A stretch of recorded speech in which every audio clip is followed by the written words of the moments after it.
Good morning, everyone.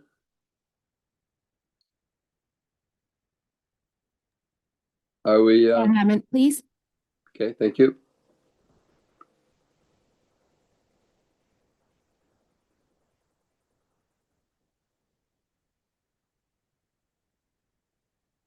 Okay. Good morning, everyone. I'm sorry I'm not there in the council chambers today. I had booked this little trip a few months ago, so fortunately I'm doing it up in Mount Tremblant. We'll call the meeting to order. And Lori, would you read the land acknowledgement, please? Yeah, we respectfully acknowledge that Dysart et al. Is located in the Treaty 20 Mississauga territory and in the traditional territory of the Mississauga and Chippewa nations, collectively known as the Williams Treaties First Nations, which include Curve Lake, Hiawatha, Alderville, Scugog Island, Rama, Beausoleil, and Georgina Island First Nations. These ancestral homelands are more than a place where the Anishinaabe hunted, fished, and gathered and grew their food long before the settlers' arrival. Indigenous people cared for these lands and waters and have welcomed us as their guest. We pay them respect by ensuring we continue to recognize their ongoing connection to the area and by supporting health and integrity of the lands and community for generations to come. Okay, thank you. And would you please the resolution for the adoption of the agenda? Be it resolved that the agenda for the regular meeting of the Council of the Municipality of Dysart et al. Held on August 25th, 2026 be approved as presented. Okay, mover and a seconder. Nancy and Barry, all in favor? Passed. Thank you. Any disclosure of pecuniary interest? Yep, I've got, I think 2 of them on this record for jobs that came out for Dysart, so I could leave the chambers, no problem. Okay. And we'll have an adoption of the minutes, please, Lori.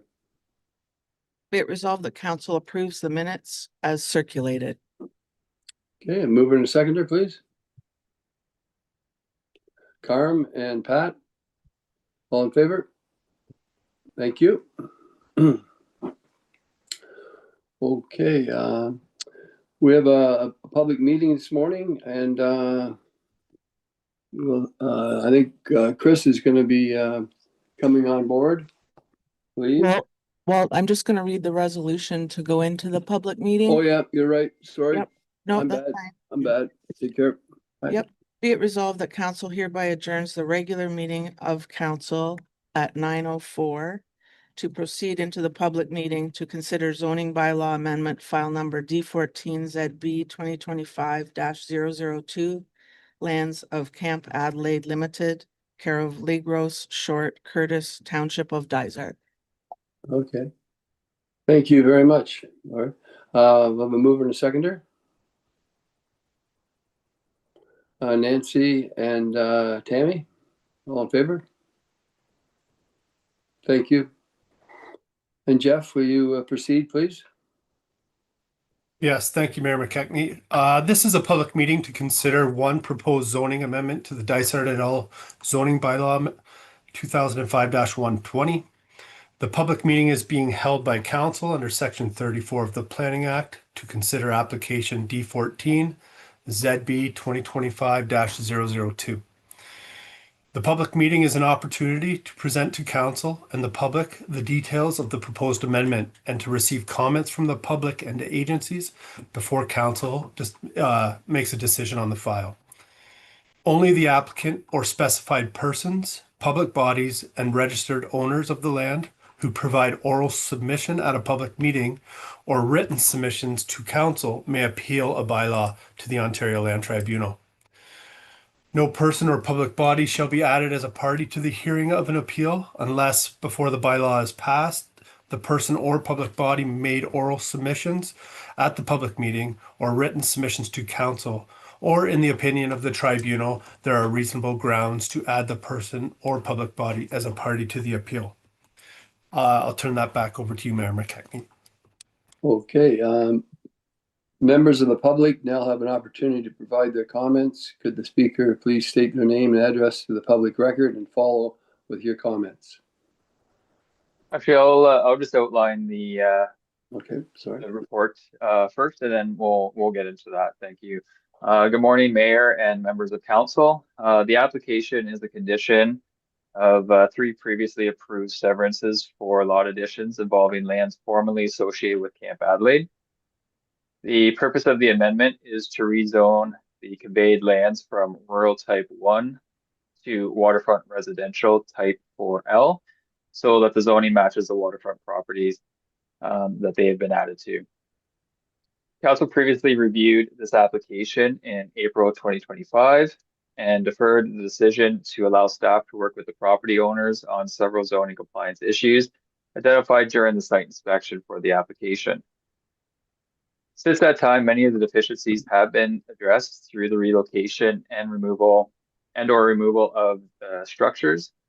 Staff's review has resulted in the following deficiencies, which are being requested by the property owners for the subject properties. So for the property furthest to the east, which is known as 1129 Black Lake Trail, lands of Curtis, they are requesting for a reduced setback of 3 meters for a structure from the edge of a traveled portion of the private road, whereas the minimum setback is 7.5 meters. The relocation of the existing storage shed has addressed the deficiency related to the minimum water setback. However, the relocation or the relocated structure does not meet the required setback from a private road. The proposed amendment seeks to recognize the reduced setback from the edge of the traveled portion of the private road. Given the private nature of the roadway and location of the structure, staff are of the opinion that the reduced setback is appropriate and is not expected to result in an adverse impact on road maintenance, access, or neighboring properties. The next request is for 1139 Black Lake Trail, lands of Short, which is the middle property. They are requesting a few things here. So they're looking to reduce the setback to 0.0 meters for a garage from the edge of the travel portion of the private road. Request to recognize and permit a maximum of 3 accessory buildings on the property, whereas the zoning bylaw permits a maximum of 2 accessory structures plus one one-story accessory structure less than 10 square meters. To permit a setback of 18 meters for a private garage from the water setback, whereas the zoning bylaw requires a minimum of 20 meters. Accessory structure hot tub, minimum setback of 7.5 meters, whereas the minimum setback of 20 meters is permitted. Despite provisions 3.1B3, the number of accessory buildings located in the minimum water setback area, maximum of 2. Despite the provisions of 3.1B3 bracket A, accessory buildings are restricted to a private garage and a storage shed. And despite provisions 3.1B3B, an accessory building is permitted on a lot having a minimum slope of less than 15% measured over the horizontal distance inland, 30 meters from the high water mark. And despite provisions 3.1B3C, the maximum combined floor area of the accessory buildings is 18 square meters, whereas the maximum of 10 square meters permitted. Through the review of the property, does not appear to satisfy the minimum 15% slope required established in section 3.1B of the zoning bylaw, which is a prerequisite for permitting a storage shed within the minimum water setback area. In addition, the zoning bylaw does not permit hot tubs within the minimum water setback. There are currently 2 buildings, a private garage and private shed, and 1 structure, the hot tub, within the minimum water setback on the property. The requested amendment seeks to recognize the existing buildings and structures within the minimum water setback area. However, proposal does not comply with the applicable shoreline setback provision under 3.1B of the zoning bylaw. Specifically, the property does not appear to meet the minimum slope requirements as noted to permit the accessory structures, the private shed within the setback area. Further, the hot tub is not permitted as a structure in the setback. The recently amended 5.1.2 of the official plan notes that a maximum of 1 accessory building is permitted in the setback. The accessory building is restricted to a gazebo or shed. Section 5.1.2 further notes that the shed are only permitted on lots with 15% slope or greater. And section 5.1.2 notes that these criteria will strictly be enforced and the water setback will strictly be adhered to. The proposal for the shed and hot tub do not conform with the official plan. As a result, staff are unable to recommend support of the proposal for this section of the amendment, as it does not conform with the policies of the official plan. It is recommended that these sections be removed and the proposed zoning bylaw be updated prior to approval. The next one is for the lands furthest to the west, which is known as 1145 Black Lake Trail, which is the land of Legros.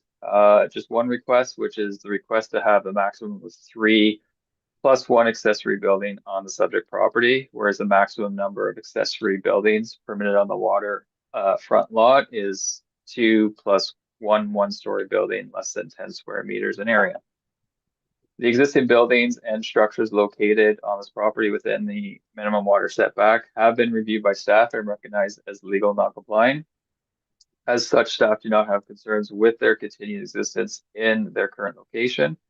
In addition, the owner is currently undertaking the purchase of the adjacent Shore Road allowance, which will further consolidate ownership of the lands associated with the waterfront property. So generally, the recommendation, therefore, is to recommend that council support the zoning of the conveyed Camp Adelaide lands from rural type 1 to waterfront residential 4L. Direct the owner of 1139 Black Lake Trail to remove the shed and hot tub from the water setback area, and approve the implementing updated zoning bylaw that excludes the requested relief for the shed and hot tub. Subject to these changes, staff are satisfied that the application is consistent with provincial planning statement and would generally conform with the Dysart official plan. No public comments have been received. And I believe that the owner, or not the owner of the and consultant on the application is in attendance. I believe Kelly Short is in attendance today to speak to the application, and I can turn this back over.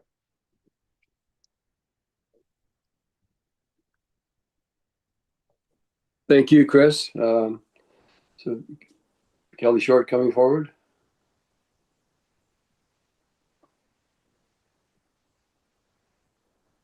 Good morning. It's actually Donna Short speaking. I answer to anything, but yes, I have been called Kelly before. So my name is Donna Short, and I am speaking on behalf of the Short property that you just heard about. I'm just going to very briefly ask council to consider the 2 additional structure allocations that Chris was just talking about. The first one is the I'm calling it the converted shed.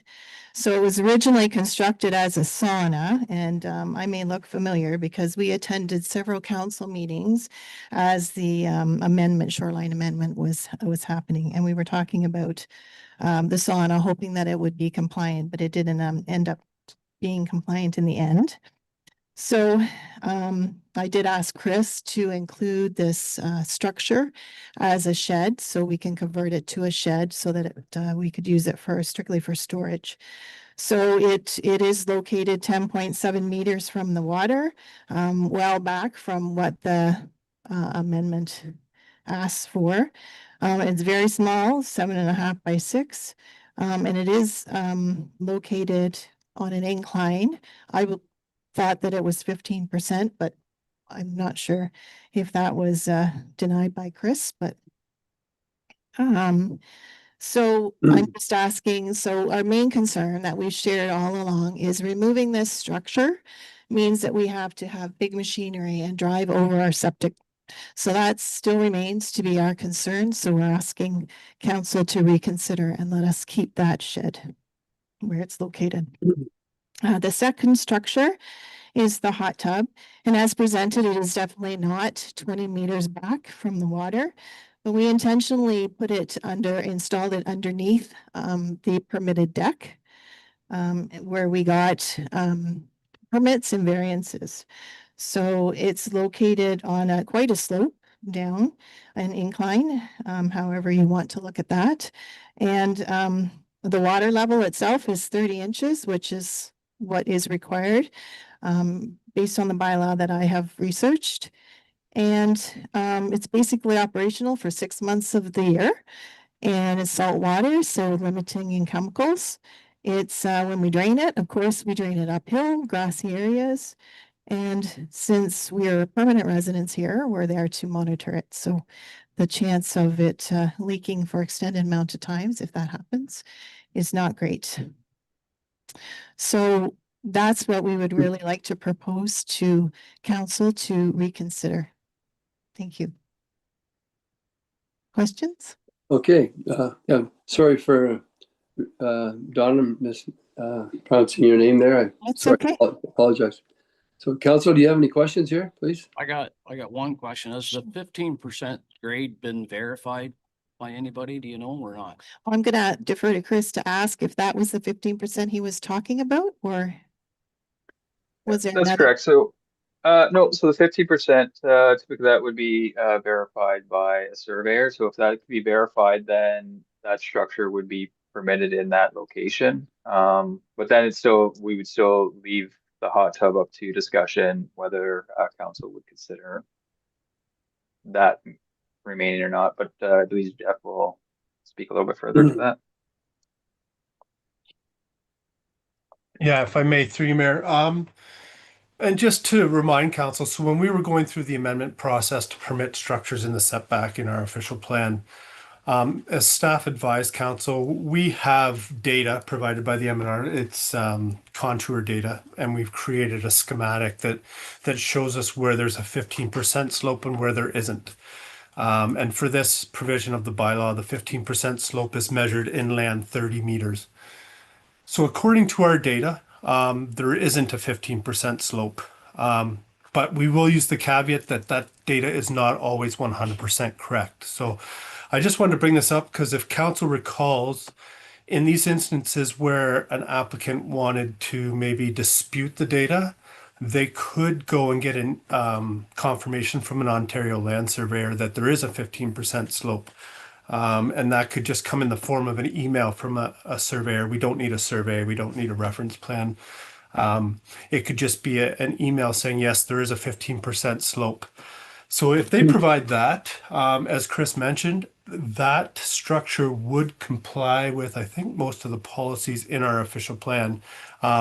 It just needs to be verified by an Ontario land surveyor, sorry.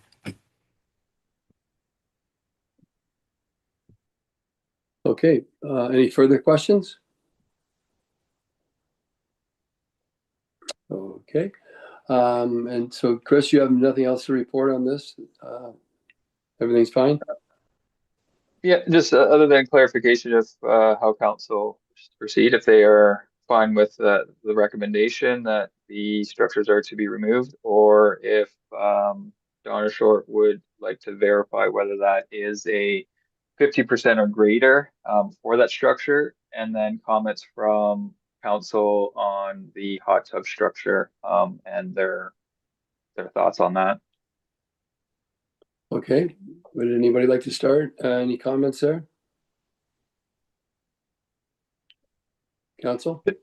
If I may, through you, Mayor. And perhaps this is a question council could ask Donna, is whether they would like that opportunity to try and prove that there is a 15% slope. And if that's the case, council could defer a decision on this file today, and Donna could try and prove that 15% slope. So perhaps that's a question you guys could ask her. Thank you. Where do we stand with the hot tub though, Chris? The hot tub is not permitted in the water setback, so that would be something that council can either consider or consider that it be removed. Chris, would the hot tub been permitted if it was on top of the deck? No. Still wouldn't have been. No, it's still within the setback. That hot tub issue is a tough one because we beat that around for a long time, trying to find some common ground. When we're reviewing the policy there, but, again, my own opinion, I don't know how.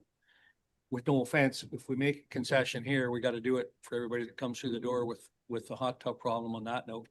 I'd like to be able to find a way to thread the needle in regards to the structure that we're talking about through a survey or on that note, but I don't know how we could let that hot tub stay there if that's the case. It's my own opinion. No, I understand and I appreciate that. I think our, not a concern, but our thought process is if the deck was allowed and permitted, and this is under the deck and even inset closer to the house, how does that work? I think your thought process is logical. However, what the concern with the hot tubs are, and you're doing everything right, like some Thank you. water and you're pumping it uphill and you're doing everything right, but on the same note, other people Yeah. would pull the plug and chlorine goes down Correct. to the lake. Yeah. That's the difference between a deck, which would not pollute no matter Yeah. what happened there, and the topic of the hot tub is all. Yeah. But anyway. Yeah, and just to further that, decks are permitted within a setback, based on the bylaw, and just, yeah, unfortunately, hot tubs aren't, so. Okay, so with respect to the hot tub, then can I ask if we have to remove it or do we like it's empty now?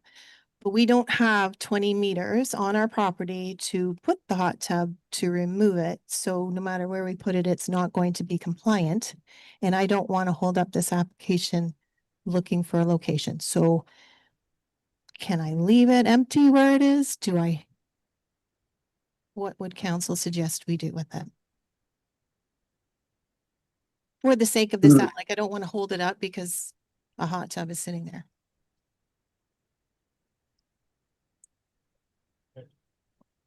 Chris, do you have I think any?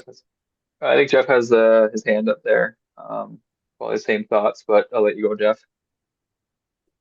Yeah, if I may, through you, Mayor. I'm just looking at the survey that's attached to this file on the agenda, and it appears that there is about, it's not much more than 20 meters, but it looks like there's about maybe 27 meters Right, between the shoreline and the road. yeah, but then it would be too close to the road. We've chatted about this through the process, so we did talk about moving it somewhere, but then it's like half on the road, so.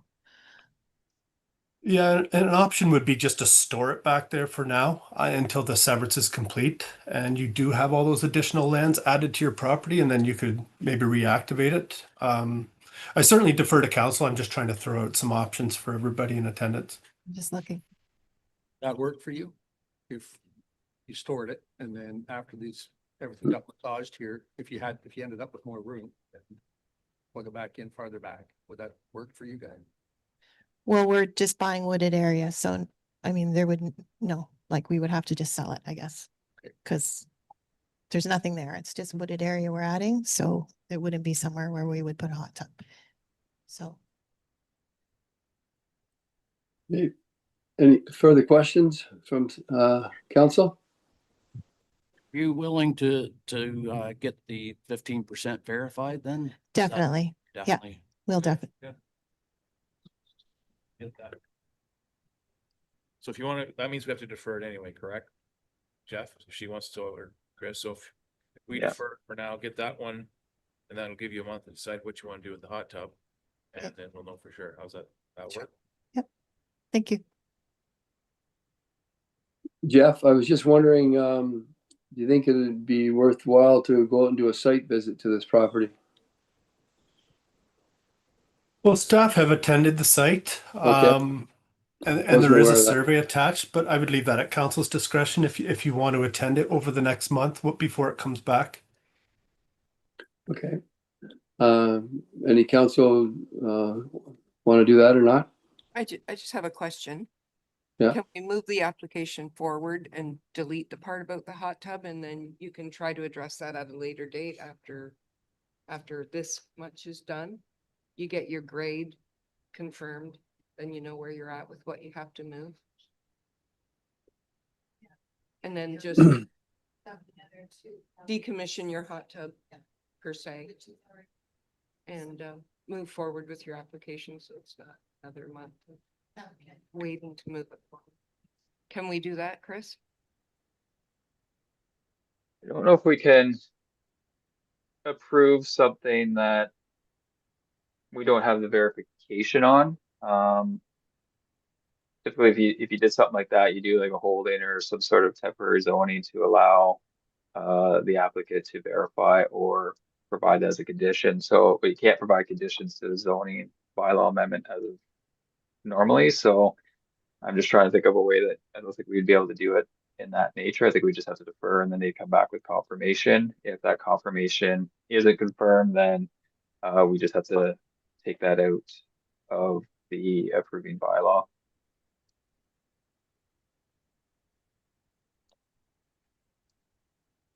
Okay, Yeah. She can definitely speed this up if the surveyor says it's not the 15% grade, then she can have it removed for the next one. And we can move forward then, correct? Because obviously. I'm you have- just- Yeah, and through you, Mayor, sorry, I'm just reading the bylaw because just seeing if there is a way we can move this forward. Yeah. This is just the public meeting for this file. Council won't be making they're just making a recommendation this morning, and will not be passing the bylaw till later in the day. I'm wondering between planning items if maybe Chris and I can have a discussion about how this could possibly move forward with the bylaws. And then perhaps through the public meeting, council's just saying we support the bylaw subject to confirmation or bringing that structure into compliance. And then we can try and see if we can do it today. If not, it still might need to be deferred. But maybe we can just structure a resolution around that and then let Chris and I go back and try and figure out if we can do it in a bylaw today. okay. Chris, do you have that down for your resolution? Because I don't. Yeah, I'm trying. I don't have that down, Jeff said there. unfortunately. So maybe Jeff and I can try to figure out a resolution quick. Let's look at one here.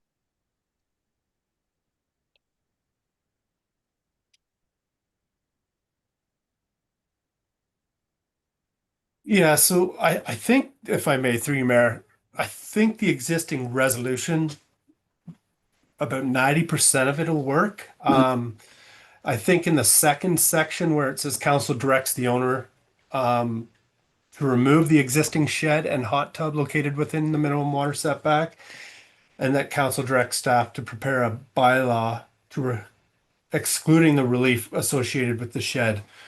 It's quite possible we could still remove the relief associated with that shed, because if she proves that it has the appropriate slope, then the relief would no longer be needed. So there might just have to be some minor adjustments there. Instead of removing the existing shed, it could be removing it or bringing it into compliance with the zoning bylaw, because by approving the slope, they would be essentially bringing it into compliance with the zoning bylaw, subject to the other requirements such as site plan control. Would you like me to try and read something? And then, Lori, we can try and come back and look at the video later and wordsmith it? That works for me, perfect. Is that all right with you, Mayor McKechnie? Sure. Yeah, sounds good. Okay. I just before you start, like I didn't get any answers back in regard to. I'd be curious to see what this slope is like and see the property myself. But I guess if nobody else wants to, I guess I could do it on my own. That's okay. She's gonna have somebody look at it and supply us the information on the slope. Yeah, I believe so. Yes. Okay, go ahead then, Jeff. And bear with me, I might be thinking on the spot here. So to start, be it resolved that the planning report for zoning bylaw amendment application number D14 ZB 2025-002 for Camp Adelaide, Curtis, Short, and Legros affecting the lands described as part lots 29 to 32, concessions 4 and 5 in the geographic township of Dysart in the municipality of Dysart et al. Be received for information. And that council direct the owner of the property known as 1139 Black Lake Trail, which is the lands of Short, to remove the existing shed or bring it into compliance with the zoning bylaw, and to remove the hot tub located within the minimum water setback area. And that council directs staff to prepare and bring forward an updated zoning bylaw, excluding the requested relief associated with the shed if necessary, and excluding the requested relief associated with the hot tub located within the minimum water setback area. And that council directs that a bylaw be brought forward for consideration during its August 25th regular meeting, and that council recommends that the updated bylaw be approved. Okay. Does council have any further questions regarding that? No? Okay. Mover and a seconder, please.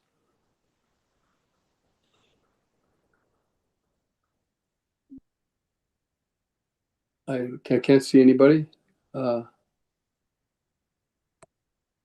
move all. Okay, I'll Barry. second. Okay, Barry and Pat. Carried, thank you. And if there are no further questions, this completes the public meeting process. Anyone wishing to obtain notice of the decision may do so by making a written submission requesting such to the planning technician. Thank you. Walt, I'm just gonna read a resolution to go back to regular council now. Please do. Thank you. Be it resolved that council hereby adjourns the public meeting at 9:32 a.m. and reconvenes the regular meeting of council. Yeah, mover and a seconder. Carm and Tammy, thank you. Okay. Next, we have a few general delegations. We have a site plan update on County Road 21 development. And in attendance is Evan Sugden. So Evan, are you coming on? Yeah, I believe I see you there. It's great. Good morning. Please proceed. Mayor. Yeah, good morning. Deputy Mayor McKechnie and members of council.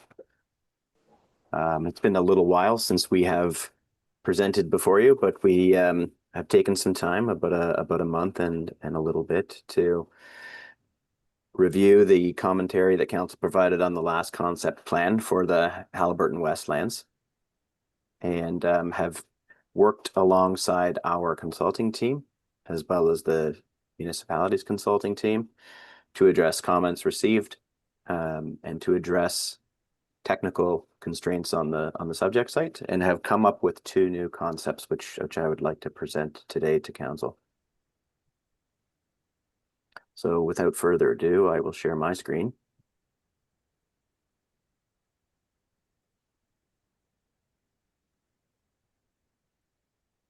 Now, can everybody see my screen?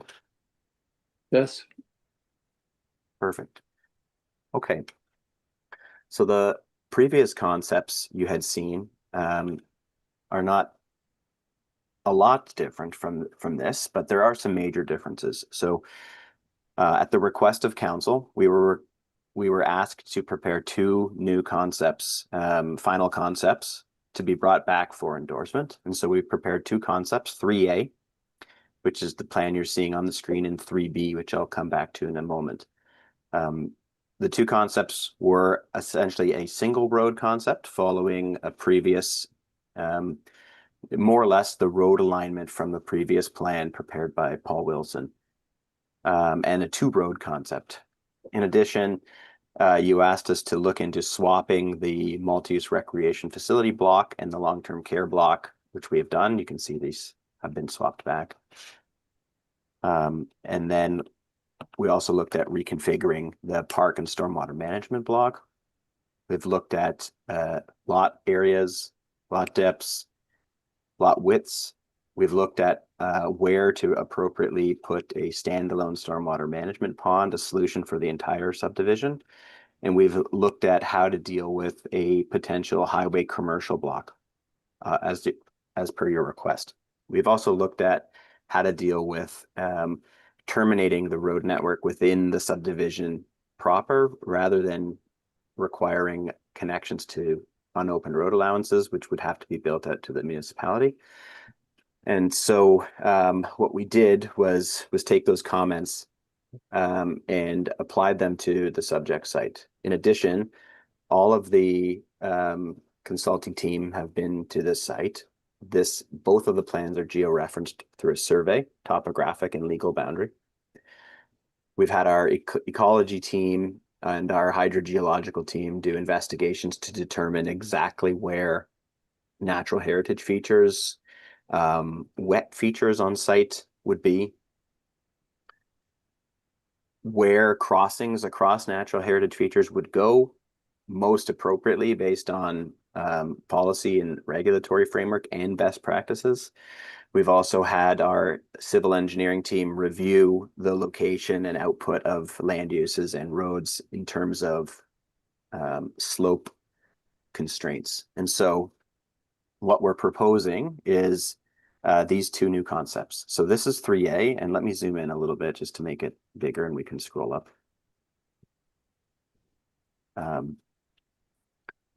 You can see two plans, and before I get into them, you can see that they're phased. I'm going to pass off to my colleague, Mike Pettigrew, to get into the details. Mike is a partner at our firm and the lead on our design team. This is concept 3B.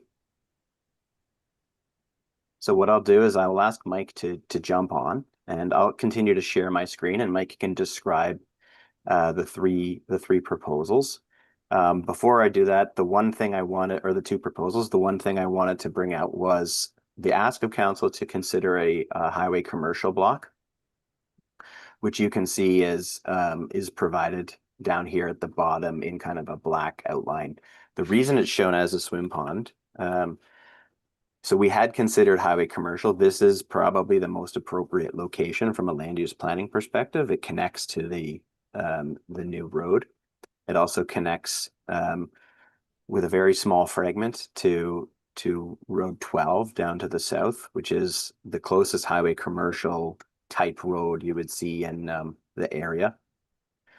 The problem is, and this is still available for a highway commercial block, to be clear, but we've removed it specifically because it makes the stormwater management solution a lot more complicated for the municipality, and it creates inefficiencies with the balance of the subdivision. So if the highway commercial block were to go in this area as requested and as appropriate for highway commercial use, what it does is it essentially takes over the best location for a subdivision swim pond that you would have if it weren't there. And what it means is that you would need to have on-site stormwater management facilities within the highway commercial block itself, which reduces the overall developable area for the highway commercial tenant. In addition, because you're changing the location of the ideal stormwater management pond for the subdivision, the multi-use recreational facility block would also be reduced because it would also need on-site stormwater management facilities. And so we felt it was better, more efficient for the municipality to keep a bigger multi-use block, a simpler stormwater management solution, a cheaper stormwater management solution, but keeping it open to the opportunity for a highway commercial here if you want it. That can be the adjustment. It just needs to be a decision of the municipality since this is your property. So with that, I'll pass it off to Mike, and Mike can explain the rationale behind the land uses, the difference in lotting, the rationale with the road, and a little bit more. And then we can bring it back to me and I'll put forward the motion and recommendation to council. So if Mike needs to be made a panelist, Mike Pettigrew, then I would ask the clerk to make that request now.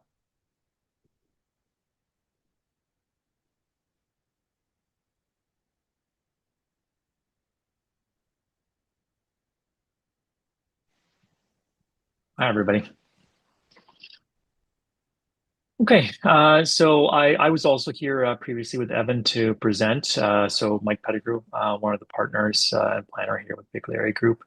Thank you, Evan, for that overview.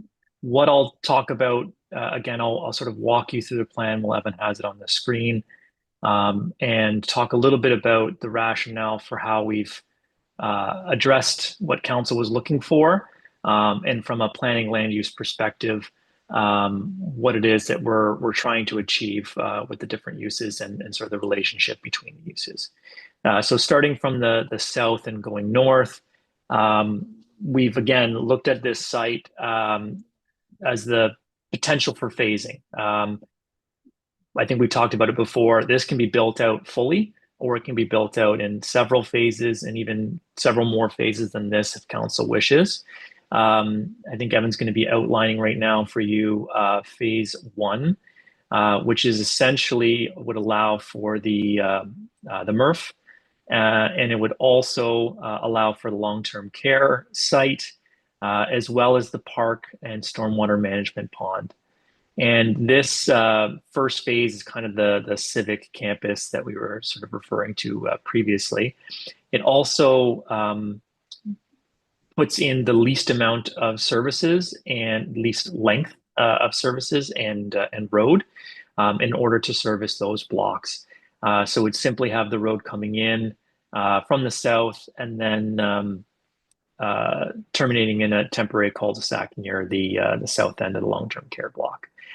So that's what we thought was the best way, the most efficient and cost-effective way for a council, for a municipality to be able to develop the key items here, which was the multi-use recreation facility and the opportunity for the long-term care. After that, you can really develop these next sort of 2 phases, 2 and 3, however you like. But what we thought was appropriate was to extend that road north, and again, also terminate in a temporary bulb right where Evan's cursor is now. And that would allow for the medium density block to be constructed, as well as several single attached homes fronting onto this extended portion of the road. In order to create a loop, so this is again a long cul-de-sac, but in order to create a loop, the road could continue through what we have as phase 3, which is just to the west of that. And that phase would again include additional singles and then looping the road back in on itself. That would essentially create, if council wanted, a sort of complete subdivision at that point. But of course, depending on how market conditions are and how the municipality would like to ultimately develop the site, you can develop this all as one phase. You can phase this even further. But we were sort of looking at this as the sort of potential for a complete loop rather than just a cul-de-sac. We understand from operations that that's always the more preferred. The singles that are here, we were looking at as 0.2 hectares, which is about half an acre size lots. So we've got frontages of 25 meters, which is about 80 feet or so by, in some cases, over 200 feet. Some of that is due to the grading, which allows for the drainage, again, is kind of going from the north to the south, but also from the east to the west. So we're looking to obviously allow for the grading of the site and then the ultimate drainage. So in the center of the site, and Evan is pointing out that the yellow lots that are going to be in these future phases are all 0.3 hectare or 0.75 acres or 3/4 acre lots. I think Evan will also mention after this the zoning bylaw that's going to be drafted, and the official plan amendment that we drafted can specify all of these and can either go down as well if that's the desire of council, but I'll let Evan speak to that. So going into phases 4 and 5, again, what we were looking to do here was sort of complete out the road network. In concept 3A, we have a single road connection that crosses over top of that environmental feature. And again, we have members of the consulting team that can answer any additional questions on those constraints and how they were arrived at as well. What this does is allows for just a limited encroachment or impact on the environmental features that were identified. And then again, allows for the area to the north to be developed. So these two phases can be subphased, they can be built all in one. That's obviously up to the desire of council and of course the market. And what we allowed for is the cul-de-sac on the east side, which is now in this phase 5 where Evan is drawing. We brought that all the way to the north of the site to allow for the potential future connections if desired. We didn't want to limit that opportunity, but certainly terminating it here does not connect to the subdivisions to the east. But those are unopened road allowances, and if council wishes in the future, or the town staff between operations, traffic, emergency services, etc., desires that road to connect, there is that opportunity here. It also allowed for, again, a few more lots to be created rather than just pie lots there, and a little more efficient use of that land. And so the last thing that I'll point out is in 3A versus 3B, we have demonstrated in 3B a second road connection that would split the medium density block. And Evan's going to point that out now. That medium density block, in this case, is cut in half in size. And second road connection, which bypasses that environmental area, can be put in place should the municipality see a need for that road, either to deal with traffic or for emergencies. And just overall site circulation. What it does is it reduces the amount of units that can be in the medium density, but it actually allows for a few more singles, 3 more singles that can be put on that road. So there's really a difference there in what the future market conditions. And then again, going through a phased approach where lots aren't created, but blocks are created and individual lots are severed or created at later stages, allows for essentially this opportunity in the future should council wish to extend a second road through. It results in slightly less medium density uses, so we're talking townhouses, stacked townhouses, maybe a small low-rise apartment. We've used 30 units per hectare as the density in discussions with staff, and which we understand is still on the high end for Haliburton, but 30 units per hectare is the same what we used in 3A. But obviously with the site being much larger, more units were possible in that area. So what you can also see just beside where Evan's writing the 30 units, we've dashed in red where that road could extend through and break that site up. All it would mean is that in future phase 5, that one single detached lot would just be bisected by that road.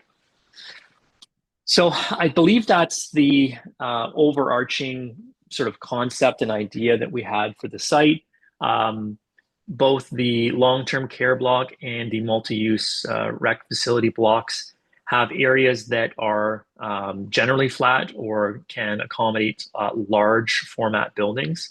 When you have a site with this much topography, having locations where both of those have viable large areas for large building footprints was obviously important for council and for a potential long-term care user or operator. So Evan can speak to those maybe a bit more, and we think we do have our engineer that's helped review this site. But those 2 blocks in their current configuration, it's our understanding that they are appropriately sized to meet those needs, and they can accommodate, with obviously some grading, they can accommodate large buildings on those 2. And Evan, if there's anything else that you think you'd like me to go over and touch on, I'm happy to go over that, but otherwise that concludes my part. Oh, that's great, Mike. I think you've covered everything in terms of the rationale. There's 2 points that I wanted to bring up, and one is on the unit output. So I'm still Mhm. sharing my screen here. You can see that in option 3A, which is the one road concept, this is the one that's most closely related to Paul Wilson's original design. With one major caveat is that the natural features, now that they are completely mapped in terms of their constraints and buffers, which are shown in green here, Paul Wilson's road essentially runs up the middle here. And it's not really a road, it's more of a gravel driveway, but we had to wrap it around on the left for two reasons. One is to provide for the most appropriate crossing, the easiest crossing. And second, to create the most land use efficiency for the actual property to get the most units. But with 3A, with this single road concept, there's a possibility to get at least 119 units, which is a major increase to the previous design. So 26 of those are the 3/4 acre single detached lots. 22 of them are the half acre single detached lots. You could get more if you made all of the lots half acre, because there are planned municipal sanitary services going here. And then the medium density, which has up to 71 units, would be comprised of something like a back-to-back townhouse or a stacked townhouse product. And that really brings the unit density up quite a bit to create a lot of housing for the municipality. The long-term care block we have been discussing with potential tenants, Extendicare, and this is a block that works for size. So they originally there was a request for 6 acres. I think we've brought it up to 8.35 acres. So it's a bit bigger. It's flatter. It can be developed. It's devoid of natural heritage features, which our ecologist has reviewed and confirms, and is finds the areas for these buffers to be defensible at the county level as well as at the municipal level. So B results in about 81 units, and you get a bit more single detached lots out of it. But because of the smaller medium density block, you have quite a bit less room for medium density units, so that the appearance of units seems less. It's actually more efficient for single detached lots, less efficient for medium density. And a double road creates a bit more infrastructure for the municipality to build. So from a simplicity standpoint, this has the biggest unit output, so essentially biggest bang for your buck. And with that, I'll stop sharing the screen and I can pull it back up. But the motion we have put forward is to council, that council endorse our recommendation, which is concept 3A, the first one we were showing, the single road version, providing a minimum of 119 residential units. Now, I won't read these verbatim because clerks are going to read it verbatim later. But we are also looking for your permission to provide flexibility for minor refinements to the medium density block and the long-term care block. And that's to help accommodate detailed design work between the possible tenant for the long-term care facility, to give them the opportunity to have flexibility in that regard. We're also looking for direction from council as to whether or not you would like us to consider even smaller lots, given that there is municipal sanitary services being extended. We can go smaller than a half acre if you would like, and that's a request to you from a commentary standpoint, which would mean more unit output. And then lastly, we're asking you to direct us to now not only endorse the plan concept 3A, unless you choose 3B, this is on you, but to proceed with preparing and filing the necessary official plan and zoning bylaw amendments and draft plan of subdivision applications to facilitate the concept. So that's the end of my presentation. And we have myself, Mike, and we have brought our civil engineering member from MTE and Gord Nielsen from our ecology team are all available to answer questions.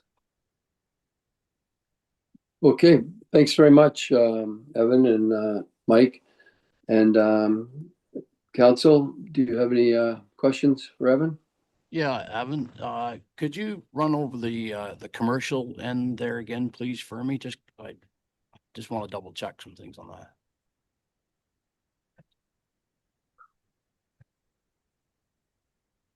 Evan, you're on mute.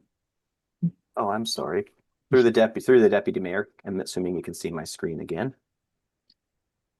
So the highway commercial block is shown in this. It's roughly where the stormwater management pond outline is. You can see it here. This is where it could go. So the reason we didn't show it, and we did originally have this until our engineering team reviewed. So it can still go. That's the bottom line. But what it means is it makes for a more complicated and less efficient blocking in sort of the phase 1 area. So if it goes here, it's essentially taking up the most ideal location for a stormwater management pond in the subdivision to allow for a 1 pond service to service the entire subdivision. If it goes here, it means that the highway commercial block also needs its own little stormwater management solution. The stormwater management pond has to go somewhere else with more grading, more complications, probably, somewhere in here, if it can, amongst the natural heritage features, reducing the park. It also creates a requirement for the MRF block to have its own storm pond. So it would have something here, which reduces the area buildable for the MRF facility. So we felt that it was better to remove the highway commercial block in favor of a more efficient, financially efficient design and efficient from a buildability standpoint for the MRF. But it is an option that council can bring back if they would like. It just means the outcome I just discussed. So there's no way that we could have like a minimal size commercial lot and still house the stormwater management then? That's essentially correct. You start getting too small, it starts to become unviable for any normal highway commercial tenant. So one of the things we can consider is perhaps somewhere up here, a standard commercial retail block, not a highway commercial use. But that's a different land use typology. And then you're taking away from your housing capability as well. And then you're losing homes. That's which correct. is- Our priority is housing. Okay. Any other further questions? I've got several. The highway commercial stormwater management conversation, that again, if we included that, is there any definitive acreage that's going to take up or take away from our park area? Does anybody have that number?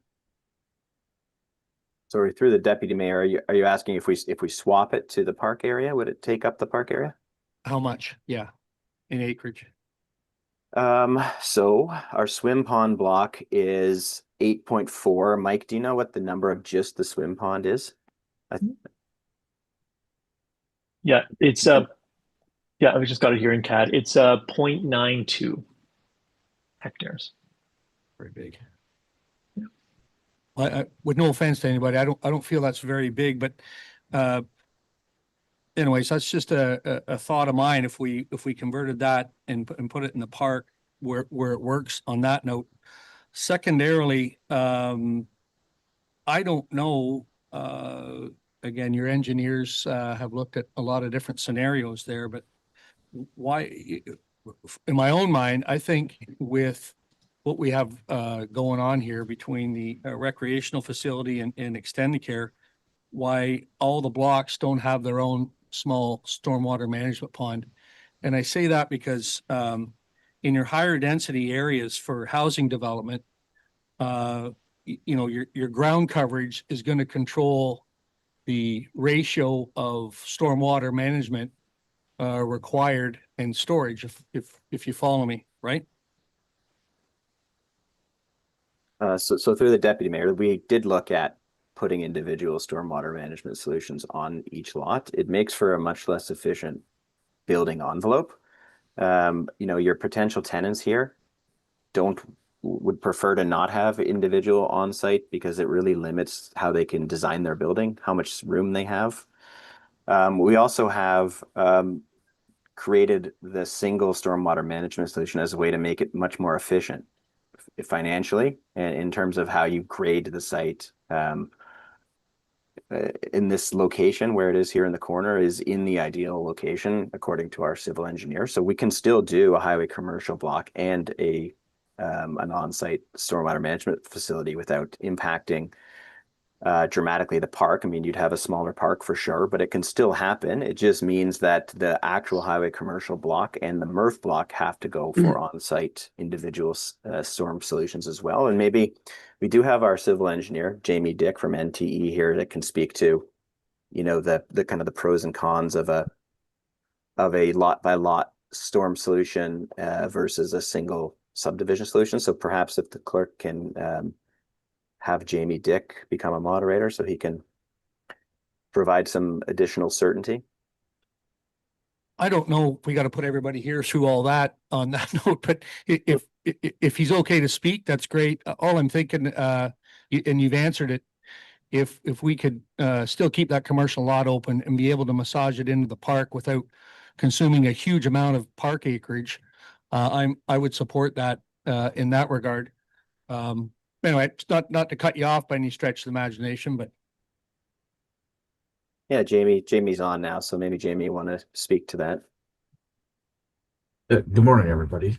So looking at having that highway commercial block there, that is the lowest spot within the road network on the site. So that is the ideal spot for that swim pond, as well as the outlet for the site. So even if we relocated the swim pond to the east within that park block, and did make the MRF block and the highway commercial block do their own stormwater management, we'll still need some sort of path through that highway commercial block to access the outlet for the site. So we haven't got into those details with that great big design yet to see exactly what those footprints are, but based on typical percentages of land being developed, that swim block, I think the one you said is 0.92 acres is roughly what we believe it should be to fit the swim pond. And then if you did have one on the MRF block and that was maintained and still owned by the municipality, then you would have two separate swim ponds that you would have to maintain and control and keep track of and monitor and clean out. So ideally, one swim pond is the way to go here if it can function or can give the land use the way you guys would like it to be. Thanks, Jamie. That answers my question. So if we can keep it streamlined and simplified with one stormwater management pond, still keep the commercial block available and work it into the park, I would support that myself. Anyway, I got a different question now that's. Sorry, before you move on, Go ahead. I think you may be misunderstood. I think what Jamie's saying is if we keep the highway commercial block, we need to move the swim pond, which is about 2.3 acres, into the park. But you still need to add a swim solution through the highway commercial block, as well as providing an on-site stormwater management solution in the MRF. So it wouldn't be a one stormwater management pond solution. It would be essentially 3 stormwater management solutions as a result of maintaining the highway commercial block.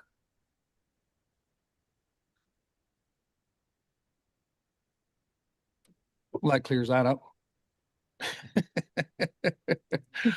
Jeez.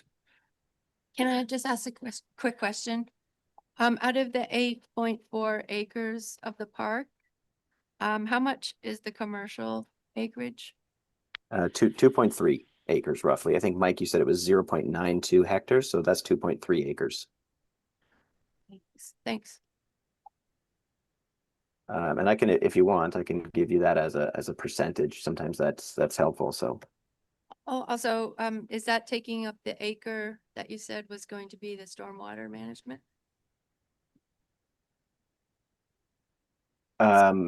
sorry. So right now the highway commercial block and swim pond, like, so this is a swim pond.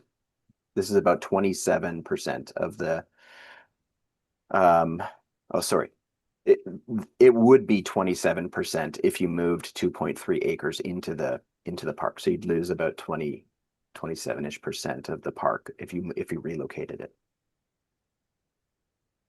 So the 2.3 acres includes the storm management that's on that site?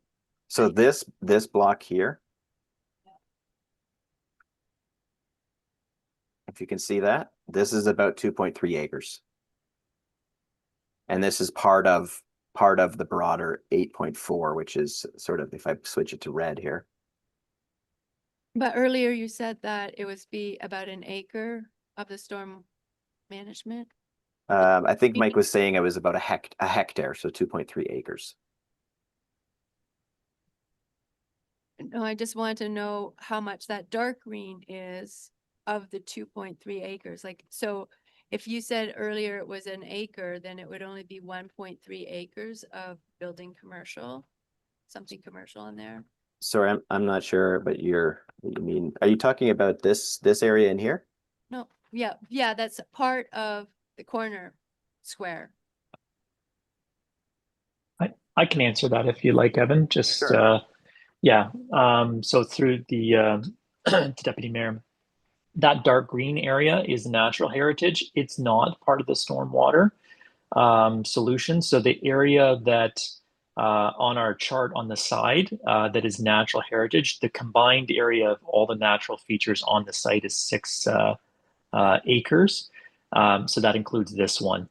So the areas that we're speaking about, the 2.3 acres for the swim pond, or could have been the highway commercial, does not include that dark green area. So it actually would be, Evan's done the major outline, but that little bit that encroaches, there is the 2.3 acres does not include that dark green. So the numbers that we're referring to, for instance, the park and storm pond, the full 8.4 hectares, it's also exclusive of that natural heritage. Okay, thanks. So I just wanted to know how much acreage the commercial property did have, which you're saying is 2.3 acres. Correct, yes.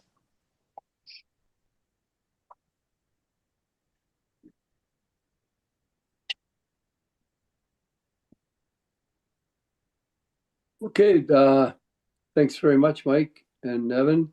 Are there any further questions, staff? I've got another one, Walt. Yeah, go ahead. Again, we're walking through this. We spent a lot of time massaging the site to get what everyone's needs were. Extended care and our multi-use recreational facility. And I'm wondering, again, we're being asked to vote on this today, and I don't know that we're close yet. We're very close on that note, but there's some features here that I think that we need more discussion on that note. That the multi-use recreational facility block, I thought when we talked about it before, we had 13 acres there, which would have squared the top end of the lot off to the right on the north side there. And the reason it was so big is, in the future, Dysart could eventually move the arena there, curling club, pickleball courts, tennis courts, that type of stuff, plus parking, et cetera, et cetera. So anyways, I don't know that 8 acres is enough on that note. And again, that's just me pulling the number out of the air, because again, we haven't done designs on the facility or everything I've just mentioned. So, in regards to that, I feel that should be squared off. I do know that it will take away from our residential capacity on site in that regard. So I don't know how the rest of council feels about that. Anyway. Any comment there, council? Yeah, well, I agree with Pat, and just a question, we do square that off, and then we decide 10, 15, 30 years from now that we don't need that land, can we turn it back to multi-use? So then why wouldn't we make it square? So we have it now. And if we don't need it down the road, we can always retract it into something else. Yeah, as long as it's got sewer capacity, Mhm. your infrastructure's set up for it in the ground. If we could turn that back in future date to residential or what have you, then that makes sense to me in that regard.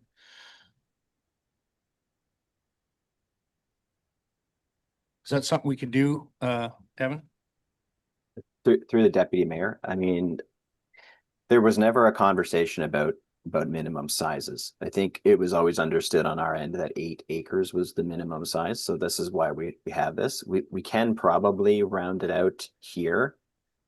So, you know, what that means is every location of the road bend. So you'd probably have a road go like this. So that means you're losing 1, 2, 3, 4, 5, 6 lots potentially to do that. And you can, of course, if you didn't use it all, bring it back, but you know, you'd have essentially a very strange road configuration. Is that like this, creating an island, and you're not going to ever realize the same number of homes there, maybe a different land use, but you can, of course, redraw a new road or new lots around this frontage, something like this, you know, in the future, and you would simply need to do an official plan amendment and the zoning bylaw amendment, or whoever is sold to could do that. we could do that, Evan, but is it critical to have both roads? Yes. So both roads allow for the number of lots, and the location of the crossing is why that road is like that. Like, keep in mind, council, this is not an arbitrarily drawn plan. This is based off of many years of experience on how to efficiently lay out subdivisions. We've got an engineering team involved in reviewing this, an ecology team. You know, we are designing this for the best output for the municipality. Like, this is not, you know, we're not playing with crayons on paper. We are, in fact, coming up with reasonable ideas on how to efficiently use land for you. So the rounding out is an option, but the road, you know, if we were to keep it to a single without having this, there's not an ideal location to cross it without going around this feature.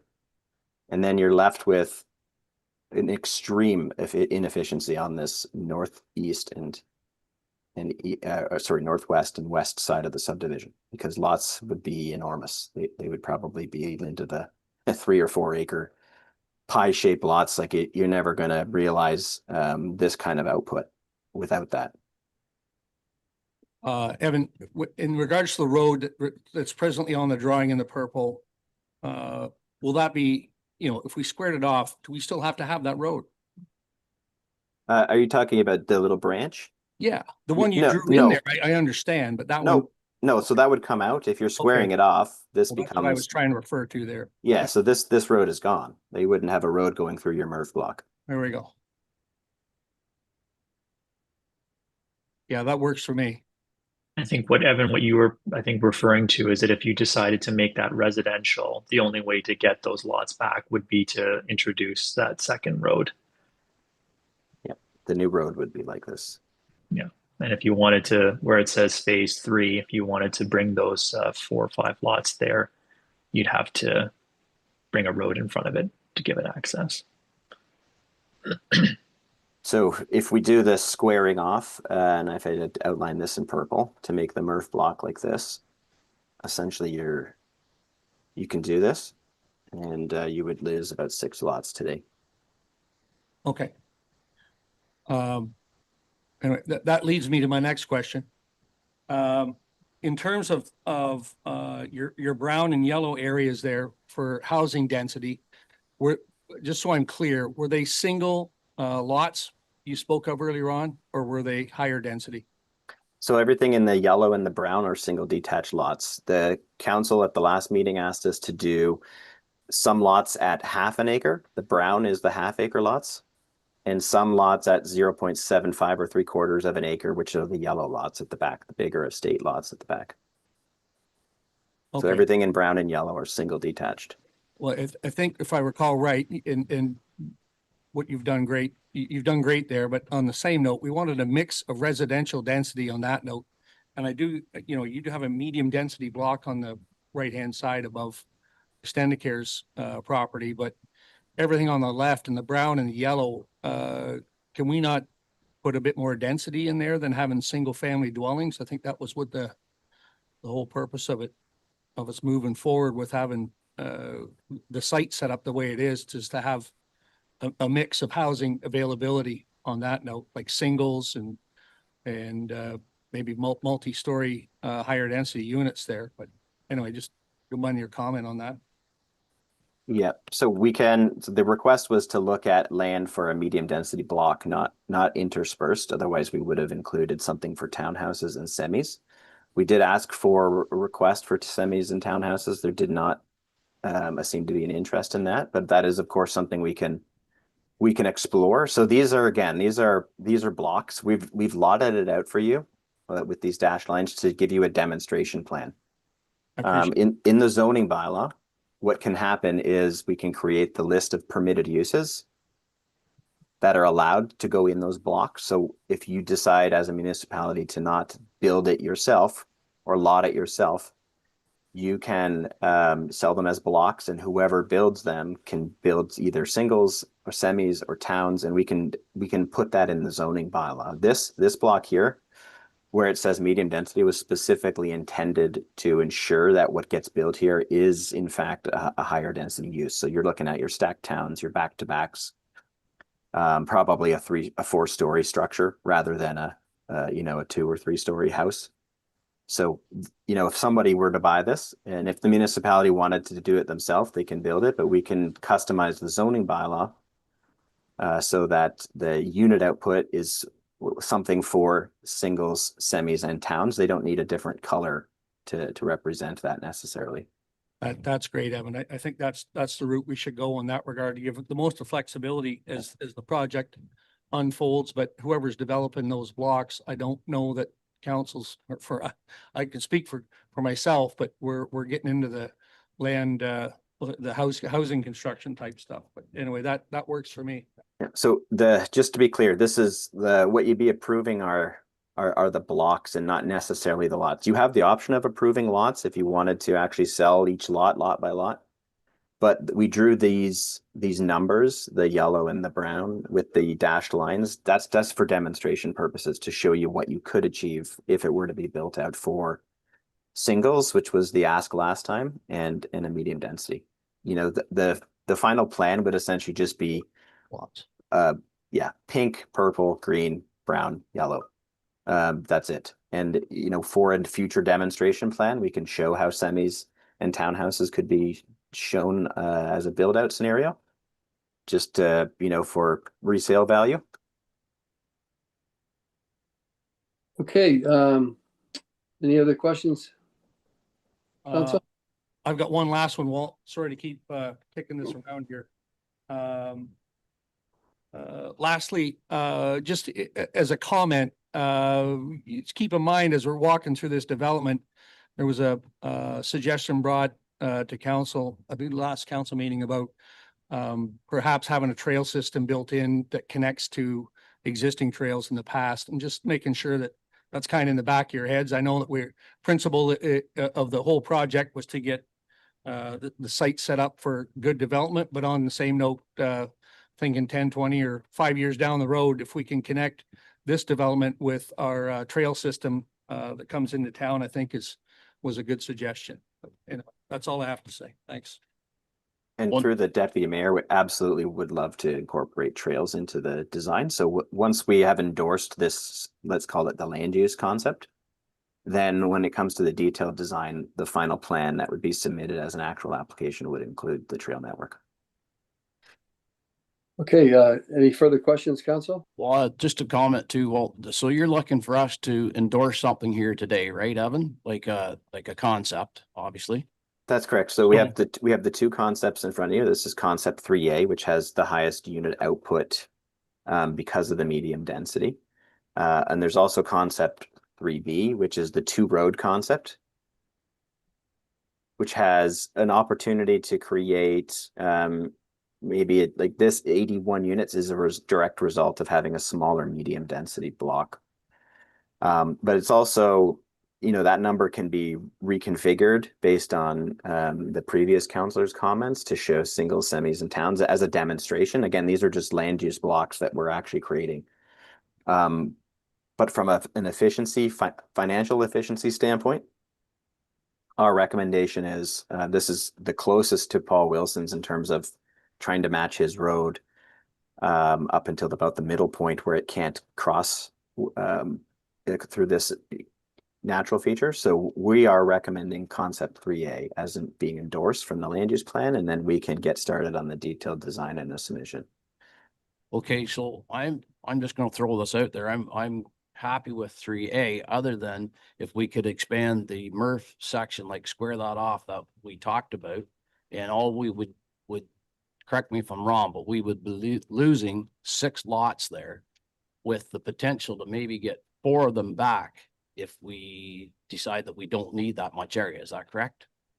That's correct. So again, that's the loss of the lots from this demonstration plan. You know, again, to the previous councillor's point, if you are not building out these lots and selling them as vacant blocks to a future developer, that developer can, let's say he wants to build townhouses, maybe he can recoup the lost units through a different product, like a semi-detached house or a townhouse product. Yeah, So you might not lose anything. You would lose it based on this concept, which is the demonstration concept, not the actual build out scenario. So I think it's probably a way to recoup it if you were to bring that out. Maybe before I say anything else, Mike or Jamie, is there any concerns with extending that MRF block out? I'll let maybe Jamie, if you want to talk first, just because there might be a grading concern or road network concern.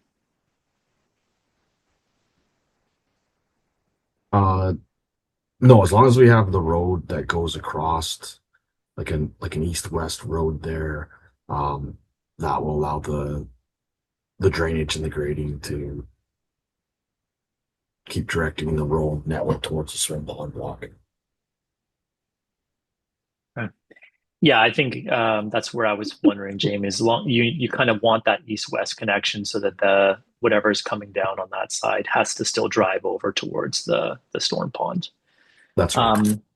I did a quick calculation on that. So the area that you would be gaining for the MRF would bring it up to 10.9 acres from the 8.2 that we have right now.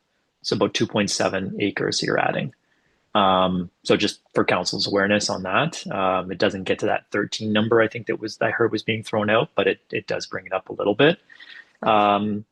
You know, from a overall design perspective, as Evan mentioned, again, from the efficiencies and the opportunities of building out road network and having houses fronting onto that road network, you are essentially building roads with no frontage for houses. In the design we have right now, those lots that are facing towards the MRF, when you're looking from a land development perspective, you're building out roads to the frontage for houses that you're selling in front. So when you have a road with no housing frontage on it, that road is being paid for purely by developer. So if that's the municipality, is being paid for by a municipality and not recouped by direct sales from a home. So when we are doing our road network and our lot layouts, that's what we're sort of looking at is how do you maximize roads that actually have units that front on it. So you lose that efficiency. It's the same amount of road. It's 4 less units, but it's also not going to be recouped in the same way. As Evan mentioned, you know, you can recoup units through semis or townhouses, something like that. That's number of doors, but it doesn't change the frontage. You're just splitting up the frontage with product that is smaller. So individually, if you have the same amount of road frontage and the same amount of road frontage that has no houses on it, that doesn't change the cost of that road. So to Evan's point, what we have right now is the most efficient, but it's also most cost effective form of continuing that road network to achieve the stormwater goals and site circulation goals, et cetera. But we can always amend the plan from that perspective to make a larger block if the need is there. That's obviously the direction of council. It's what do you need out of that block, and if it serves your need most for that development, we can make those changes. I'm not speaking for all of council, but for myself, I'd be willing to sacrifice that bit of cost to make sure we don't box ourselves out on the size of the land that we want for the MRF, because I like to think big on the MRF project, and I know it could be, I might not be here to see it, but anyway, I don't want to box ourselves out on that. That's all. Through the deputy mayor, I just want to add, if we rounded out how we illustrating here, Mike just mentioned that was about 10 acres. So if the MRF in Aurelia, for example, is under 10 acres in size. I think there's another MRF Jeff was mentioning to me at the start of this project that was around 8 acres. So 10 acres can probably work. If we go to 13, we're probably cutting it off closer to here. And so not only, from a financial impact standpoint, and I'm only bringing this to your attention because it's an important deciding factor. It's more expensive to build a site that size, but you're also losing money from the sale, not only losing homes, but you're losing money from the sale of that block if you were to ever sell that block to help pay for the MRF. So the more you take away from the residential component, the less income the municipality can make to pay for the development of the MRF block. So like if you have a size in mind, that's what we can do when we come up with the final design for actual submission. But otherwise 10 acres is going to be the sort of second piece. If we need 13, we're probably looking at this. I think we're okay with the 10. Agree. I can live with the 10. I think the where is getting 13, Evan, I thought it was on Paul Wilson's drawing, but back to Mike's comment about sacrificing dollar value and street coverage. I think that holds true on an individual lot for individual houses. However, those fees could easily be recouped if it was higher density blocks on that note. Would that be correct or no? Well, it depends on the value of the product that's selling at the time. So typically townhouses are, they're an entry level product for the most part, unless you're doing luxury brownstones in Niagara on the Lake. Semi-detached are the second piece, and then singles are always the most valuable product. So you get the most, if you're just on a value proposition standpoint, unless you're coming up with that luxury townhome product in Halliburton, then you're always going to get the most value from single detached homes historically. Right. Again, we're looking for mixed density on that note. So sheer number, of course, can outweigh, if you're selling 4 townhouses to 1 single, then of course you're going to make more probably. Right. But it really depends on the product itself. I understand. Last one, I promise. Regarding the green natural features, heritage features zone, I think halfway up where you're, yeah, exactly. North of that, or even, I'm going to say, for an example, roadworks, they can be phased in different segments of this project. What I'm getting at is that if we're trying to accommodate the plan as a whole, but get Extendicare where they need to be and service their lot with, paved roads and utilities and everything else, would any of the other blocks be okay to be left in there in principle, but be allowed to be moved around in terms of the developer's proposal for density and topography. I hope that makes sense. So say in the yellow areas, say Dysart didn't build those roads right off the bat. It's phased in, or say we have one big developer that comes along and says, Dysart, I'd like this whole north end. And we'll look after our own roads planning and densities, everything like that. Is that something that would work there? I mean, essentially, yes. If you wanted to sell off phases, say 4 and 5 as a chunk, you could do this two ways. You could design this so we don't do any design. The design stops here, and you can sell off. You can sell off this as one big chunk. If we're going to phase it, we need to show the roads. That being said, you could sell it off with this road design, and a developer could in turn submit a red line revision to the municipality through a separate draft plan of subdivision application. And that could be modified to change how the road layout is designed here. But you can also sell it off as one big chunk, essentially everything north of the green is another option to the municipality rather than creating a subdivision. The problem with that is, you would maybe have a bit more of a difficult time arguing for the highest value without that demonstration plan. That could be a tough one in that regard. If we maximize the flexibility for the developer, I think that's good for both of us on that note.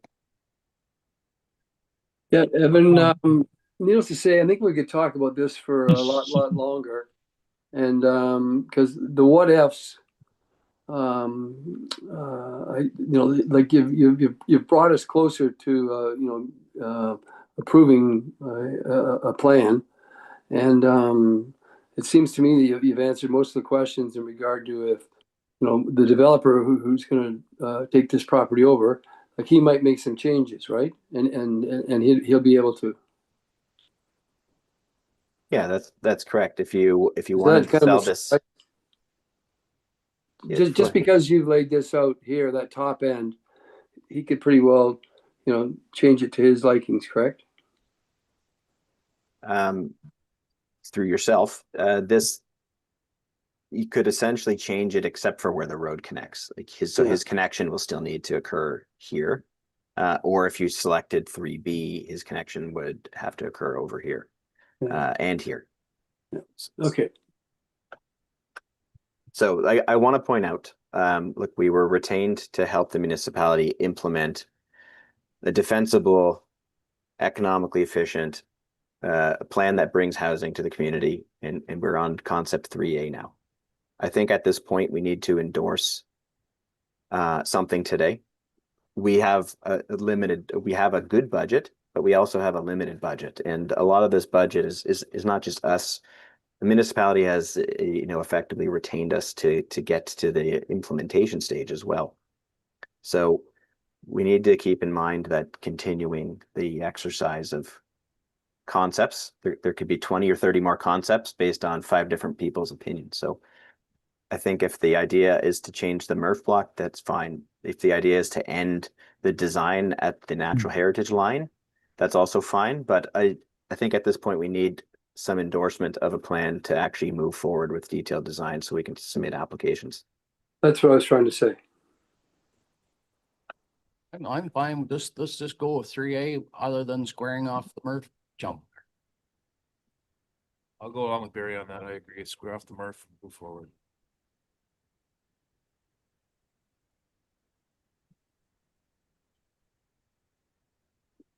Nancy, how do you sit with this? Well, I totally endorse their concept 3A, and if it's going to be safer to increase the area of the MRF right now, then that's fine. And OPA can be done later at any time for change of use. So that's not even something we have to think about today. Correct. Tammy? Yes, I agree the same. Yeah, and Pat?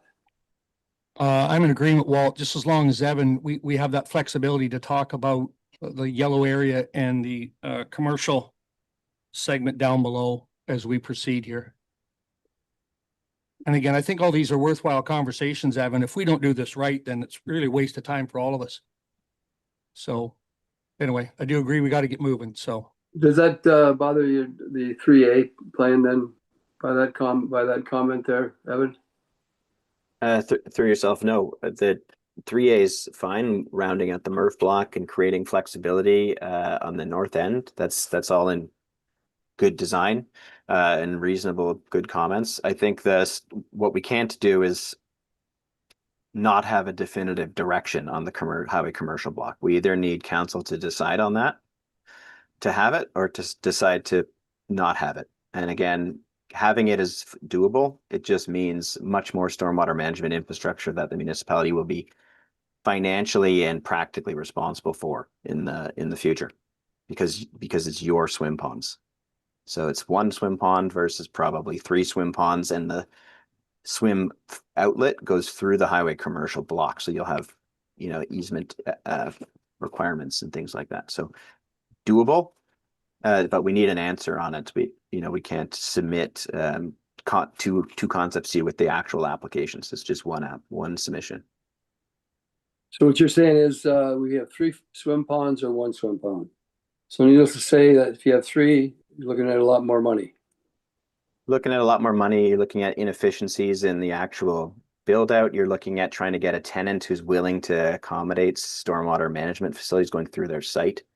So if let's say it was a Tim Hortons or a McDonald's, their outlet and the infrastructure that goes under their site or through their site, they have to be okay with that. So just that's part of the story. It doesn't mean it's not possible. So today, if you're going to be changing the motion, which is just to simply endorse concept 3A as is, your new motion would be to endorse 3A with a rounding out of the multi-use recreational facility block to 10 acres. You could also ask us to stop the road network at the phase 4 line to keep this as simply a future development block. And we need an answer on whether or not you want the highway commercial block. This is a council decision. just for context, that highway commercial area is a very good piece of property on that note. And I'm not taking away from the park. I'm not taking away from anything, but I feel it's worth anywhere from $500,000 to $1 million worth commercially. So that's where I was going with trying to find another way to find a solution for our stormwater management problem. I know that doesn't fix the So problem. Evan, the having the 1 swim pond, that's going to work just efficiently for all concerns, correct? Everything. It allows the MRF. So why are we debating this more then? 3 to 1. Huh? Can you answer me that? Like if everything's efficient, having the 1 swim pond? Well, that's my recommendation, is to remove the highway commercial block because it makes it more efficient. Yeah. Okay. Council, have any final question on that?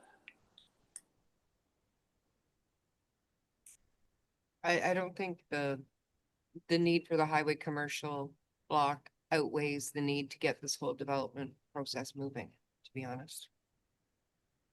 My opinion.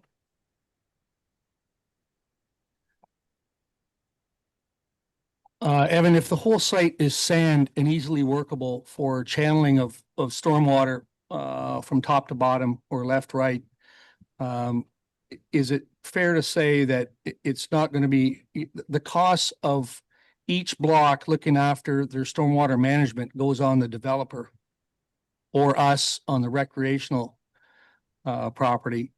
I don't, in my own mind, I don't feel it's a huge expense to each individual as long as it's able to tie in to proper drainage from the site top to bottom. That's my own opinion. I don't want to stall this, but on the same note, if the township spent a lot of money on this property, and to me, we're trying to extract as much as we can, but provide an efficient build out for everything we're trying to achieve here. But anyway. Is it possible that the highway commercial can just be smaller? to avoid the storm, the area for the storm water management? Through the deputy mayor, it is possible we can shrink the size of the highway commercial block. We would need to do some market research to see what, because mostly highway commercial has franchise tenants. Most of them are franchise tenants, not all of the time. There are individual landowners that might want to establish a use and find that appropriate. But I don't have an answer to how, the minimum size requirement for highway commercial, other than what the zoning bylaw requires for that type of lot. So I would defer to Jeff on his thoughts on minimum lot size. Through the deputy mayor again, if the other previous counselor would like an answer on sort of financial impact from who's bringing it, I would probably defer to Jamie Dick at MT on that, but maybe start with Jeff. Otherwise, it's entirely logical to potentially shrink it, but the swim pond does need, ideally, it goes in that corner without having to create a bunch more infrastructure. Evan, looking at the environmental feature there in the bottom right, or yes, the very bottom of the page, instead of putting a swim pond on the left, if you look at the topographical lines, the environmental area in the green is lowland. Is that correct? It would have to be. Sorry. Sorry, did someone else want to jump in there? It sounded No. like. What I'll do here is I'll defer this to Jamie Dick at MT.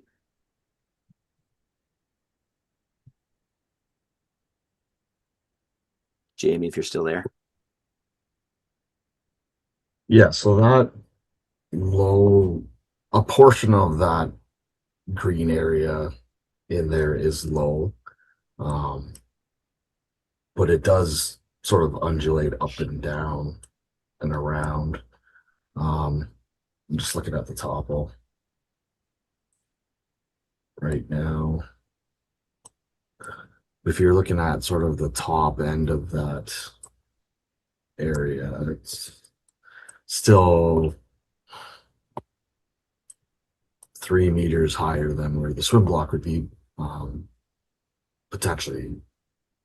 So Jamie, on the right-hand side of that environmental feature, then could we get your group to look at putting a stormwater management pond on the right-hand side of that would flow into that water feature that's low there? Again, it's all earth on that side, so I don't view it to be a huge cost to put that stormwater management area there. And then it would drain and follow the property line down on the south end of the property towards its outlet. Is that something we could have a look at without it being crazy complicated in the future? Yeah, we can definitely review that. I just have to coordinate with what we're allowed to do across that natural heritage feature, and how we would get the pipe or the overland flow into the swim pond. But we can coordinate that piece on our end, and then definitely can look at how that swim pond would function sitting to the right of that natural heritage. That would be great.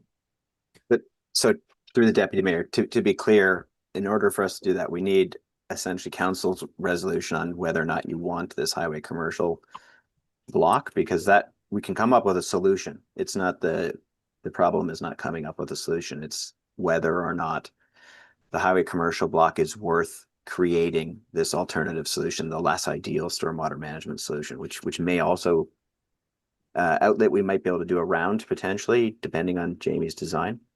But it also means there's more features on the MRF block, which is municipality owned, not independent developer owned. So, that's the toss up here. We can spend more time investigating. That's for a solution, because there is a solution.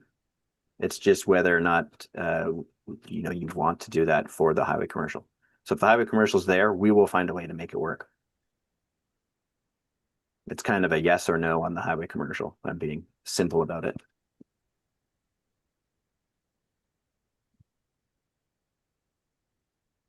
I say yes.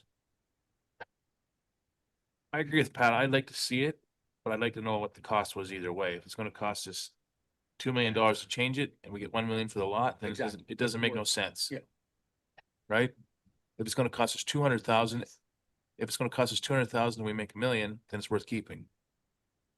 We don't know that. Well, That's what they should be able to tell us though. Yeah, it's not really a risk if we get the right information, and they'll come up with that information first, and then we'll know. But they also need a decision today and now and which way we want to go. we just gotta tell them whether we want it in, and then they'll give us a cost on what it would be. Through the deputy mayor, if you elect to keep the highway commercial block in, we can operate under the assumption that that's the chosen land use. We can design the stormwater management solution. I believe as part of the registration, MT would have to do cost analysis. That's typically probably later than you're going to want that cost analysis though. So, you know, if it's approved by council, we can also do a cost analysis as part of the detailed design to give you the opportunity to change it when the applications are filed. So that is a way we could go about it from a kind of a financial responsibility standpoint, is just looking at it, because we'll have to do the detailed design to get you that cost analysis. Did Jeff find out what the minimum lot size for commercial is yet?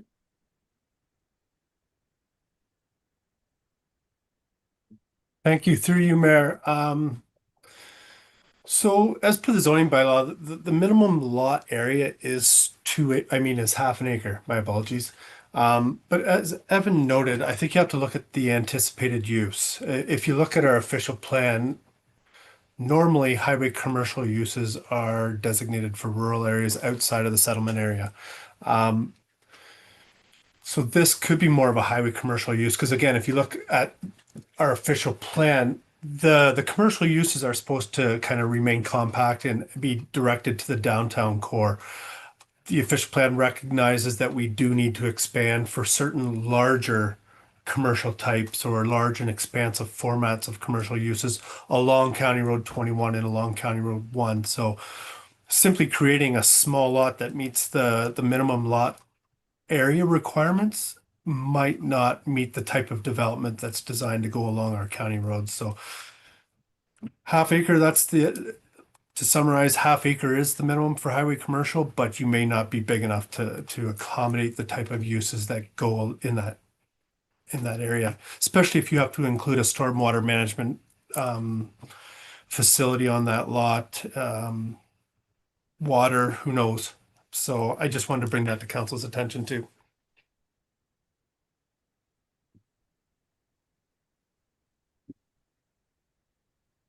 So, Evan,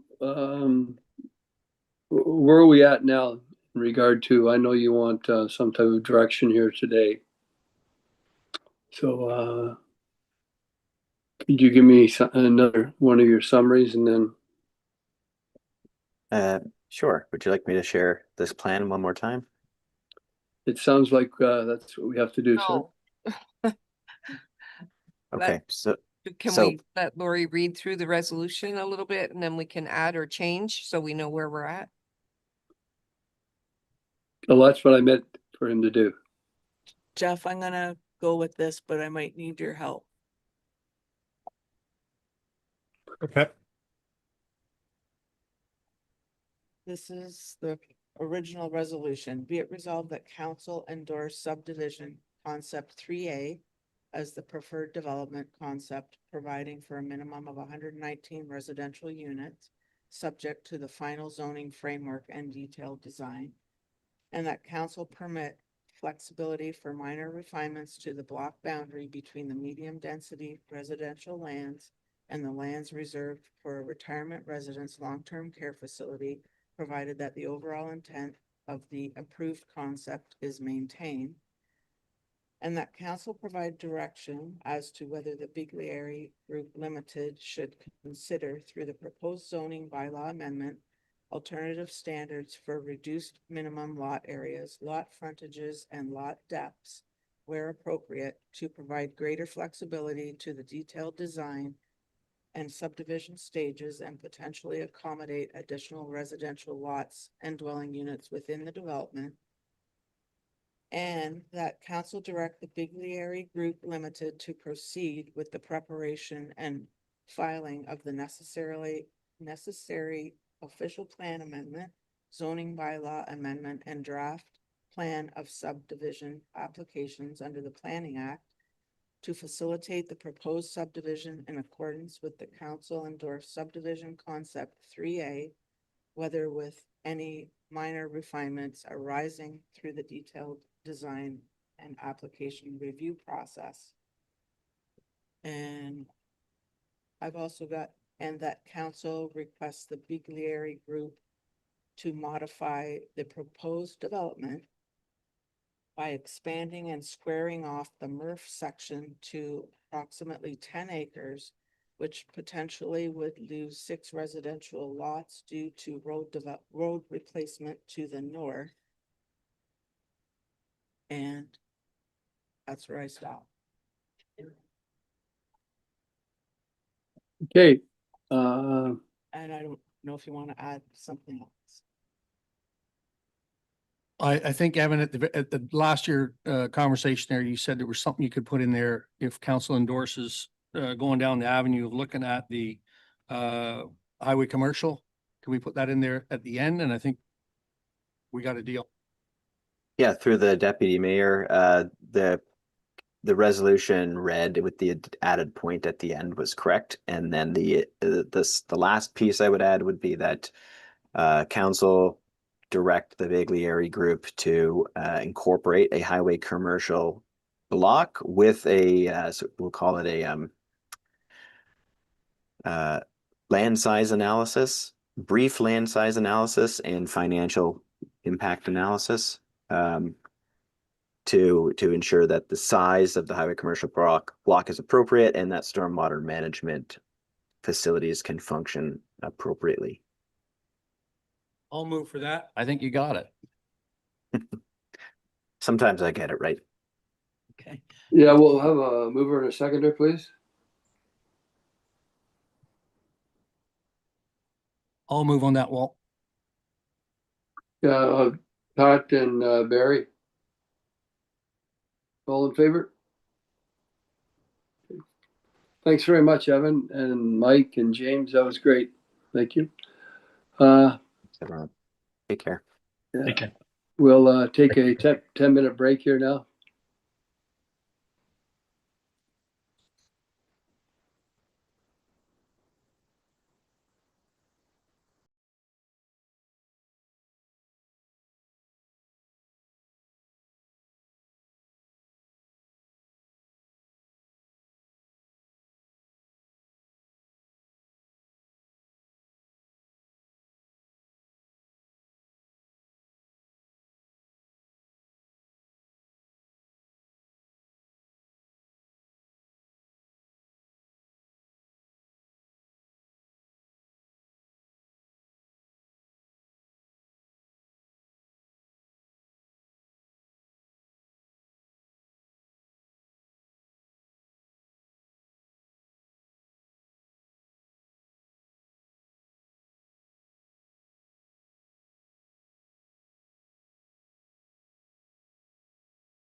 Hello, can you hear me?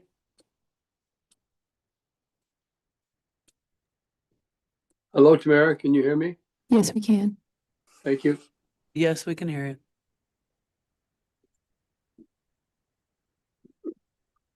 Okay. Are we ready to resume here, Tamara? Yep, I think we're good to go. Okay, great. Next on our general delegations, we have a zoning bylaw for urban agricultural in the water residential, excuse me, zones. And in attendance, we have Sean Breeden. Please come up. Thank you.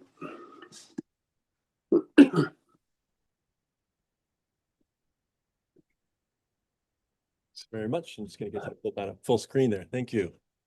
Good morning, Mayor and members of Council. I'd like to begin with a very brief warm-up exercise, which is on the next slide.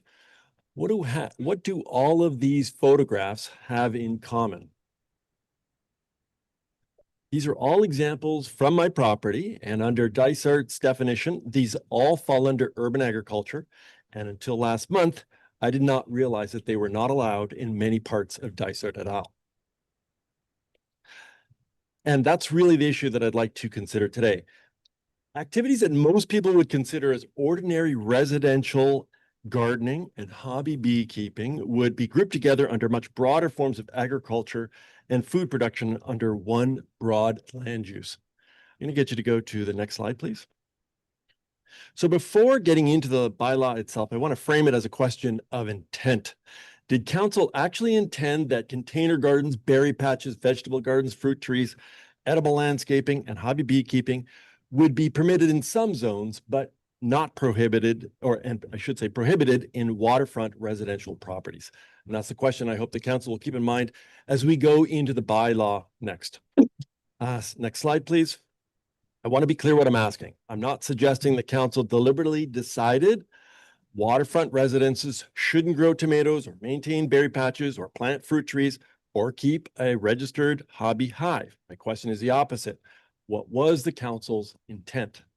Urban agriculture was introduced to support the local food system, contribute to quality of life, support sustainable food production, and food security, bring the zoning bylaw into conformity with the official plan, and minimize the impact on neighboring properties. These objectives I totally support. But they raise an important question. How do these objectives result in ordinary residential gardening and hobby beekeeping being excluded from waterfront residential zones? Next slide, please. So in 2020, urban agriculture was introduced into the zoning bylaw. The difficulty is that the definition is extraordinarily broad. It expressly includes backyard gardens, berry patches, container gardening, edible landscaping, herd gardens, orchards, vineyards, beehives, but also aquaculture, agroforestry, hydroponics, and aquaponics. So they are very different activities. They've all been placed under one land use definition. Next slide, please. And then in the broad definition, there is a permitted land use table, and urban agriculture is not shown as a permitted use in waterfront residential zones. So what that looks like is a rule in urban agriculture is a much broader practical effect because of what is included in that definition. I'm going to get you to go to the next slide, please. This is a map that tries to make it into a much more practical concept and easier to see. Much of the residential shoreline around Guilford Lake, just one of many lakes in the area. It happens to be that I own 3 properties, part owner in 3 properties. 2 of them are rural and one of them is waterfront residential, WR4L. So I can undertake activities on my rural properties, including properties immediately across the lake or across the road that are directly on the lake, while some activities are excluded or prohibited from the waterfront properties. These properties share the same lake with many of the same environmental characteristics, and that leads to the planning question that I wonder about and if it deserves examination. If legitimate impacts can be addressed through appropriate standards and existing regulatory mechanisms, is there a blanket prohibition in waterfront residential necessary. Next slide. Beekeeping, for example, also operates and does not operate, I should say, without a regulatory vacuum. For more than a century, Ontario has regulated beekeeping through the Bees Act, including registration, inspection, disease control, and enforcement through the provincial apiary program. And importantly, the overwhelming majority of Ontario beekeepers are hobbyists. Next slide. The broader provincial policy context is also supportive of pollinator health. Ontario recognizes that managed honeybees as an important pollinator and recognizes bees as important to healthy ecosystems. Next slide. The Ontario Beekeepers Association, which has represented Ontario beekeepers since 1881, is one of the oldest organizations in Ontario. And more importantly, for today's discussion, in 2025, they issued specific recommendations to municipalities to consider when developing beekeeping bylaws, and explicitly recommends relying on the Bees Act framework, which is an Ontario framework, using its property line setback process, consulting the OBA, and avoiding municipal restrictions that are more restrictive than the provincial framework themselves. Next slide. I also looked beyond Dysart. The supplementary material that I provided contains comparisons of more than 20 municipalities. I'm not going to walk council through that today. What it demonstrates is that there isn't one universal approach. Algonquin Highlands, for example, specifically accommodates backyard beekeeping. Some municipalities address it through agricultural or farm provisions, while other municipalities have no separate municipal bee restrictions where the Provincial Bees Act framework would continue to apply. Dysart's particular approach combines ordinary gardens, beehives into one urban agriculture definition, and then excludes it from waterfront residentials. So there's other regulatory approaches clearly available to council to consider. Next slide. My proposed motion has two parts. First, that staff review urban agriculture provisions applicable to waterfront residential zones and report back with options for permitting ordinary residential gardening and registered hobby beekeeping as accessory residential uses, consistent with the objectives identified when those provisions were introduced. And second, while that review takes place, that enforcement relating solely to gardening activities and registered beehive activity be deferred. I'm not asking council to prejudice any outcomes. I'm just asking council to give itself the opportunity to determine whether the bylaw produced the result that council actually intended. And lastly, across Ontario, there are communities that are finding different ways to support pollinators. On the next slide, I apologize. Specifically for beekeeping while protecting neighbors, shorelines, and community interests. Dysart doesn't need to copy any particular municipality. I'm simply asking council to consider whether approach has struck a balance between what council had intended and allow staff to examine alternatives. Thank you very much. I'm happy to answer any questions. Sean? Yes. Thank you for this. And just a little background information. I'm very familiar, obviously, with the lake that Sean lives on. And Jeff, this a question to you. Is this like Sean's been directed to get rid of your stuff, I guess, basically. Correct. You're basically, you're breaking the law, I guess, or you're breaking a bylaw, right? Everything from that little container of basil to the beehive is not allowed in waterfront properties. Which seems to me to be a little bit ridiculous. And I gotta admit that I think I'm in the same boat because my wife has a patch of mint that she loves for mojitos, and I guess I'm not allowed to have that growing on the side. So anyway, Jeff, maybe can you touch on this a little bit for us and what we can do about it, if anything? Yes, and through you, Mayor. I guess I just want to say staff have not reviewed this, so I'm not aware of the details of the order, and I've not reviewed this request in detail and how it applies to the provincial planning framework. I haven't prepared a report for council, so I guess my comments would be if council would like staff to review this, we can, but I recommend that it be done during the next comprehensive review of our zoning bylaw. As opposed to reviewing it right now in this context, just due to staff workload. When is that, Jeff? It's not set in stone yet. So right now the county's going through an official plan amendment process. Once they are done amending their official plan, we will be looking at amending our official plan for a conformity exercise. And then once that's done, then we would be looking at amending our zoning bylaw to conform with those documents. But it's a few years away. So Jeff, then in the meantime, since he's brought this to us, is he in compliance until we decide whether we are or aren't going to change our zoning bylaw? Wouldn't, Again, I have not reviewed the order or what's going on in the property. So at a glance, it doesn't sound like he's in compliance. First off, urban agriculture is more geared towards settlement areas and urban areas as opposed to waterfront areas. But yeah, I'd have to review it in more detail, but at a glance, it looks like he's not in compliance. Thing I don't understand with this is we're always preached to about native plants, plants and plants and plants. And here's a man planting plants to eat.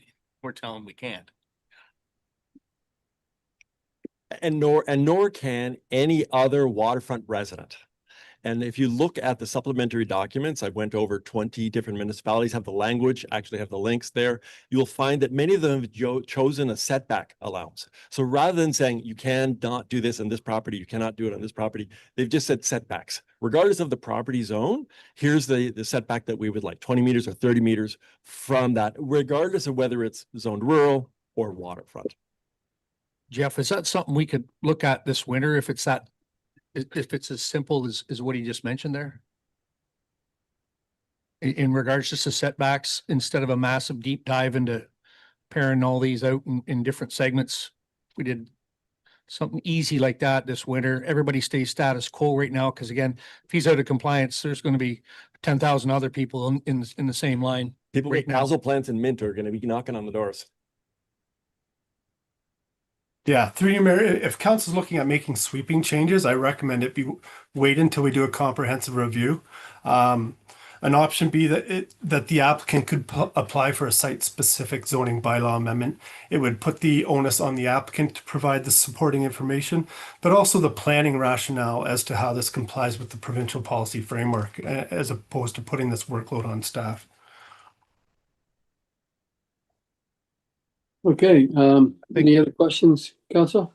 I think the problem with that, Jeff, is that if we're looking at workloads on council, if he goes through with this, then if there's again 1,000 other people behind him, that's going to equate to another 1,000 files on your desk. So I'm wondering, again, if we stay status quo now for this year and able to do something, I say quick and easy, if that even exists in here. But anyway, this winter, to try and do something simple, I feel that might be the best way forward if we're able to do that.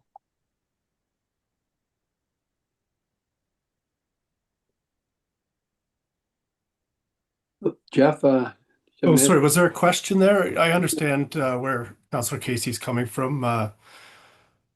I just want council to know about staff workloads right now, to take on another amendment of our zoning bylaw that does take a lot of research and time. Well, if this is on our time that we need, how can we make them compliant or give them a temporary pass until we decide yes or no?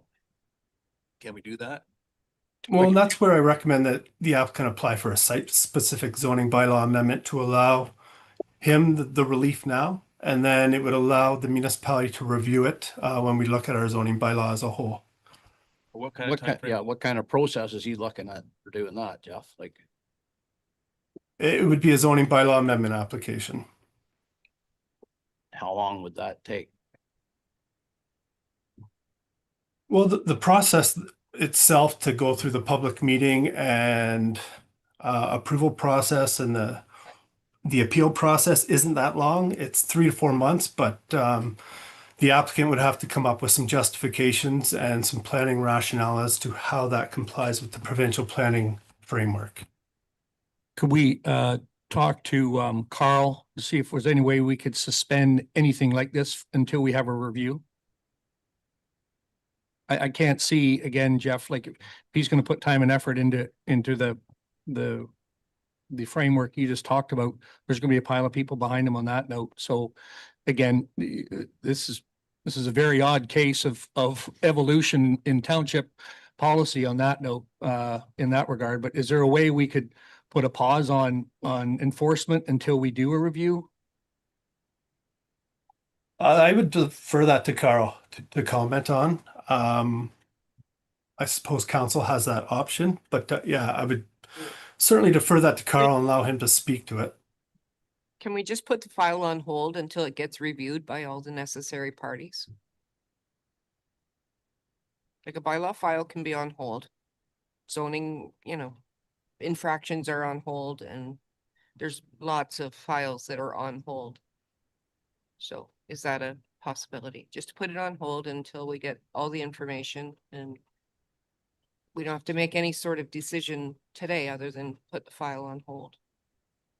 Yeah, planning staff, through you, Mayor, sorry, planning staff don't have an active file. The request is for us to open a planning file. The file you're requesting to put on hold is actually a bylaw enforcement file, I believe. So I don't want to comment on that. I know it's possible, but I, again, defer that to the chief building official. Could I jump in here? I think we should, we'll be talking to Carl here, pretty soon. So I think we're all agreeable that this gentleman is really not doing anything wrong. And definitely some changes have to be made. So I think we should try, I don't know how we're going to defer this to after we talk to Carl, because maybe Carl could help us out with some ideas, if that makes any sense. Well, do you want me to read the resolution that I have and we can go from there? Yeah, I think that's a great idea. Okay. Be it resolved that council receive the delegation from Sean Fred of Creekers Lane regarding reviewing the zoning bylaw, specifically the urban agricultural provisions and their application within the waterfront residential zones. Everybody okay with that? Mover and seconder? Tammy and Pat? All in favor? Thank you. Thanks very much, Sean. That was very interesting, and hopefully we'll get something resolved here. I don't want you to leave here thinking that we're not, so we are gonna talk to Carl on bylaw and see what we can do here. And I'll, if you'd like, you can get a hold of me tomorrow or later today if you like, and I'll let you know how things. Thanks much. Okay, next up, we have a staff report on the Harcourt delegation pause enforcement orders. I believe we have Gwen is going to talk on this measure.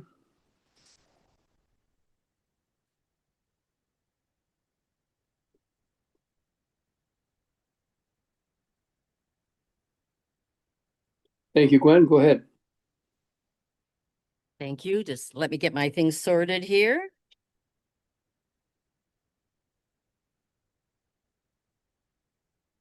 And with me is Andrew Lester, who is the Vice President of Harcourt Park, and I'm Gwen McIntosh, the President of Harcourt Park. First off, I would just like to thank the Mayor, the Deputy Mayor and Council for giving us this time to speak with you and to make it clear that we are not here to argue against any shoreline protection, and we're not here to address any permissions that have been granted as far as sheds or gazebos.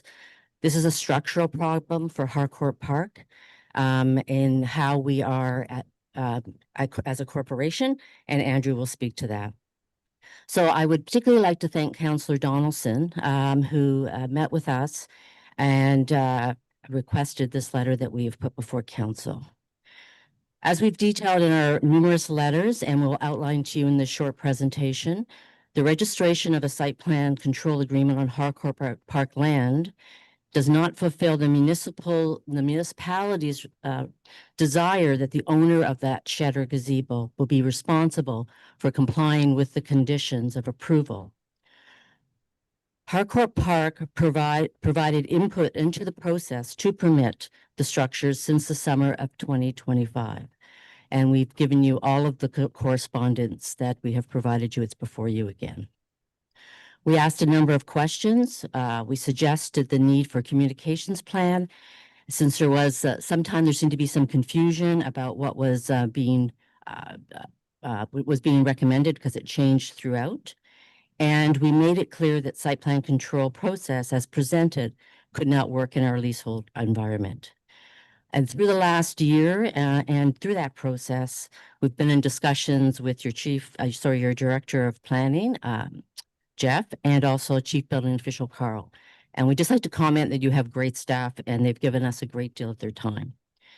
So the issue here, it is actually a complicated problem, although it sounds simple.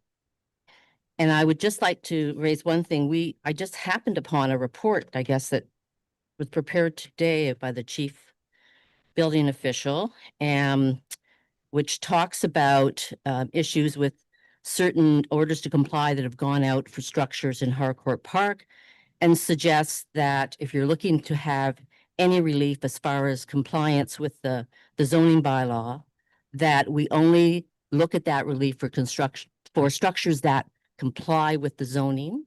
And our issue is the site plan control process. I would say to that the concern is that if you have a freehold property that is waterfront in Dysart, that you may get an order to comply, and through that order of comply, you have the opportunity to apply for a variance, official plan amendment, zoning bylaw amendment, something to get your property to comply. On top of that, you enter into a site plan control agreement as the owner of the property. The suggestion that has been put forward on this in this report is that that opportunity to get into compliance would not apply to Harcourt Park, because the only thing that would be out for consideration is the use of site plan control. So on that, we're hoping to keep this pretty short to 10 minutes. I'm going to hand it over to Andrew, who will go through some of our processes and how we are structured. Next slide, please. Thank you.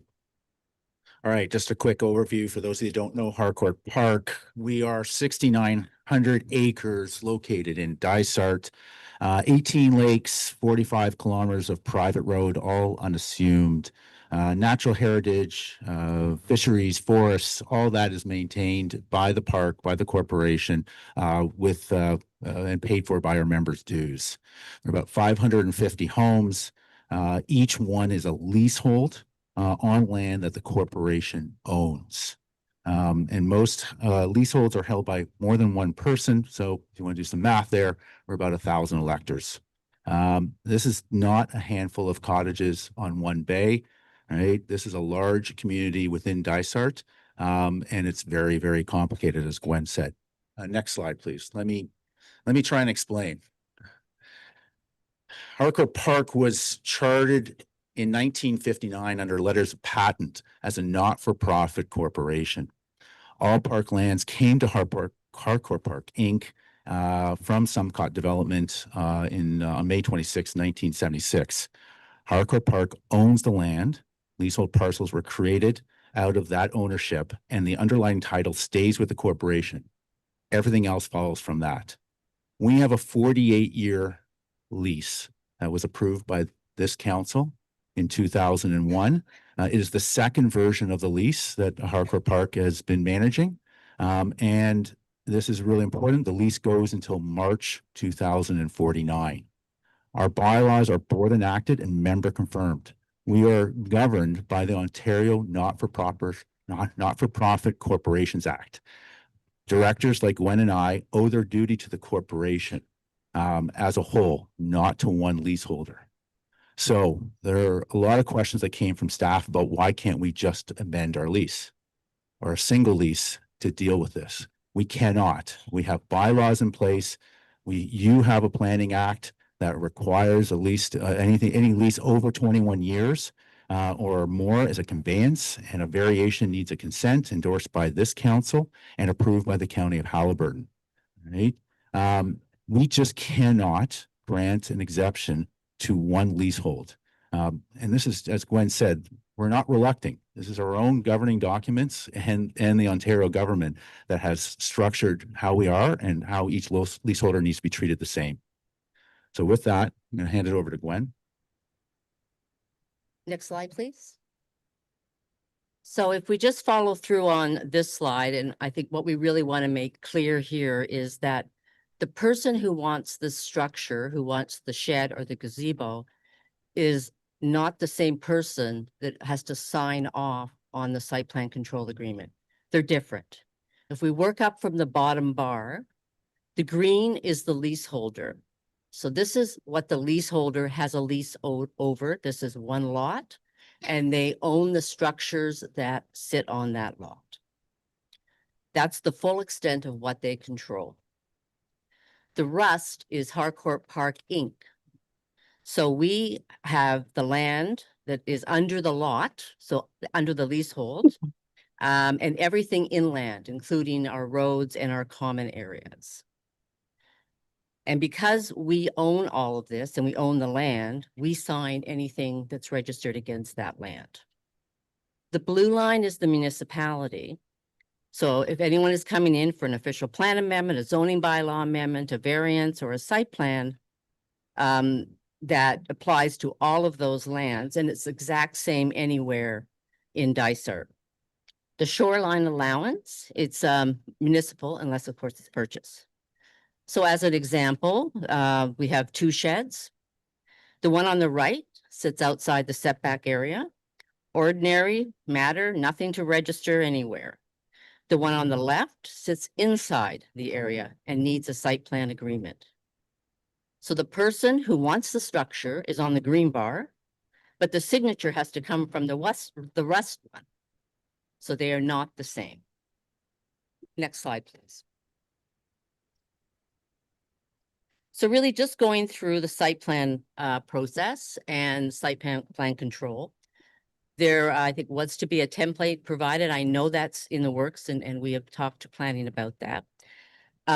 So every obligation in the site plan agreement would belong to the owner. So we have not seen a draft of any template. So this is what the Planning Act permits and what agreements would normally contain.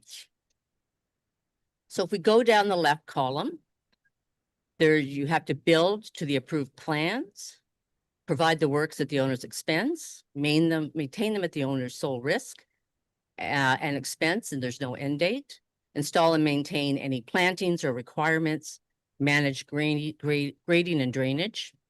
And on the right-hand column, you have to post security, pay municipal costs to go through this work, anything to do with insurance or indemnification, the cost for registering this on title, the cost for registering this on title, and as we go down. So everything that you see here, I mean, we've just followed the Planning Act requirements, but and you can see that each of the obligations attaches to the owner of the land, and it stays with the corporation after the leasehold is sold. So again, you have an individual who's building a shed, but everything comes back to the corporation, and the corporation is made up of all of our members. Slide 6, please. So this is what it takes right now, I guess, to get a shed or a gazebo. And for us, and the members pay for all of it. And 2 of the steps that are there in rust exist only because of our structure. So the requirement to buy the shoreline allowance. There is a requirement that which is about $10,000 to $20,000 from what we've heard from people. There is a need in Harcourt Park to apply for a consent for land to add to the land because we have to add it to the leasehold. So that's an additional step that doesn't apply anywhere else. We have leasehold property identification numbers, PINs, and we've recently been told by the Land Registry Office if we incorporate more land into that PIN, we have to go through an additional process now to create a new PIN. So then we have to prepare the site plan control application and submit that to Dysart. We, sorry, I can't read the screen here, pay any fees that are required.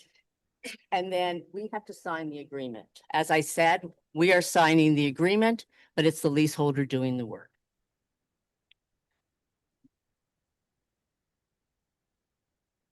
So then the agreement is registered on title. And if there are any penalties, like I said, we don't know if there will be any penalties, but they could ultimately fall to Harcourt Park. So every cost here is for a member, and steps 2 and step 6 exist only because the land belongs to the corporation. Next slide. All right, so what's happening now? It's causing Gwen and I to come up here. All right, so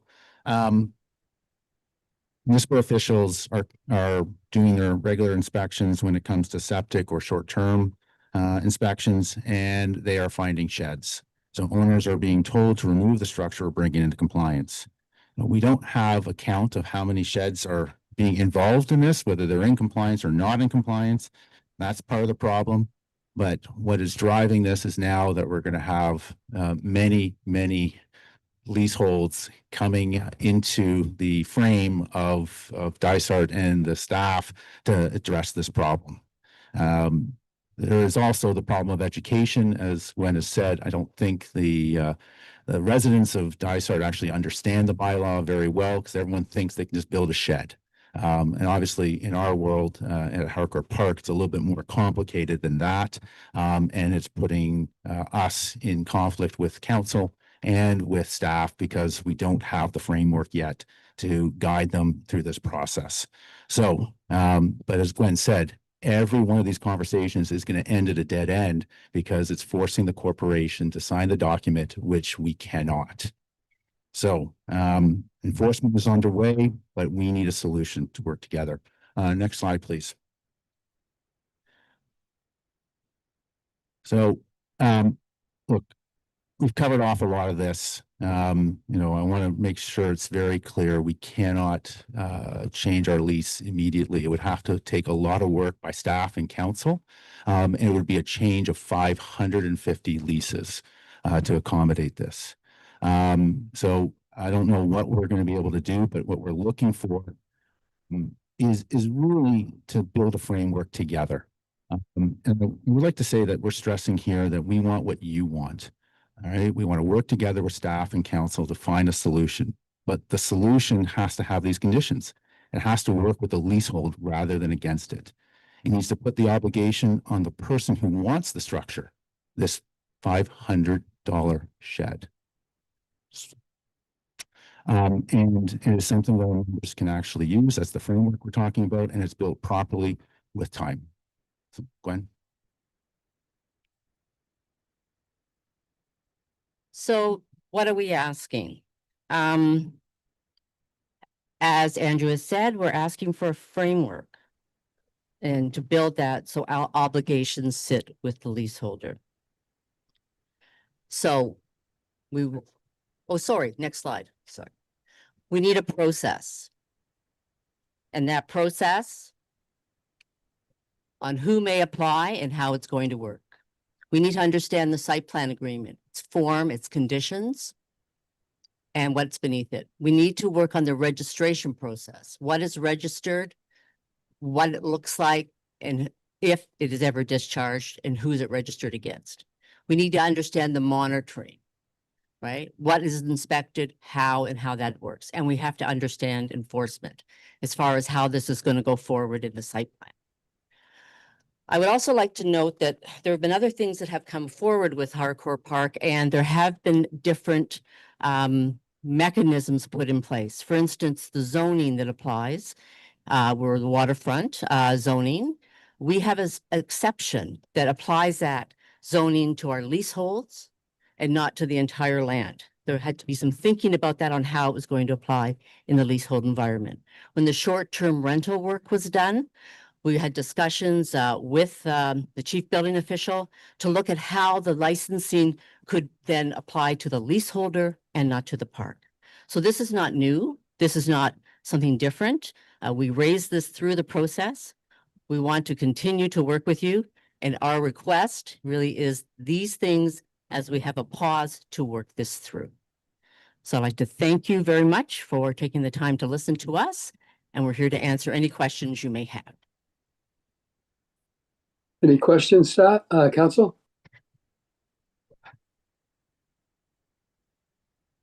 Okay. Well, have a resolution then, please, Lori? Carl, do you want to say anything? Oh, Carl's there. Good. So. Yes, thank you. So I just wanted to add, so they brought up that other properties have the ability to, so let's say it was a sauna or a bunkie, that they have the ability to apply for a zoning bylaw amendment or variance to permit those structures in the water setback. So even if another property other than Harcourt Park were to apply for that, they would still be receiving that $250 a month fee while they go through that process.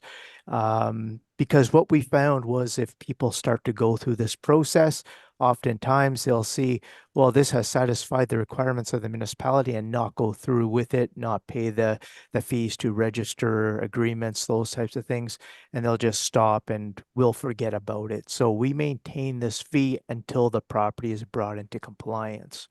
What we do sometimes is, so if somebody says, well, I just want to remove it, we will give you some time to remove it. We usually won't go over a month, but that is the easiest way to bring a property into compliance is just by removing the building, the illegal building. And that is what we always recommend to people, but we give people the option to, relocate it as well. So I just wanted to add that any other property within the municipality is going to be charged that $250 fee, even if they try to bring the property into compliance. So can I comment on that? We are not looking for any additional permissions. We're not here saying you should just allow saunas. Council hasn't allowed saunas. We're not saying you should allow bunkies. Council hasn't allowed bunkies. The only two things that are in effect here are with the shed and with the gazebo. So they are the only permissions. I think that, can be, my understanding, as there can be accommodations made as people are going through the process to legitimize or try to legitimize structures they may have, or, I mean, you went through this with the last conversation that you had with the agricultural zoning. So we're just talking about those provisions that are in your official plan or in your zoning bylaw, and then the requirement for the site plan. And that's where it falls down. Our individual leaseholders cannot sign a site plan agreement and cannot register it on title.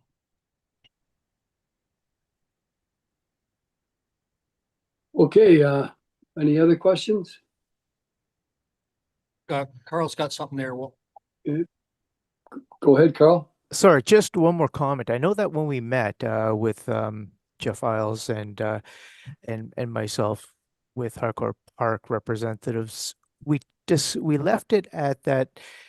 Yeah, Harcourt Park was to get a legal opinion on what you can put, the wording you can put in the site plan agreement that might put the responsibility on the leaseholder. I'm not sure if that's occurred yet.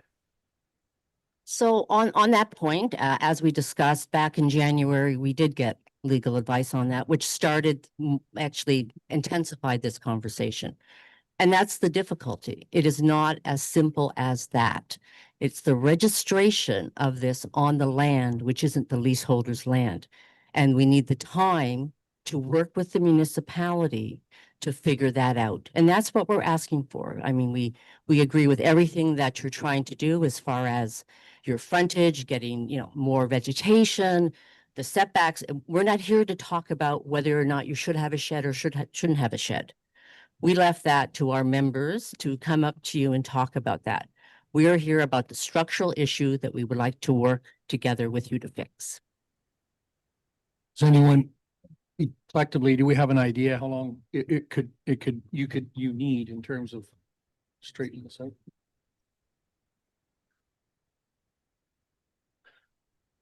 Well, I think that's a great question. We don't have, we've never been presented the process or even a draft of the site plan control agreement and how it might even relate to leaseholders, right? So that's just, it's a working session with staff. But right now, our concern is that there's enforcement that's happening. And to speak, as Gwen said, look, we understand, but if someone's getting a $250 a month fine, they can't get into compliance because they cannot sign site plan control. So I think this is sort of a chicken and the egg situation that we have to all work together on. Sorry, can I maybe just add to that? As we went through the process, I mean, all the things we do have to go through our members, right? And votes for our members. And we have members meetings. I think we have one in November, we have one in May. And I mean, I can see there'd be a concern about timing. I mean, how long does this go on? There's another option that we could certainly commit to you to come back as requested as a delegation to talk to where we are in that process and those discussions. So that could be another option that I would just put on the table. Carl, because this is I'm going to say a unique situation in Harcourt Park, is it something that we could, again, I don't hate saying defer all the time, but again, defer this till spring, and with the collective checkpoints that we're working together, Harcourt Park's bringing forward some constructive motions forward. It shows in the past that they're interested in compliance and sewage inspection programs and everything like that in that regard. I think this is just a formality in terms of making sure it fits their owners and tries and fits in with our bylaws on that note. Is that something you and Jeff, we could maybe put something together over the winter collectively to get together to comb this out? So we have something for spring, maybe? Yeah, from an enforcement perspective, and again, I'm hoping you can promote Jeff to this. He was supposed to be here for this presentation as well, just to answer any planning questions, site plan control questions. But with regards to enforcement, we could put whatever council wants us to put on hold. Now, saying that, we do have to treat everybody, all residents, the same. So depending on how council wants to look at this. Now, we do recognize that Harcourt Park has a challenge with that site plan approval process, but we also have the ability to remove the structures to bring things into compliance. Now, if we look at just the sheds and look at, well, let's put enforcement on pause for the sheds that comply with the 15% rule, they meet all the setbacks. Maybe they're going through with purchasing the shore road allowance. Maybe we can look at putting those ones on hold, because those ones have a chance of being approved at the end of the day if we come up with a site plan agreement process that works for everybody. But I know that because of Harcourt Park situation, they should be looking at the solution for this as well. Like, it can't just be a municipal process where we find the solution for Harcourt Park. They're more familiar with their situation and the rules. So, we'd want them to propose some solutions to us. And I default to Jeff on that process because I'm not the expert with site plan agreements. I'm sorry, could someone just repeat the question or elaborate? What is it I'm trying to explain?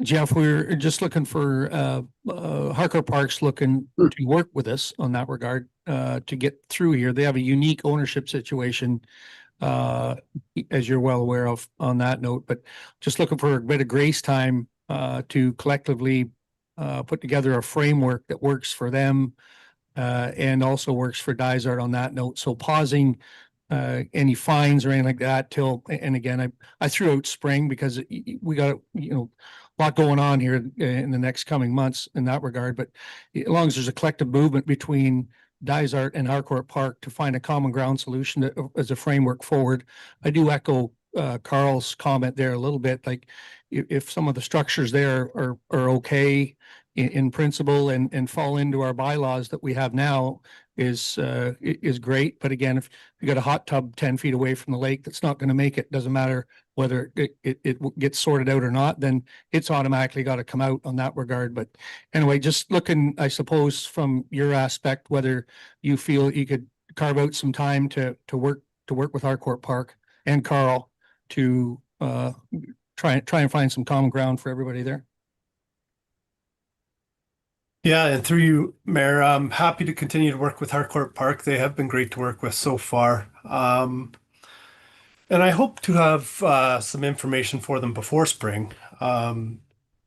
As directed by council, we have requested that our solicitor provide those draft templates, one for residential properties and one for leaseholds within Harcourt Park.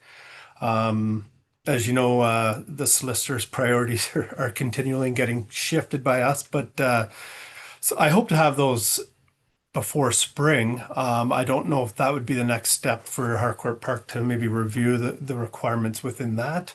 But it still doesn't resolve their ownership structure. At some point, they're still going to have to make that decision whether to agree to sign a site plan agreement, unless through their solicitor they can maybe devise alternate ways of registration on title that might not implicate the corporation.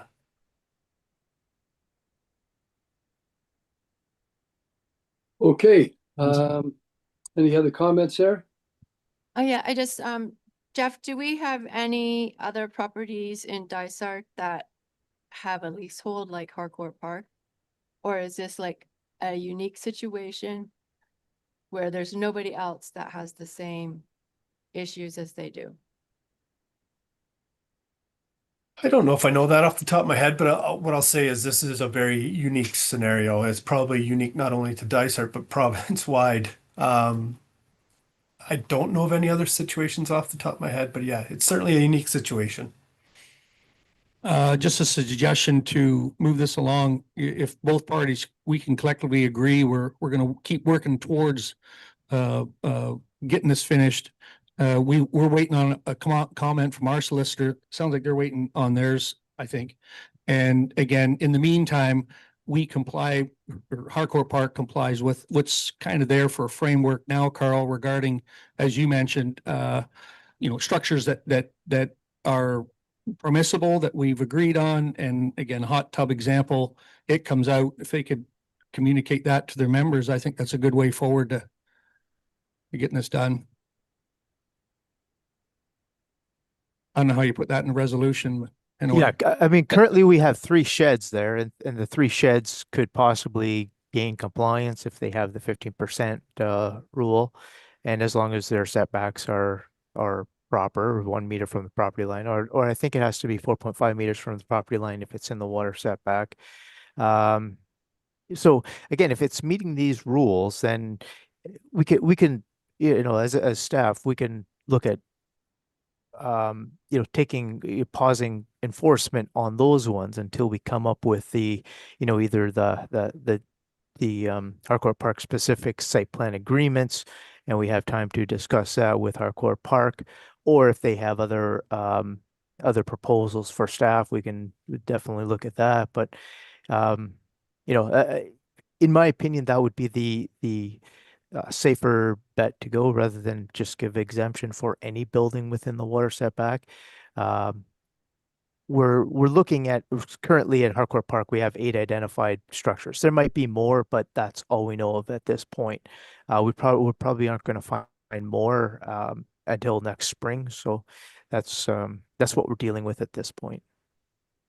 So can I just comment quickly? I think we made it clear that we're only looking at structures that were provided for in your zoning and your official plan. It's not looking at putting any exemption on structures that aren't allowed to be there. We do want to make sure, though, that our members are not penalized in the interim because they cannot enter into a site plan agreement. So therefore, they cannot go down different avenues that others outside of the park may be able to go down, as far as maybe not meeting the setback requirement or those sorts of things. So it should be open enough that they have those same permissions to do that, but the problem is we can't move forward now because ultimately it ends up in site plan control. So anything that we come back to you, we continue our discussions. We're talking about the spring. I think that works very well for us. And I think our members would see that very positively, and we would communicate that to our members. Thank you. Can we put a month on spring?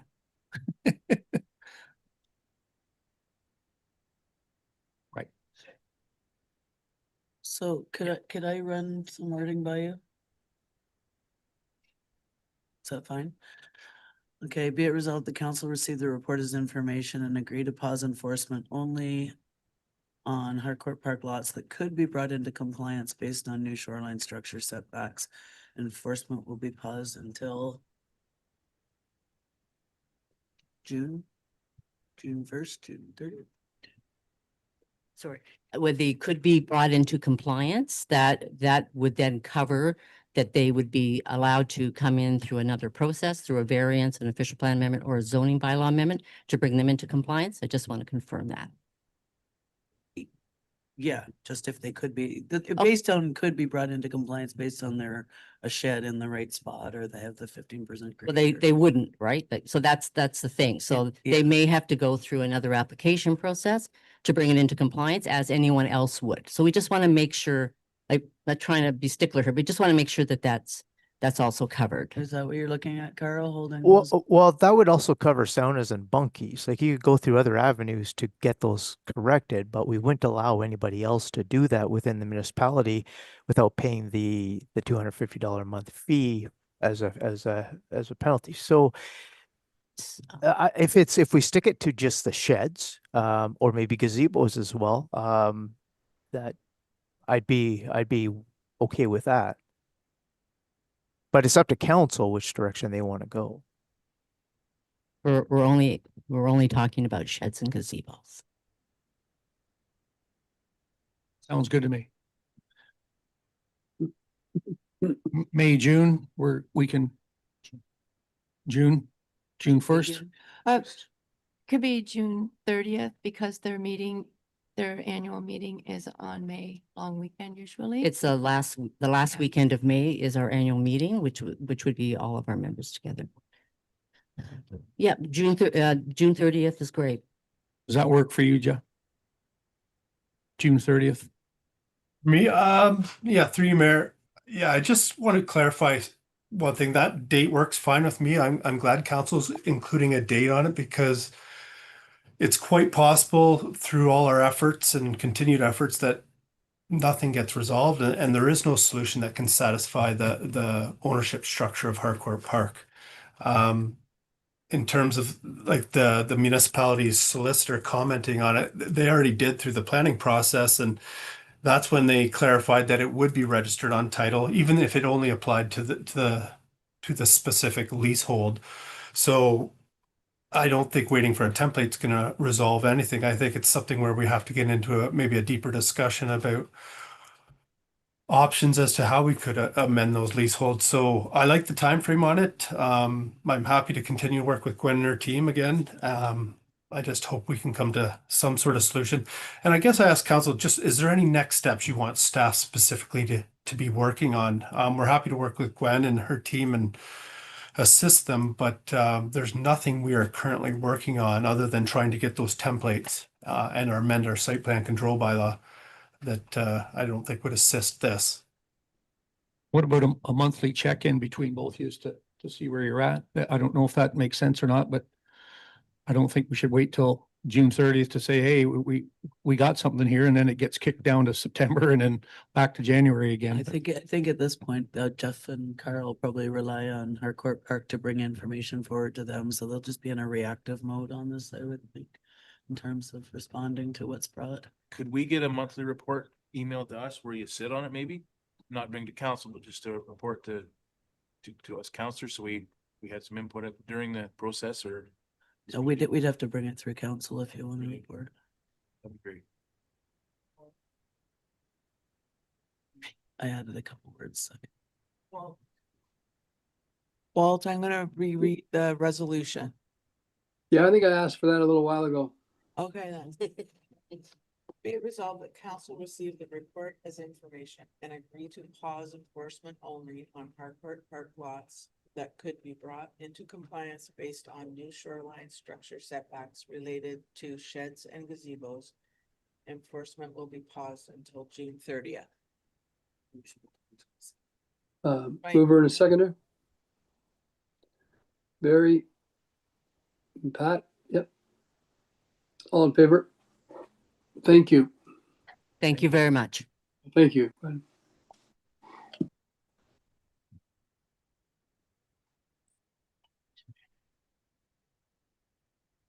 Next we have Halliburton by the Lake Community Safety Zone, Albion Crescent Subdivision.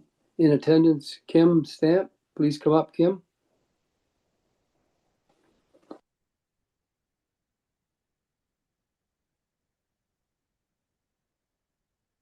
Mr. Mayor and councilors, thank you for inviting us to speak today. As Walt said, I'm Kim Stamp. I am the treasurer for the Halliburton by the Lake Owners Association. With me are Ann Farron and Bill Hudson, who are board members.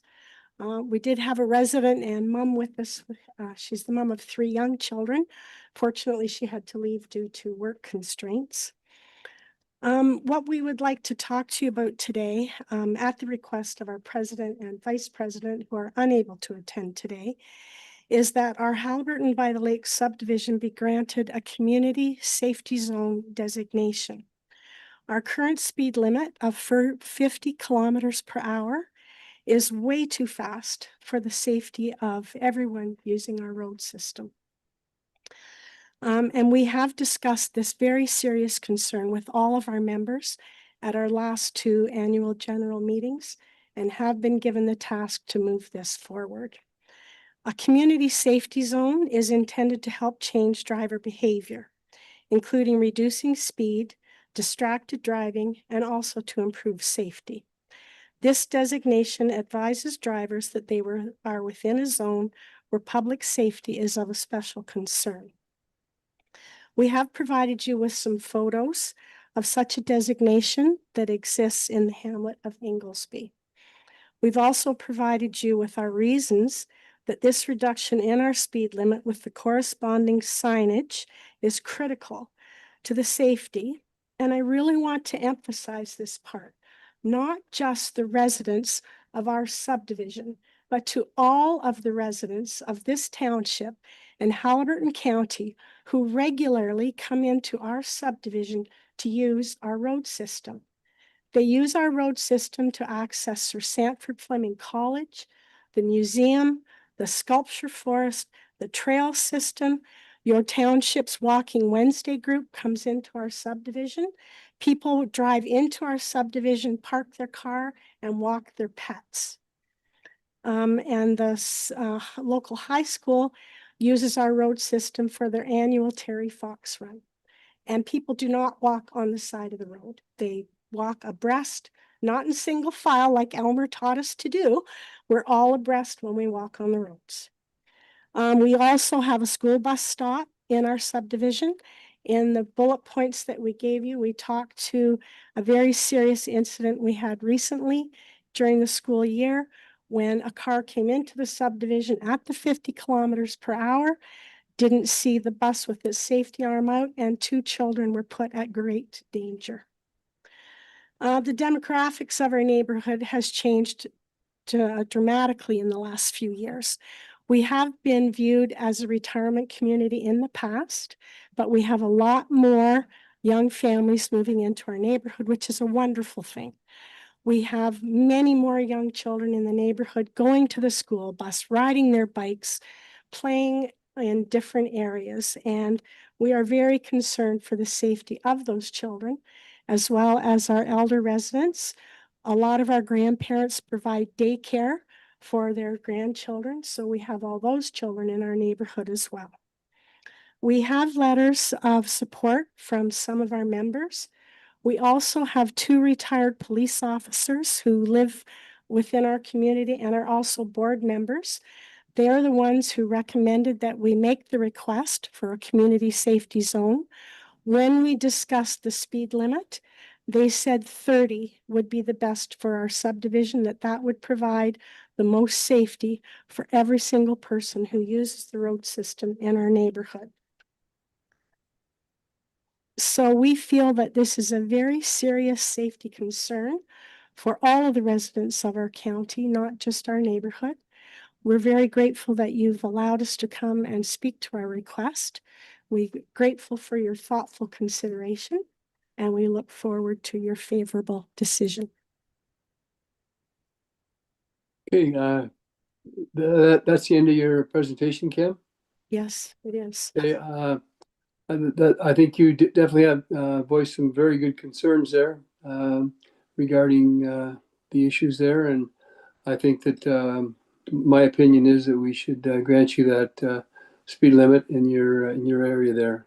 Thank you. You sure don't spend much. You wouldn't waste much time by driving 50 to get out to 21 there. So it just makes sense, I believe. Just wonder if Rob has any comments on that from the process perspective.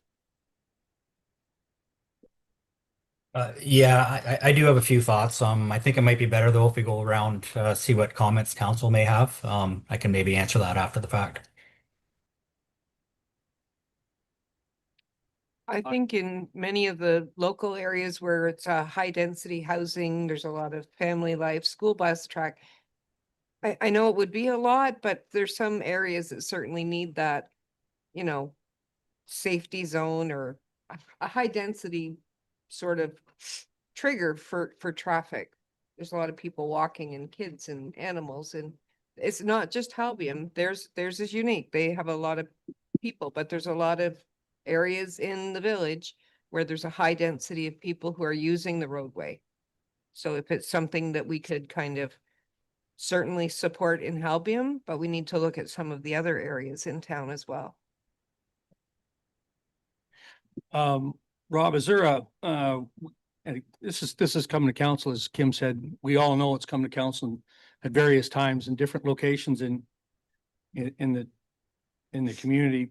Is there a speed reduction area that's posted on the way in and the way out that makes it a bit more cohesive? I think the framework of a speed, forgotten the term that Kim used there. Community safety. Community safety zone is a bit more complex on that because there's something that, you know, again, this all boils back to enforcement, no matter what the speed, no matter what the framework. But again, is a speed reduction area more practical, not only in Halbium, but say like Green Lake Road or you know, any other areas where they're even outside of the community where we have, you know, a road between the house and the lake and the dock. On that note, is there something that exists for that? Yeah, there is exactly that. There are speed areas you can post. Speed areas are only applicable to roads that are by default under the Highway Traffic Act 50 kilometers an hour. So Halbium would be impacted by that or eligible for that. Your roads within the village, certainly, same type of idea. Community safety zones are a bit of a different animal. We don't have a policy on community safety zones.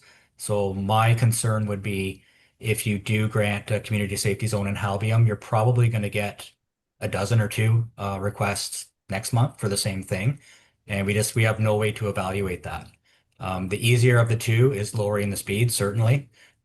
Speed areas require only a bylaw and gateway signage. So in Halbium's case, when you come off County Road 21, you would pass the sign that says 30 kilometers an hour area begins. And until you pass a sign that says that area ends, all of those roads are 30 kilometers an hour. But as you said, both of them rely on enforcement. So I'm not sure if there have been any patrols up in there, any incidents, that type of thing. But if council likes, they can pass either through bylaw next month, or we can take it back. I can try and collect a bit of traffic data in Halbium and just see how fast people are going. Right now, we don't have good data on that. So I would suggest that if people are traveling 60 in there, maybe it's a bigger issue than a community safety zone and lowering the speed. But we won't know that until we have data. But either way, if council wants to make a decision, we can pass bylaws as early as next month. Could I make one comment, please, Mr. Mayor? Sure, go right ahead. We also have no sidewalks within our subdivision. And in the winter time, because the plow comes and sands the middle of the road, that's where people walk, because that's where it's the safest. Winters are harsh, we get ice conditions, all that. So people are going to walk where the sand is. So that's another critical point for us is we have no sidewalks, our street lighting is poor, and the sand is in the middle of the road. We can only look after one request per delegation, Kim. I'm not asking for sidewalks. I'm just telling you why it's a safety concern as well. Thanks, Pat. And generally, from what I've seen in the past, if you look at municipalities that do have policies on community safety zones, sidewalks are a factor, street lighting's a factor, traffic volume, traveling speed, all of that data feeds into a decision whether they post it as a community safety zone. But again, as we don't have a policy, this would be not a unique situation, but case by case situation, I guess is the right way to put it. So after this, if we got another delegation next month, we'd be going through the same thing. So unless we had a policy that said, yes, this meets the criteria, or no, this doesn't, I would be leaning heavily towards the reducing the speed limit as an interim. And if they want to explore a community safety zone policy, that would come later. Kim, is that okay with you? Is that, I'm sure it addresses a lot of your concerns if we do that speed reducing. I think that's probably the most important part is to get the speed reduced. You could come sit on my front porch. I'm on the flat stretch of Halbium Crescent, and the Amazon driver comes in. I don't know how fast he goes, but it's not 50. And a lot of people in the subdivision, ones that come in, especially on the straight stretches, really put the hammer down. And we also have one blind corner on Halbium Crescent that is a safety concern as well. Ideally, we'd like to see more than one speed sign for our subdivision. But I think if we can get the speed limit reduced, that would greatly help with our concern. Sounds like, Rob, that's something that if we give the okay here right now, in a month's time, we can approve it and away we go, right? Yeah, I would just caution, again, we don't know how fast they're going in there. So if they are traveling 60 kilometers an hour plus in there, personally, I don't think a sign that says 30K is going to fix the problem.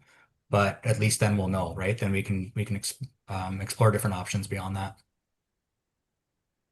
If they don't pay attention to the sign that says 50, they're probably not going to pay attention to the sign that says 30 is my concern. You have a little bit of data, and that data is provided that people are going way, way too fast. Then we have something you can go to the OPP with and say, look, this is the data we've accumulated. It's unsafe. You need to do some controls because you've got some background. And Rob, how do you come about this data? You said if we did whatever, like do we have our own way of seeing how fast everybody's going in there for a month? Yeah, we have our own traffic counter I can put out. So yeah. We do that, as possible, give it a month and see where we sit, whether we need enforcement or we need a lower speed limit. Yeah, I don't think I need a month. I would say at least a week, maybe 2, but Okay. Okay, so we'll gather the data for a couple of weeks and bring something back next month. I can bring something back. And if council wishes, we can bring a draft bylaw back. I don't know, Tamara, if that would be a good way to approach it, have a draft bylaw if they do want to pass it. Yeah, you could bring it as a draft just for discussion and then pass it the following month. Okay. Put that in the resolution.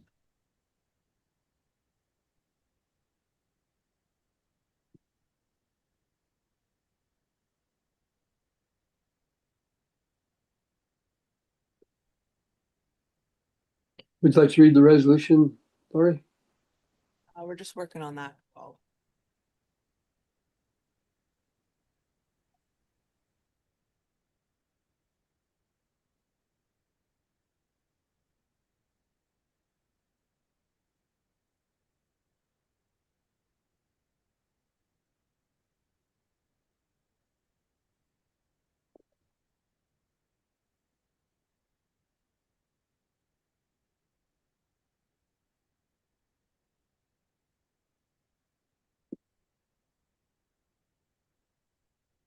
Be it resolved that council received the delegation from Halliburton by the Lake regarding a community safety zone in Helbium Crescent as information and direct Rob to draft a speed reduction bylaw reflecting 30 kilometers an hour to be discussed at the next meeting.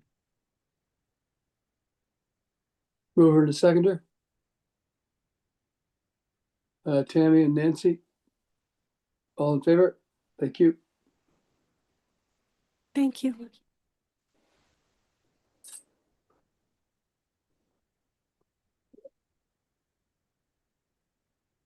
Okay, our next delegation is the ULink Center Community Based Research. In attendance, Andrew Gordon and Frank Figley.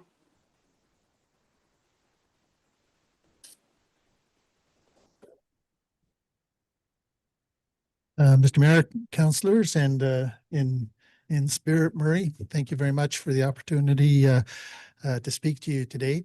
My name's Andy Gordon. I'm the director of ULinks, and this is a man I always look up to. My name is Frank Figley. I'm the program manager for ULinks.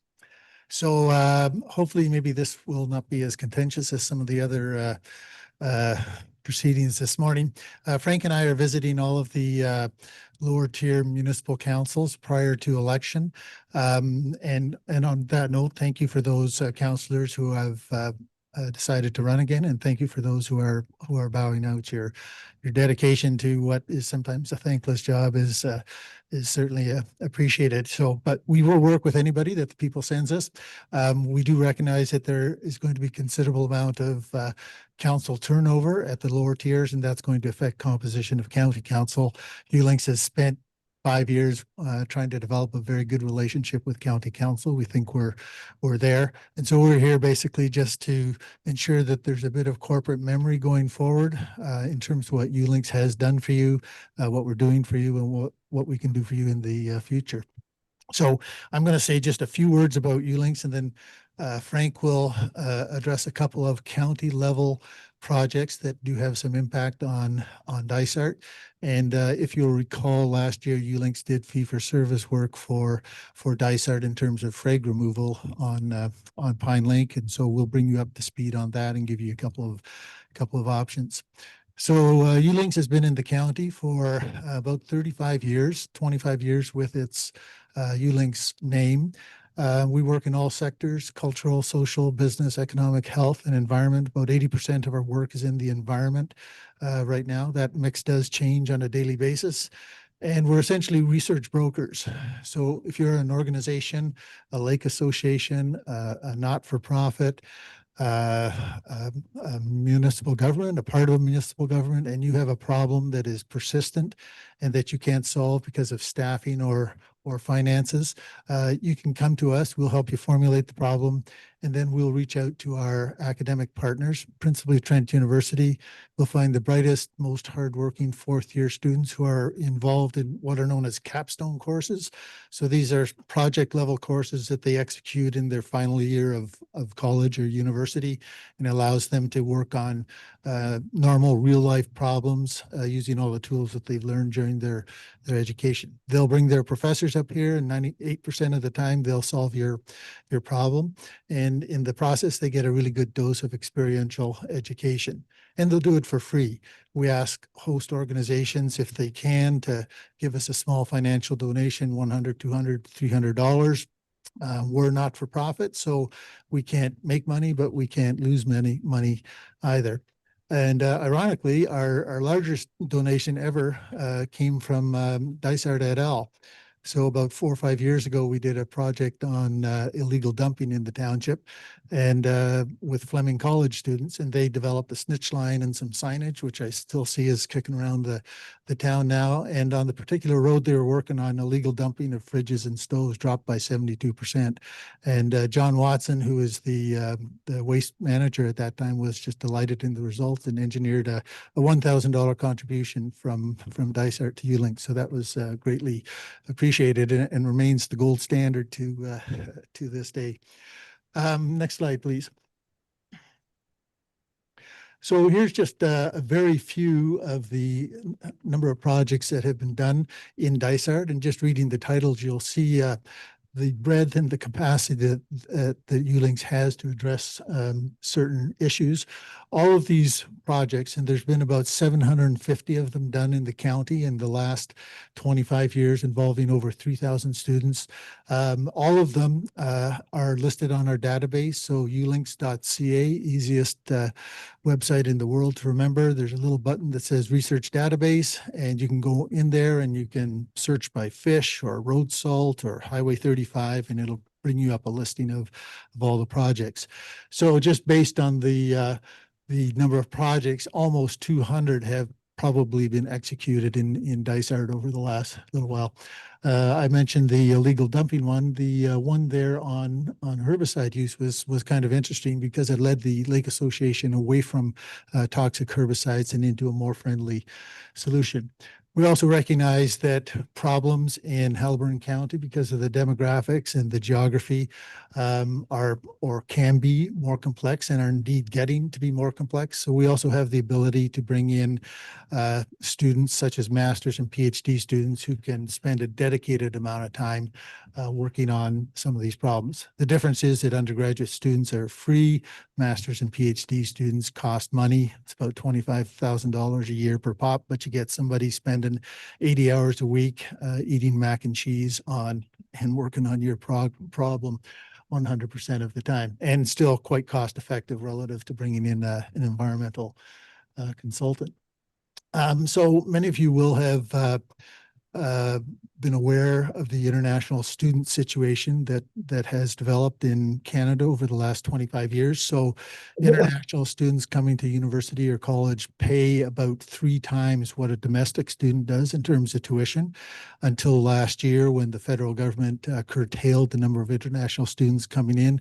Every single university and college in Canada, except for the really wealthy ones like U of T, is now dripping red ink. And so Fleming College tore up 29 of its academic programs and tore up our contract with them in the process of doing so. Trent University, which has been a huge supporter of ULinks, in fact, that's where ULinks came from, they cut all of their academic departments by 12% financially, which is absolutely huge. We're not part of Trent, so they cut us 30%. So for a little small organization like ULinks, that's really tough. So we've had to pivot fairly quickly, and the fee-for-service project that we did for you folks last year was the start of many that are in development for other municipalities and lake associations, including work on invasive species, et cetera, et cetera. So just before I hand it over to Frank, we'd like to leave you with a thought that think of us not so much as a charitable not-for-profit in the county, which is what we are, but think of us also as a Haliburton County-centric research center that is very cost-effective. And we've got a lot of breadth and capacity. We can't do a financial audit for you. We can't build you a bridge, although Pat, I did think I sent you some stuff on how you could get a free wooden bridge out of the National Wood Builders, Bridge Builders Association, whatever.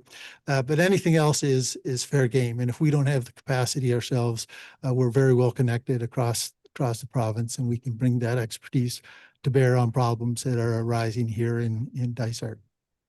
Thanks. Next slide, please. So one of the areas where ULinks has become particularly well known is through our Woodlands and Waterways EcoWatch initiative. We recognize that Haliburton County has a unique challenge in the sense that we don't have a representing conservation authority or watershed council that oversees all entirety of Haliburton County. Crow Valley does do a little bit in the Highlands East region. However, we'll see amalgamations anticipated for February. It'll be interesting to see how those shifts will change. Our WOO program brings municipalities, lake associations, volunteers, and students all together into one coordinated monitoring network. And I'll talk a bit about our aquatic monitoring in that part. So the first is our Testing the Waters program. It's a long-term water quality monitoring program represented on screen here by either a yellow or a red pin. And through this program, ULinks trained volunteers are working with us to collect physical and chemical information from lakes, and that could include water clarity, pH, conductivity, lake nutrients, and other chemistry indicators. And these are measurements that are telling us what the state of the lake is at the time of sampling. And we also have a secondary program in benthic biomonitoring, where we're using small aquatic organisms like insects and other organisms that dwell in the bottoms of lakes and streams as a biological indicator. Because they're living in water for months or sometimes years, they act as excellent long-term indicators of what's been happening over time. And so together, these two programs tell us a whole lot more about a lake system's condition than either could independently. And tangent to these programs are other initiatives that sort of ride off of that, such as aquatic species inventories, mapping and management of invasive species, such as Phragmites, shoreline and habitat research, and other community-based research projects that are responding to environmental needs. Next slide, please. So this map is a good illustration of why this work has to be approached at a county level. Lakes, rivers, wetlands, etc. They're all interconnected systems, and water simply does not recognize municipal boundaries. Before touching on the Dysart component specifically, I do want to recognize and thank the County of Haliburton. That's been instrumental in allowing this program to grow into the coordinated monitoring program that is in through financial support since 2022. And so that county level support has been essentially important because it allows us to use consistent methods across municipalities, build comparable data sets over time, and support lake associations that are already contributing a wealth of resources, both through voluntary time and other resources of their own. So bringing that back to Dysart, this municipality has the largest representation of lake associations participating in both of those programs. So the green ones, I forgot to mention, correspond to the benthics. The yellow is the Test in the Waters, and then red is a lake association that's participating in both.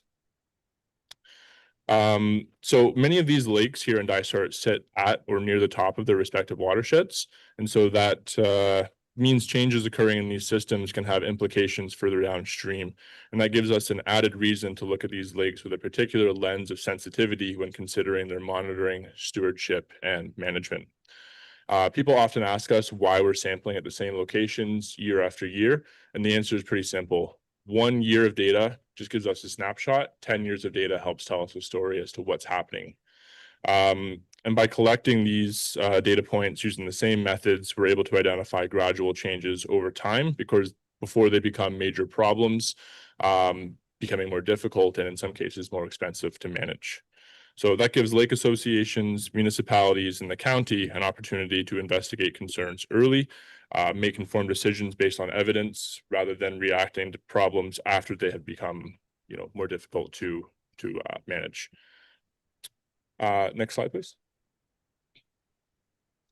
So as Andy mentioned, we also wanted to remind council that the Woodlands and Waterways EcoWatch program extends much more than just doing water quality monitoring.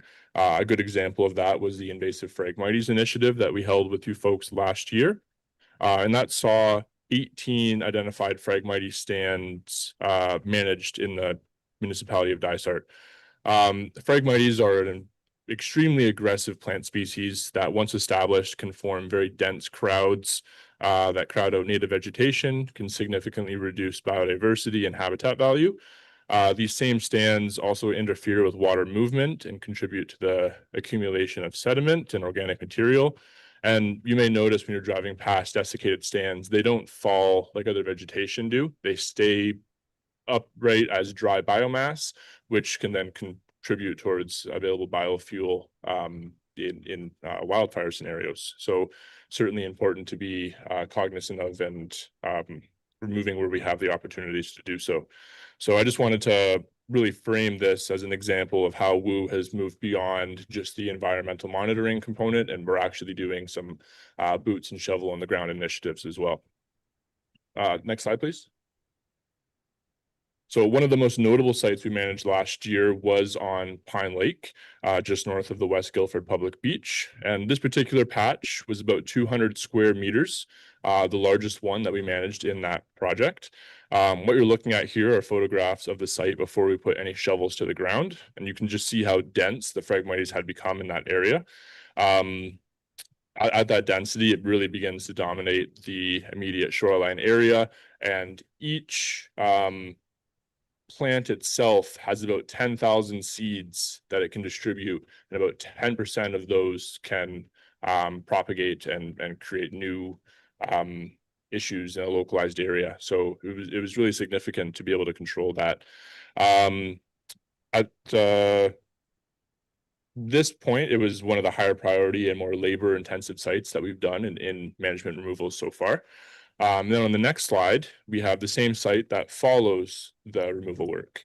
So unfortunately, the before and after photographers were different people, so we don't have them taken at the same vantage point, but you can still see the impact of the work, and importantly, the amount of native vegetation and biodiversity that remains within that site that was once dominated by Phragmites.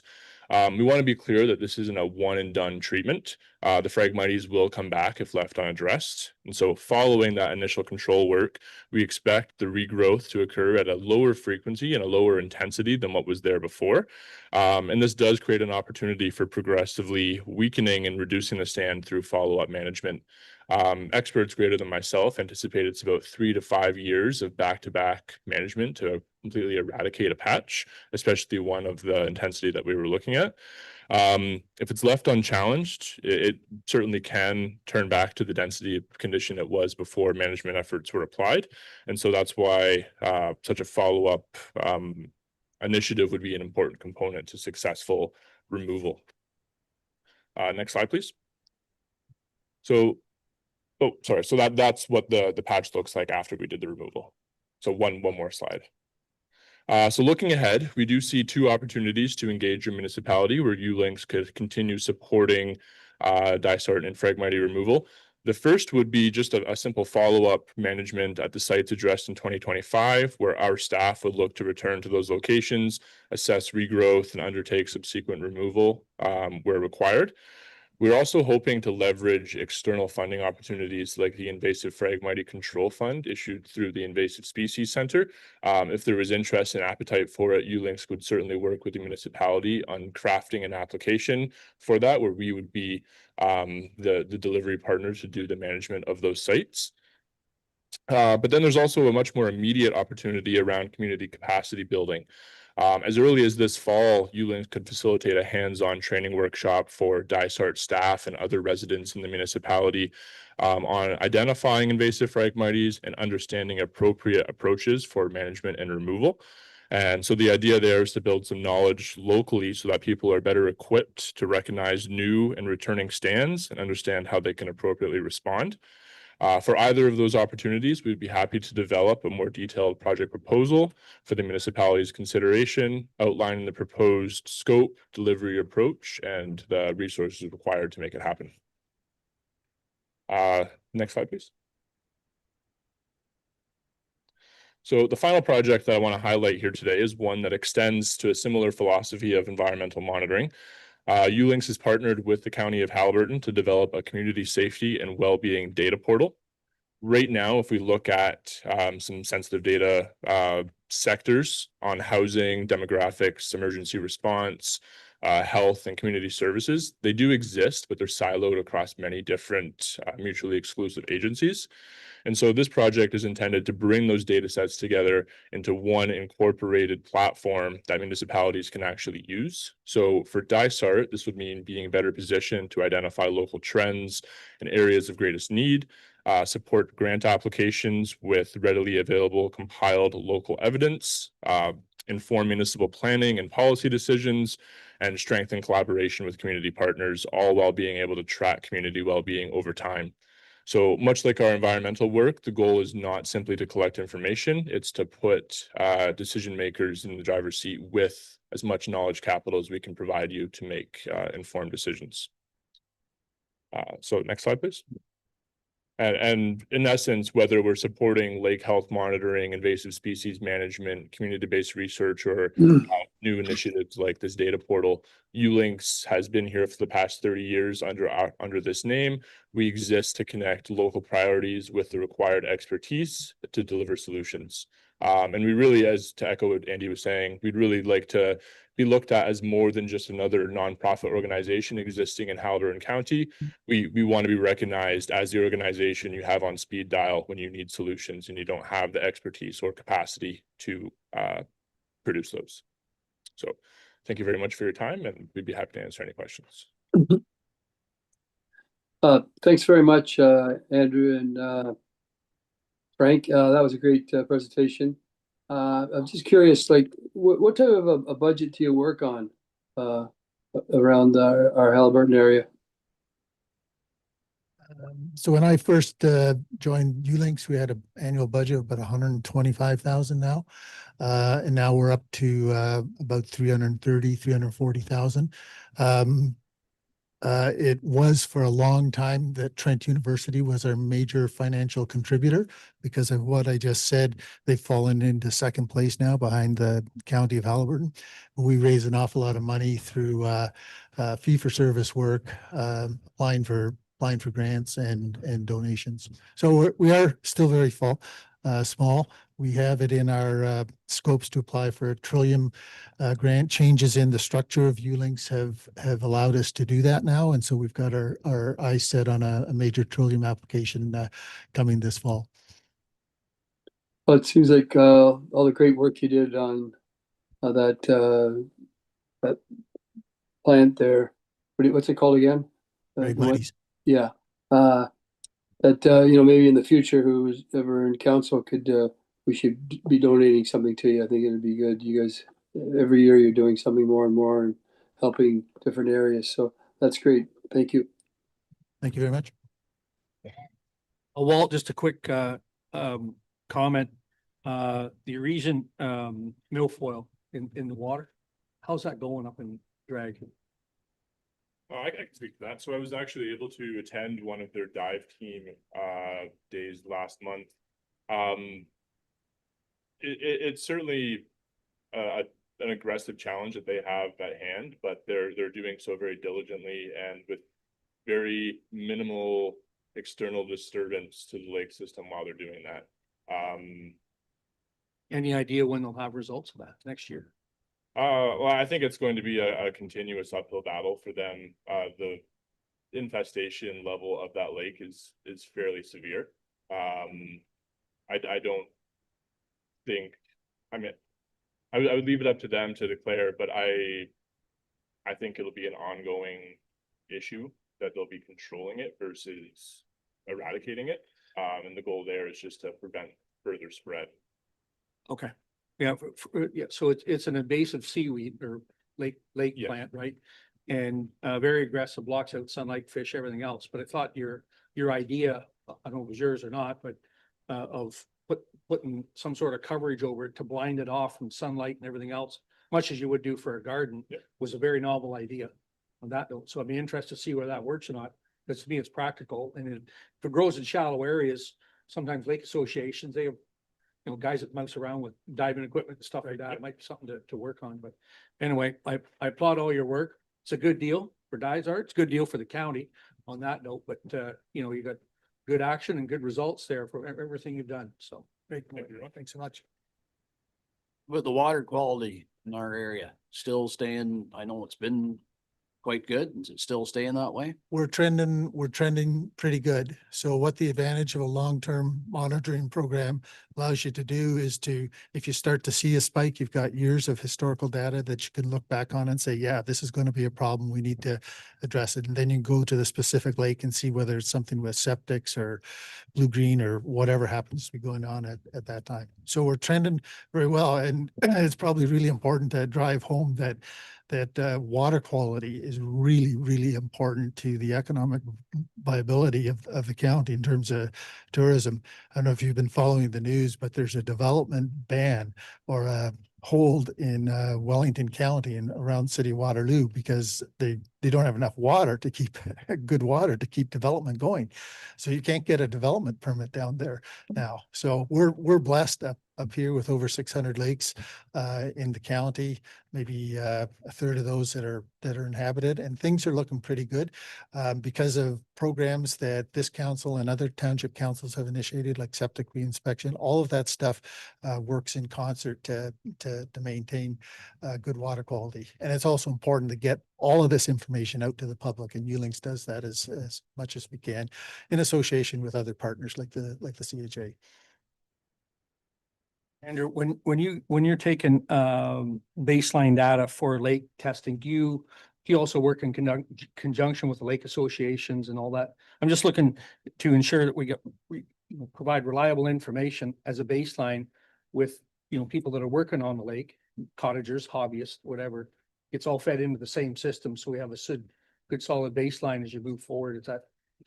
Absolutely. Yeah. So is it 26 lake associations now? We're at 27 now, screaming up to be 30 by the end of fiscal year. And the communications that we deliver to them, we provide their lake stewards and upper administration with raw data.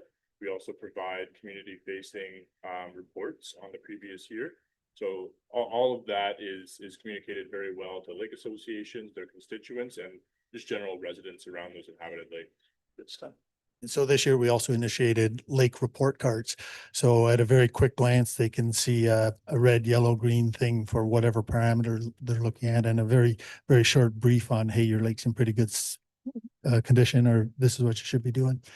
We also have, so we've got 5 years worth of data here now, but there's been historical data collected in Haliburton Lakes. So the MNRF does trout lakes, but they only come back about once every 8 years. MOECP about once every 5 years. There's the Love Your Lake program. It collects on an annual basis. It's also citizen science driven, but they only collect about 3 or 4 parameters, whereas we're collecting about 25. We're also the only organization, I think, in Canada that does under ice sampling. So in the wintertime, Frank and his colleagues are out on the ice taking samples under ice. And that's really important, especially where you have drawdown lakes like we have here in the county, because that's the drawdown effect can have some negative ecological consequences.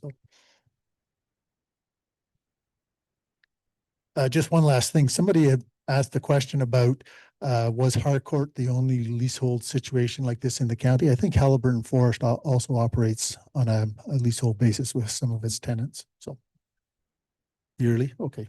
Just FYI. Thank you. Thank you. Walt, I have a resolution there. Oh, you're muted. Be it resolved that council receive the delegation from ULinks as information. Yeah, mover and a seconder. Carmen Berry, all in favor? Thank you. Next, fire. Well, we were just wondering if we could maybe move a couple things around to let some of the delegations that are still here, they've been here all morning. We have a couple ideas, if that's okay with you. Yeah, go right ahead, whatever makes. Maybe do a working lunch or something, because lunch is here and work through. Whatever you want. Go ahead. What Lori's made a list here.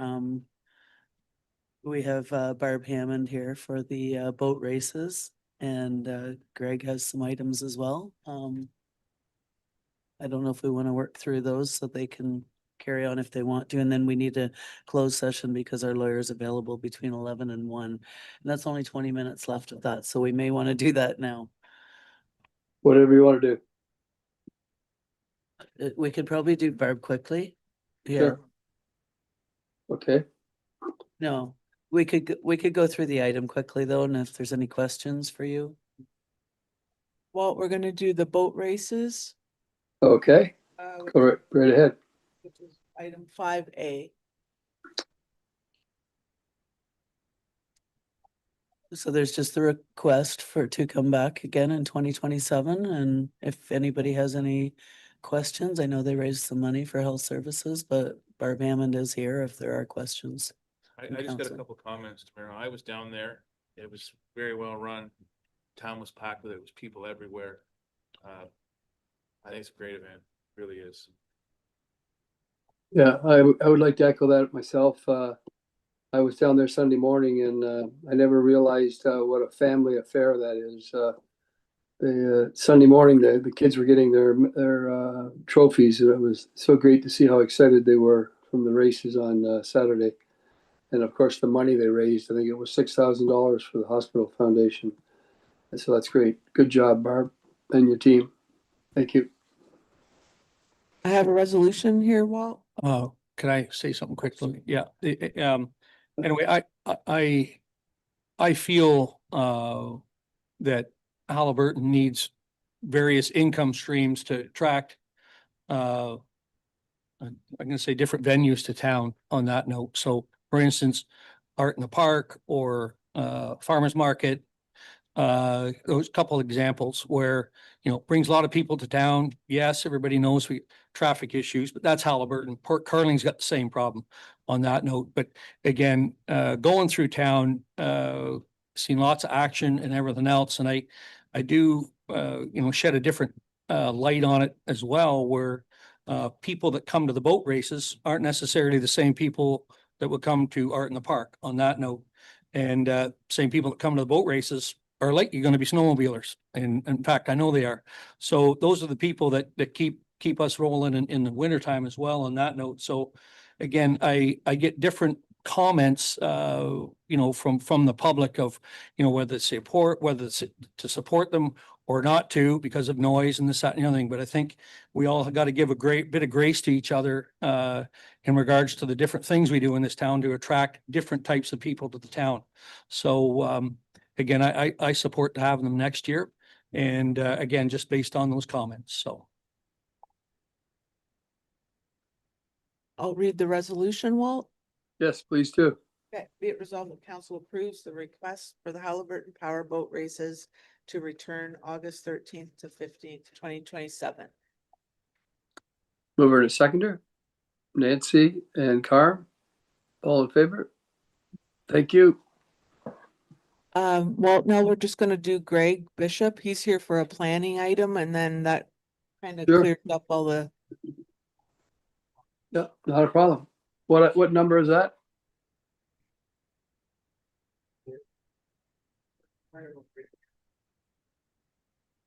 It's fine.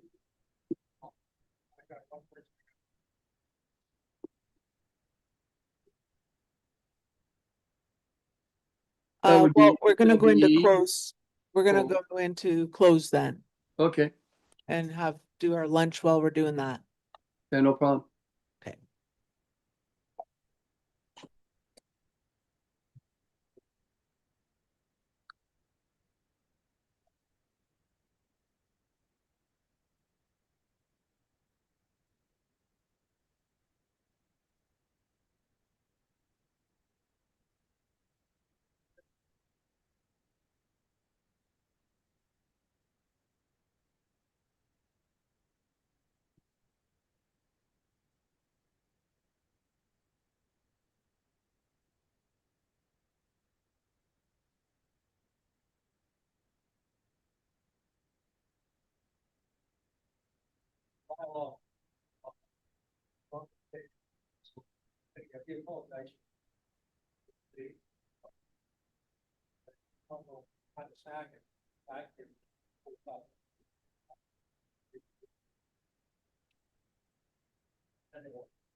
Okay, well, Yes, how are we doing? Yeah, we're back. Do we have Dan on there? Dan, are you around?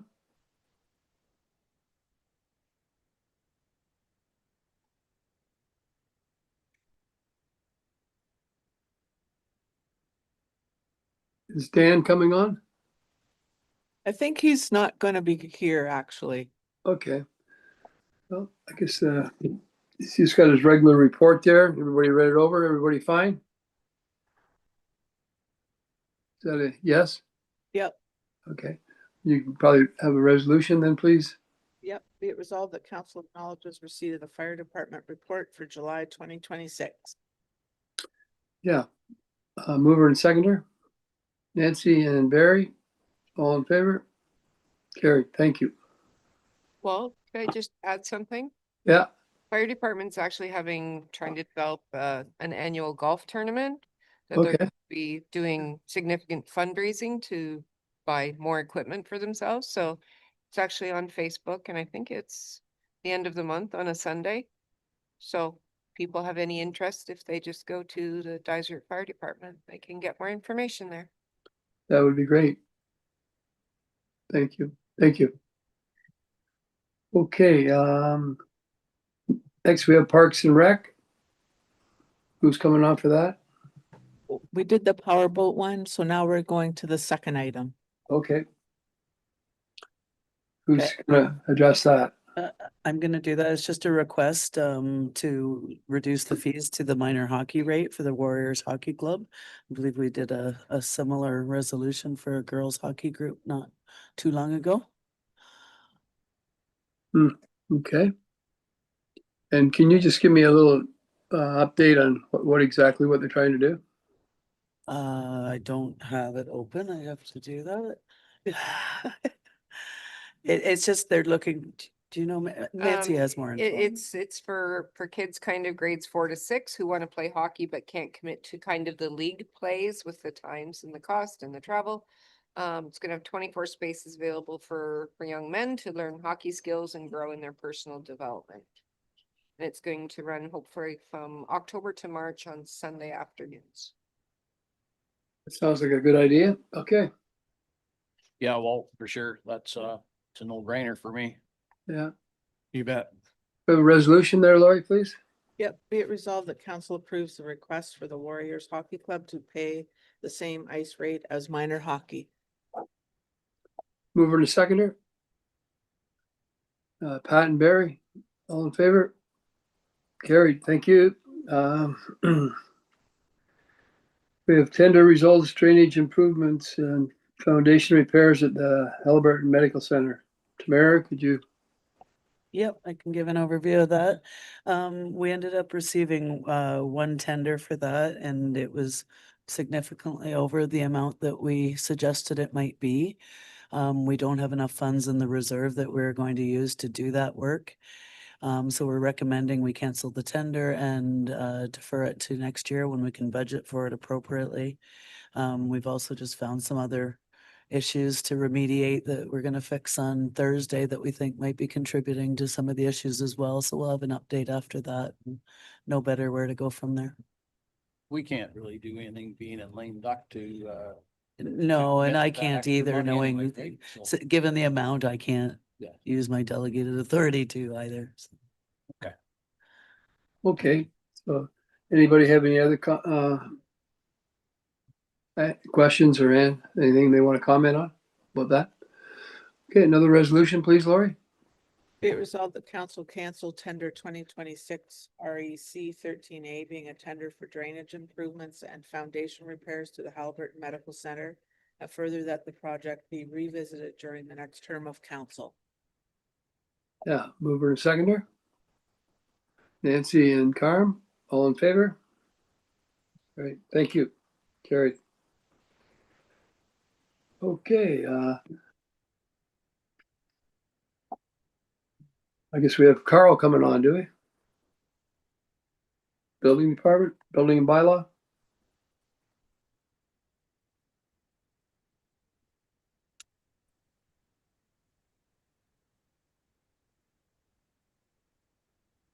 Good afternoon, council. We have the building and bylaw report to start with. If July was not an exceptional month, but it wasn't our worst. I've noticed that when we are down in permit numbers, septic permits seem to be down this year. So not sure exactly why that is. Probably because we've completed our first round of septic maintenance inspections. And this year we're just focusing on the short-term rentals, so that might be part of the reasoning why we're down on on septic permit numbers. Any questions with regards to the permit activity report? Okay, seeing none, I guess, have a resolution, please, Lori? Be it resolved that council received the July 2026 building permit activity report as information. Mover and seconder. Tammy and Barry, all in favor? Carried, thank you. Bylaw update report, Carl. Good morning, or good afternoon, sorry, council. Oh, sorry, sorry. That's okay. Just a general update. Staff have experienced a notable increase in the number of complaints and concerns from the public. We are addressing them as they come in. This month I did kind of change the update. Just the current infraction status. So all of our open orders, I kind of organized them by wards. So each counselor can kind of see what's going on in their own ward. Licensing wise, lottery licenses were up to 14, transient trader we have 2, campground 4, and refreshment vehicle 5. And this month we issued 54 fees for all of our open orders. Okay. Any questions? Yeah, I do. Well, Abby, were you watching earlier when we had Sean Brennan in here with the agriculture on the waterfront property? Yes. Is there anything we can do to kind of help, like, I'm trying to say pause the enforcement issue there for him until we get a little bit better look at that If that's how council would like to direct the file to be put on hold until we kind of look at that, I can do that under council's direction. Okay, I would like to suggest that we do that. And I have one other question for you. It is Ward 5 encroachment. No, sorry. Yeah, or is it encroachment? There's 10 issues in Ward 5. What are they? So that could be anything just from people taking stuff out on the road allowance, putting in driveway permits where they're not supposed to. Just they can be an array of things, just anything under the encroachment bylaw, people putting anything on municipal property that without our permission. So they can be a pretty wide range of items. Okay, so that might, maybe is that docks and that why it's so high, the number? Yeah, it could be literally anything. I don't know the exact reason for most of them off the top of my head, but I'd have to look into them each individually. But for the most part, encroachment ones are fixed pretty easily just by working with the property owners. Okay, thank you. Okay, any further questions? Okay, we'll have a resolution, please. Be it resolved that council acknowledges receipt of the August 2026 bylaw update report. Mover and seconder.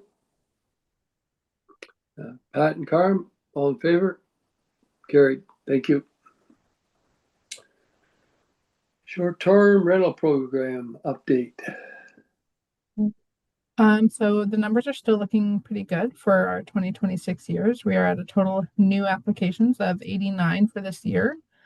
We've had 113 from 2025 renew in 2026.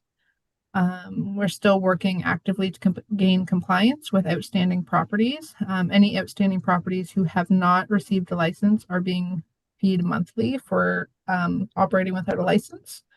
And otherwise, Jess will be able to get into more about our inspection program later. How many do you have licenses right now, like total? Total, just let me pull my calculator out off the top of my head.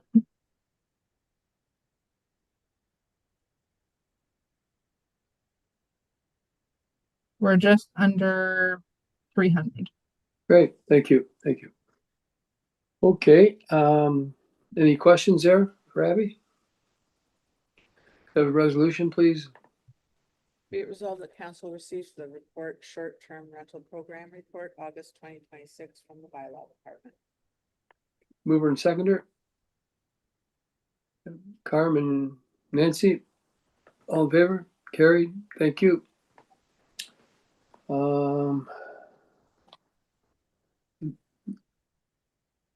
The Administrative Monetary Penalty System, AMPS bylaw.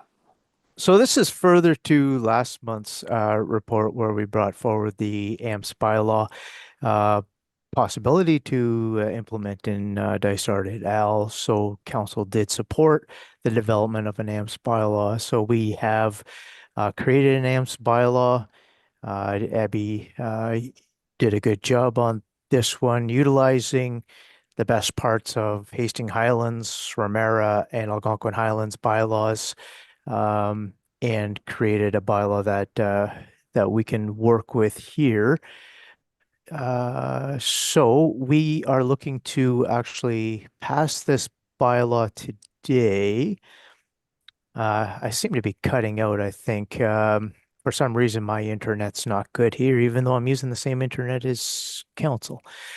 But so moving forward, if we pass the bylaw today, we have to then pass an amendment to each bylaw that we plan to use with this to recognize the AMPS. So passing the bylaw today will not allow us to use the AMPS bylaw until we pass amendments to each bylaw that we plan to use with this. So like the deer feeding bylaw, the sign bylaw, the STR bylaw. So the AMPS bylaw is essentially just a refresher, is going to replace our utilizing the court system for Part 1 fines. We keep it all with the municipality. We have to appoint a screening officer and a hearing officer, which will be the responsibility of the clerk to appoint those positions. Any questions with any of the proposed bylaw that you might have reviewed? Any questions there from anyone? Okay. Could I have a resolution, please? Be it resolved that the Administrative Monetary Penalty System, AMPS bylaw 2026-68 be a bylaw to adopt the AMPS bylaw to be read a first, second, and third time passed, signed, and the corporate seal attached hereto. And further, that staff be directed to continue preparing the necessary amendments to the applicable designated bylaws to support the implementation of the Administrative Monetary Penalty System policies that adhere to the administration of AMPS, and to bring forward the required information and recommendations respecting the establishment of screening and hearing offices processes. Yeah. A mover and a seconder? Somebody moving? Well, I just had a quick question. So I'm just going over all the short form wording. Carl, when we talked about this AMPS program, it was part of it was to have some traction against individuals, property owners, what have you, that are being, very, I suppose, flagrant or arrogant with the bylaws. And I'll use Wigamog maybe as an example to clean it up. Is there any wording in there that's clear that we could get some traction regarding that situation there, not complying with an order or property standards or what have you?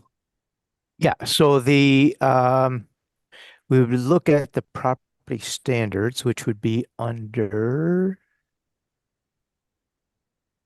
sorry, my computer is slow. Site alteration, parking. Oh, I must have passed it. Fireworks, signs, waste management, noise, deer feeding, canine control, short-term rental. Oh, we don't have property standards in here for some reason. I thought we did. And We, again, I hate kicking it down kicking down the road some more, but is that something we could look at a bit farther? Of anything else we could capture there and then pass it the next council meeting? Would that be? yeah, we'll have to do that. We'll have to bring this back because we did not put the property standards bylaw in there. Do you know why, Abby, that wasn't included? Was there a reason? Yeah, our current property standards bylaw just doesn't have the short form wording in it yet. So I was just going to review to make sure that when it is added, the short form wording is correct and matches what we have. And I was going to bring it forward next time as well. That's great. So we can review it next council meeting. Yeah. Thanks. Okay. Next one, short-term rental inspection. Well, sorry, can we just have a mover and a seconder for the AMPS? I thought we did have that. Sorry, I No, apologize. My bad. Yeah, mover and a seconder. Walt. Okay, thank you. Can somebody move? Pat and Carm, I'll carry. Thank you. Now we have short-term rental inspection, septic inspection. Yes, good afternoon, Mayor, Member of Council. I'm here to provide the update on the short-term rental inspections for the month of July. Throughout July, staff conducted 68 inspection attempts, with 56 inspections successfully completed. The 12 remaining were incomplete due to property owner no-shows. Of those properties, 29 were exempt from the septic portion of the inspection. Of the STR properties inspected, 12 were found to be fully compliant. A total of 27 septic inspection attempts were also completed. In addition, staff also completed 46 lake health assessments, and our inspection season is expected to end on August 31st. Are there any questions? Anybody have a question? Okay. Have a mover and a seconder, please. I'll read the resolution. Be it resolved that council receives the short-term rental inspection, septic inspection, July 2026 update as information. Okay, mover and seconder, Barry and Tammy. All in favor? Carried, thank you. Thank you. Okay, Public Works.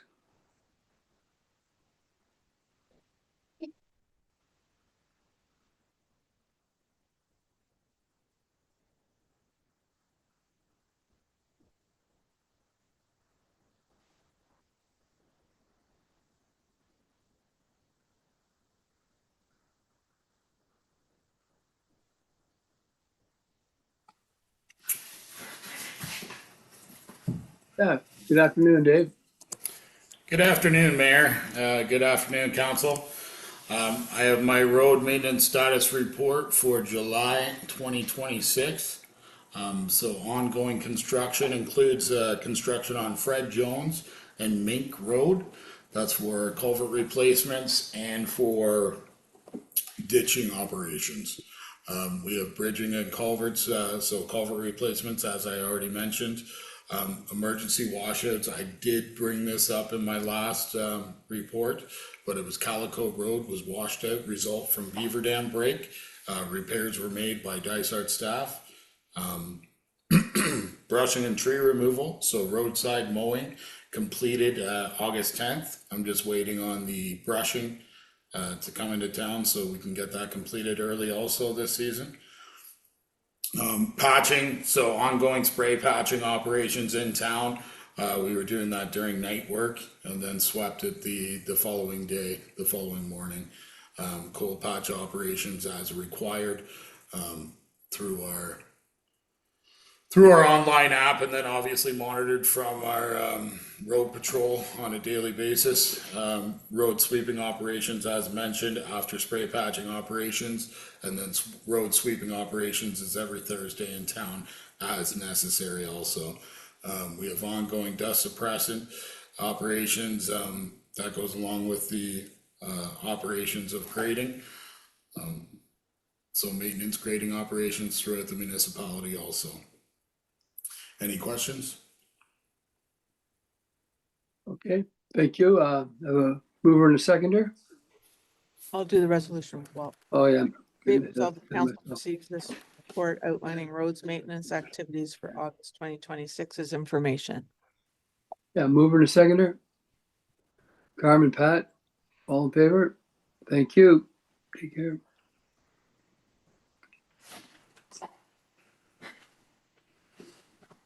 Next, Connecting Links Program applications. Apologies, Mayor, that was supposed to be removed from the agenda. So there's no update on that this month. Okay, thank you, Rob. Recommendation letter for engineering consultant for the Head Lake Park Bridge.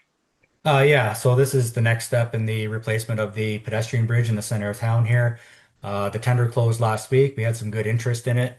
And upon review, the consulting engineers are recommending award to McPherson Andrews Contracting Limited. That is the contractor currently replacing the Barry's Line Bridge. Okay. Any questions? Okay, resolution, please.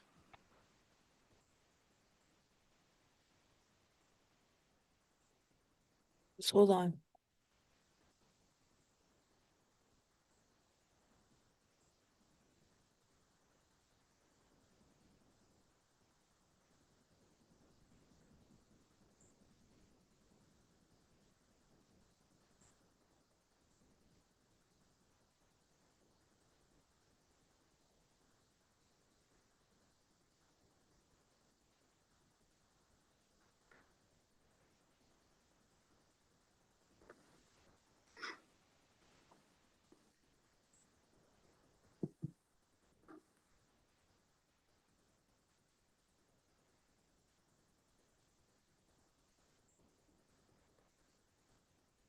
Be it resolved that council approve the bid from McPherson Andrew Contracting Limited in the amount of $370,950.40 plus HST for purposes of constructing Head Lake Park Bridge.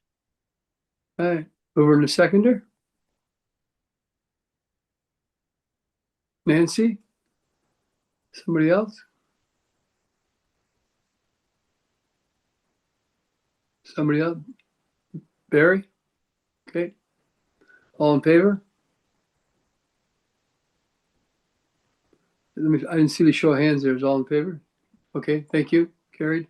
Can I ask one quick question there? What was the budget for that? We don't have much here.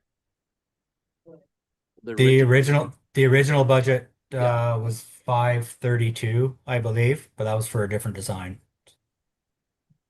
So we're down to 320, you said? Was, yeah. 370, 371.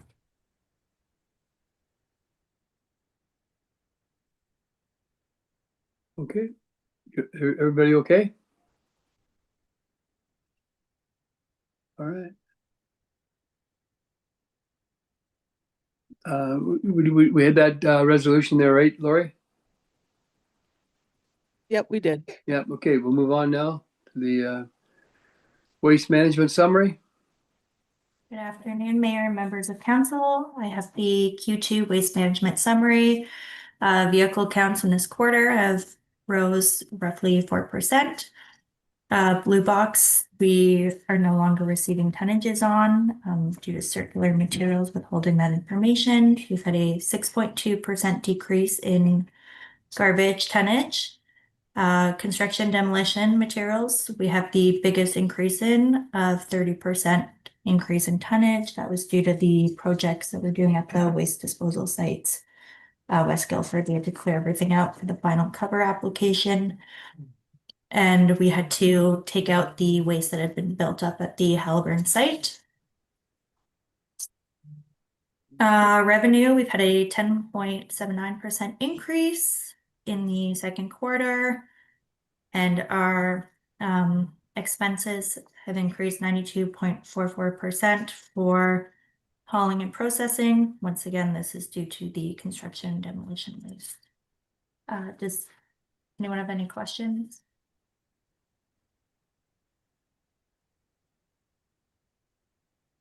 Okay, no questions? We'll have a resolution, please. Be it resolved that council received the Q2 waste management summary report for information. Mover and a seconder.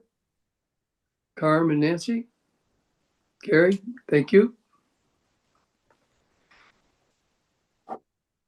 Okay.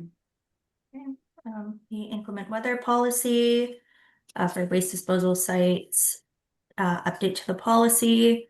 The current policy we have in place suggests that staff reach out to their environmental manager for procedures for closing.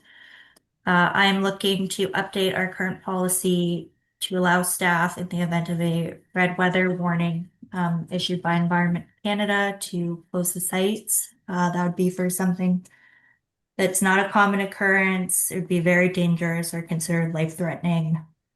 For orange weather events, I would like for them to be able to close their sites at their own discretion. I know that they're all located in various geographical areas of the municipality. I think it would be beneficial to allow them to be able to make the call to keep themselves and members of the public safe. An orange weather warning would be something that would cause significant damage, disruption, or health impacts. Okay. Any questions on that? Okay, well, have a resolution, please, Lori. Be it resolved that council approve the revised inclement weather policy waste disposal sites dated May 11th, 2026. Mover and a seconder. Pat and Tammy, all in favor? Carrie, thank you. Finance Department. Excuse me, Walt, is there Yeah. any way we could skip ahead so that all these people who've been sitting here as long as we have can get their Sure. files attended to? And Yeah, I can't see them, or for sure, I'm all in favor of that, but whatever it needs to be done, let's make them happy.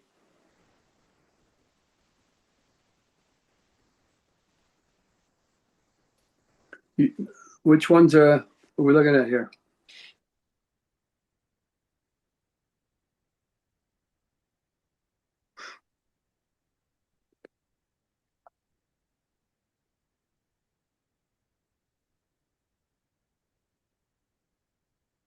sorry, if we could skip ahead to planning and have Chris or Jeff pop back and get the attendees so that they can move on with their day. Yeah, for sure, 100%. Somebody reaching out to others. Chris. Yeah, so which one did we want to start with? Sorry. 10A, Chris. 10A. Yeah, okay. So I can just give a little brief of this morning.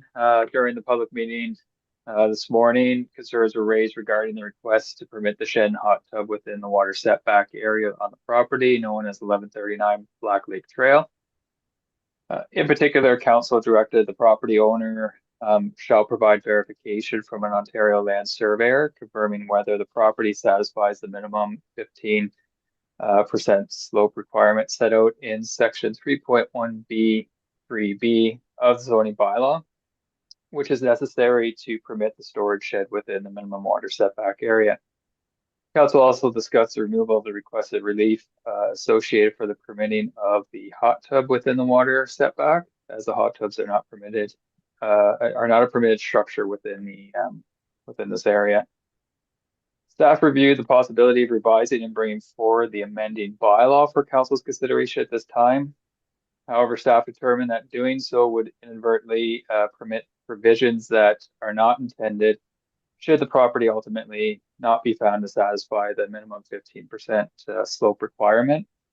So accordingly, staff recommend that council defer The consideration of the application until the owner has provided verification from the Ontario Land Surveyor confirming whether the property meets the required slope provisions.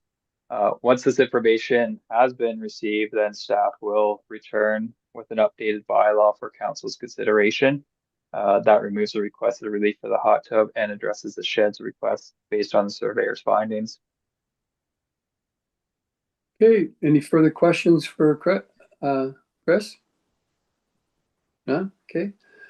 We'll have a resolution, please.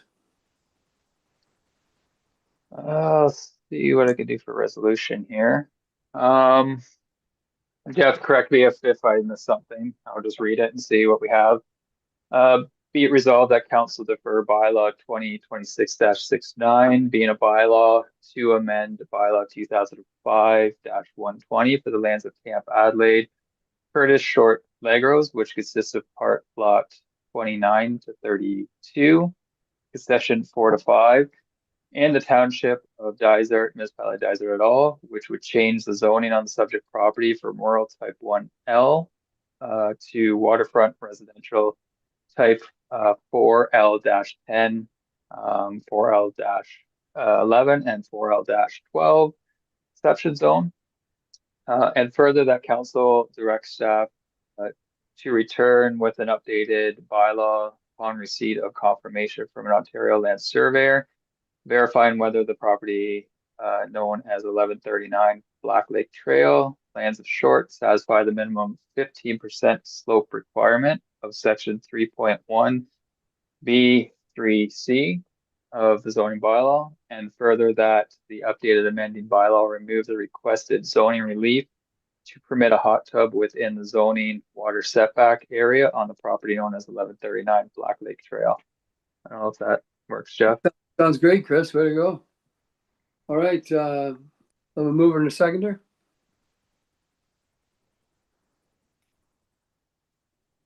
I can't see the screen there. Mover and a seconder. I'll move, Walt. Yeah, and Carm. All in favor? Carried, thank you. What's the next one we? 10B, the next 10B. one. Okay, Okay, so this is a draft bylaw to convey the shore road allowance in front of the lands of Curtis and Legros, which are two separate properties on Black Lake. So you'll recognize these two properties from the item we just discussed that was subject to the zoning bylaw amendment. At the meeting in April, council declared the shore road allowance as surplus in front of these properties. General comments have been received from the county. They don't have any particular concerns, but we will share them with the applicants just so that they're aware. The reason it's a draft bylaw before council today is we have not received the registered survey. So we were unable to complete the bylaws. So staff are recommending this be deferred and will return once we have a registered plan. Yeah, if you have any questions, let me know. Yeah, just hang on a sec. You got to get you up. So Walt, he wants to speak. I know that you can't see this. So, sorry, which, okay. Okay.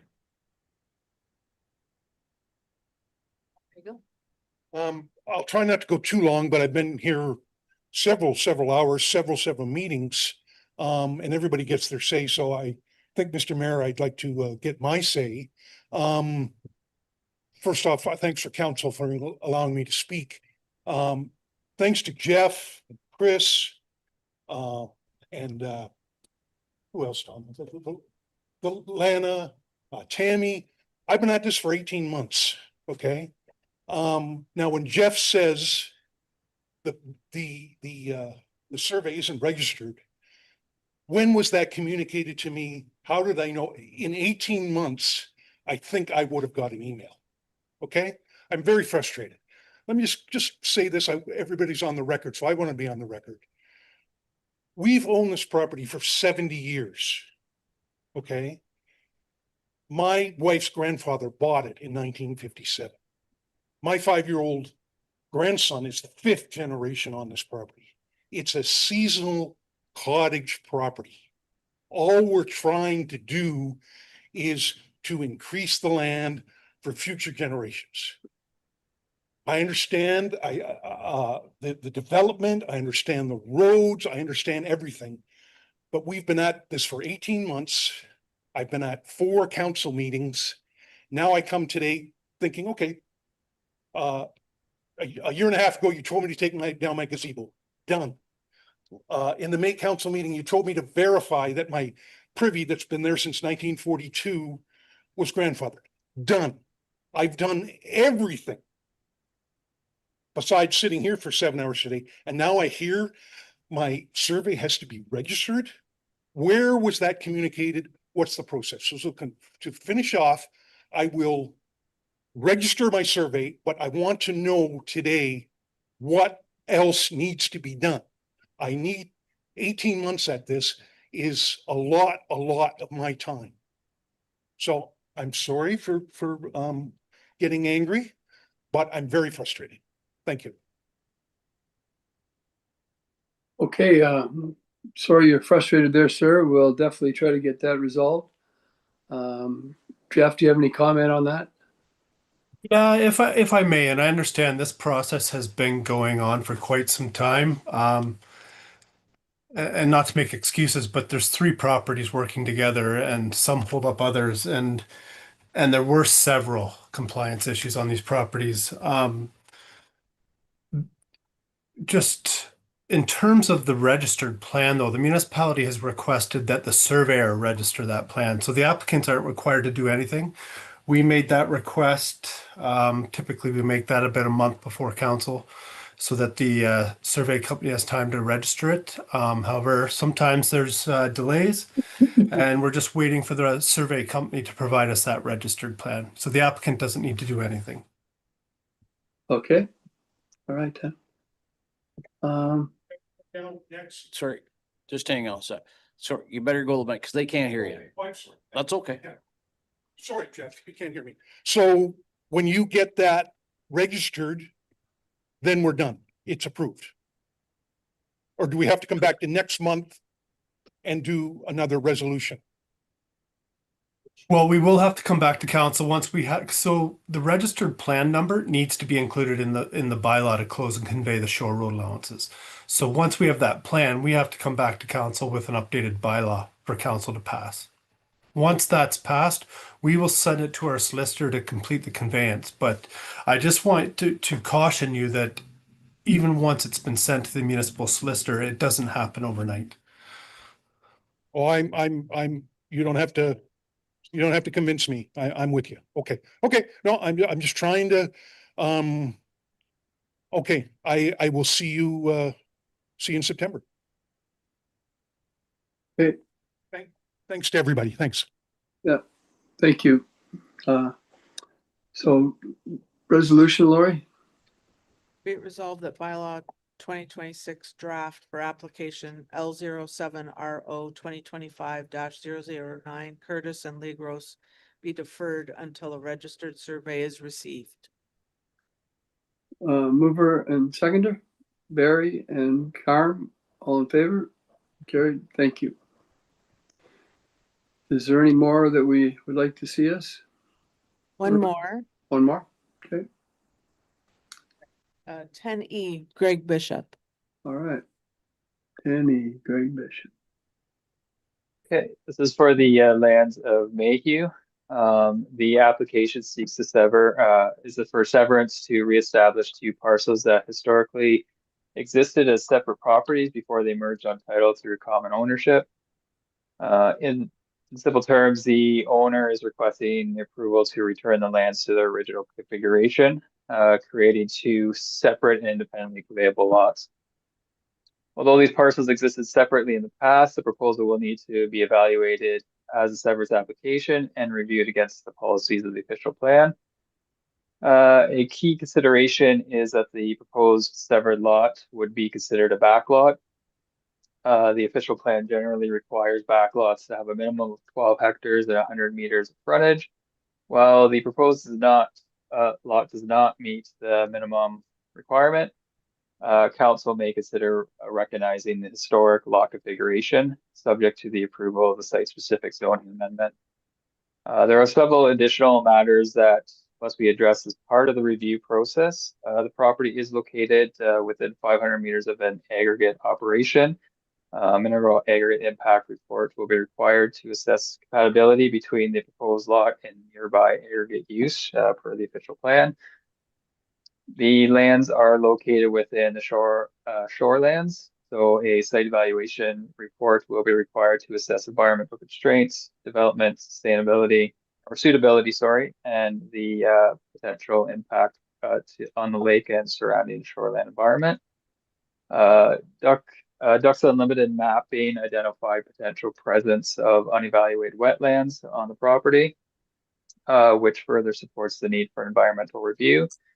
And the owner will also be required to submit a detailed site plan showing existing building structures and storage areas, etc., to confirm the zoning compliance of the retained lands. Excuse me, and proposed development envelope for the proposed severed lands that are set back outside of the natural features. Staff recommend that council support the general principle of the proposed severance, subject to conditions identified in the report and any additional input received through the public consultation process. And I believe Greg Bishop is in attendance to speak to the application.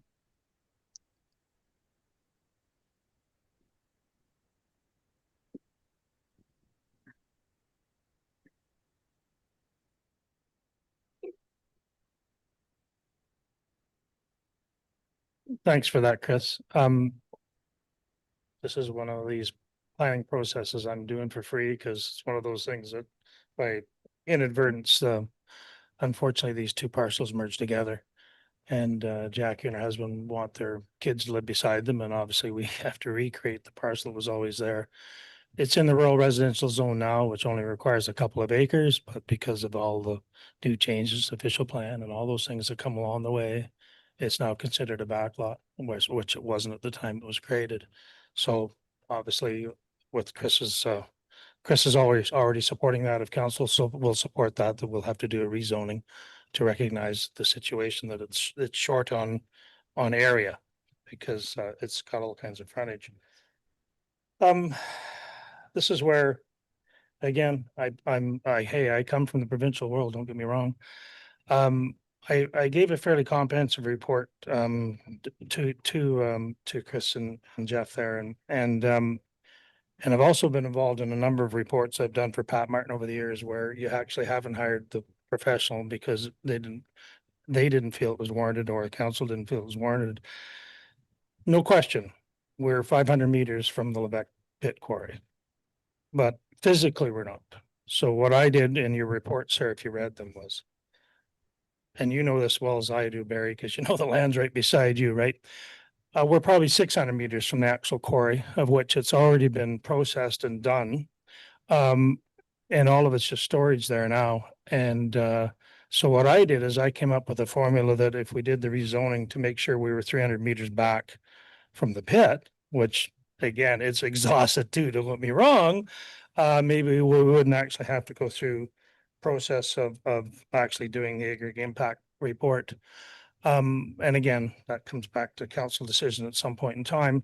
3 severances just got approved down on Lachlan Road after doing a report like this within 90 meters of a below water quarry.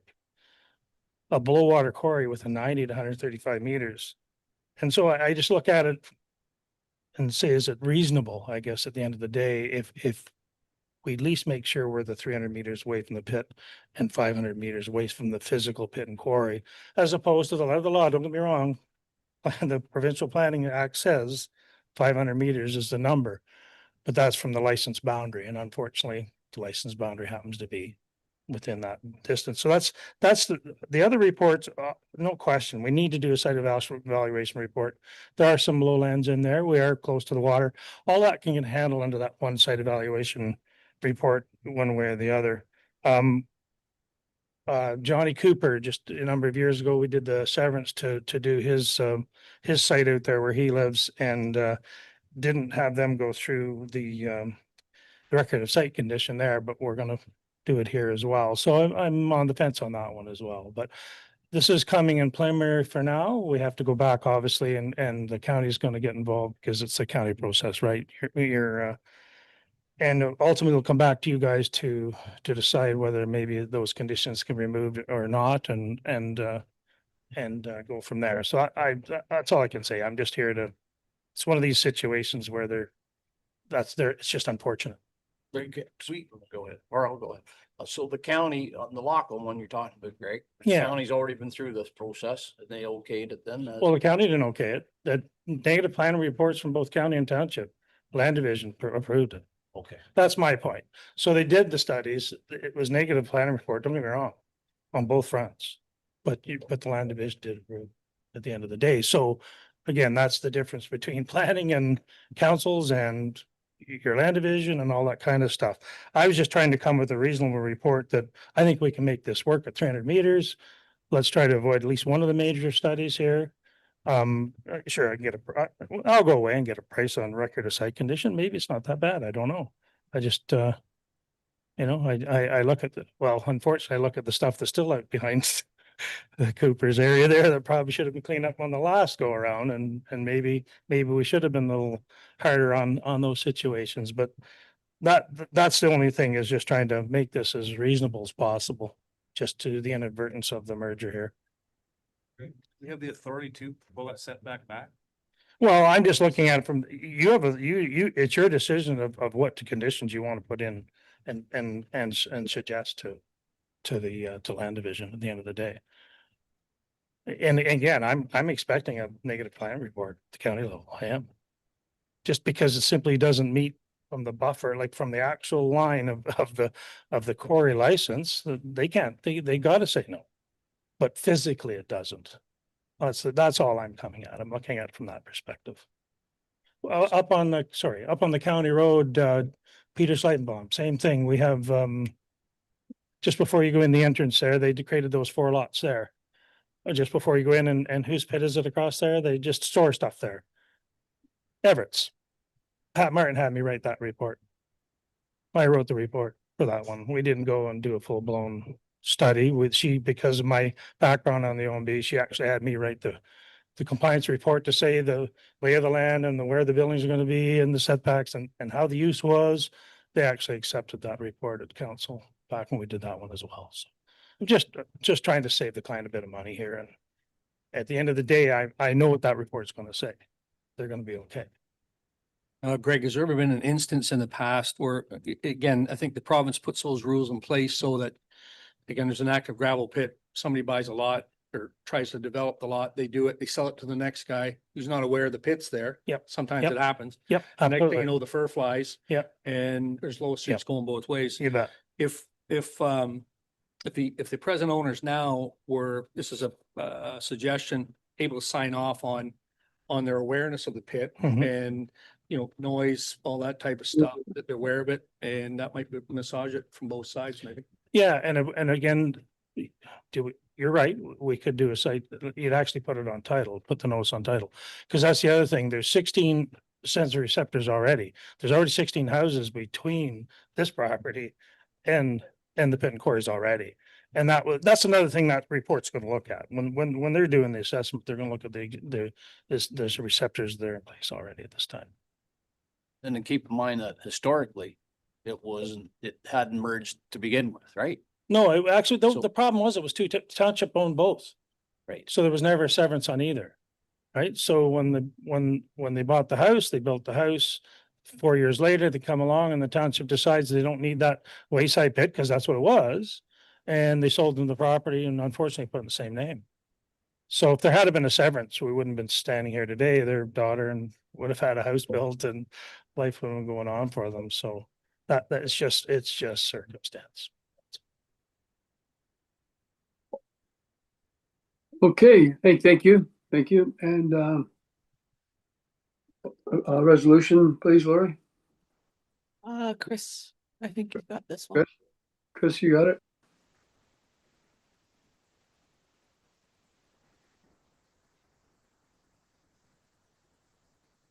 You're on mute, Chris.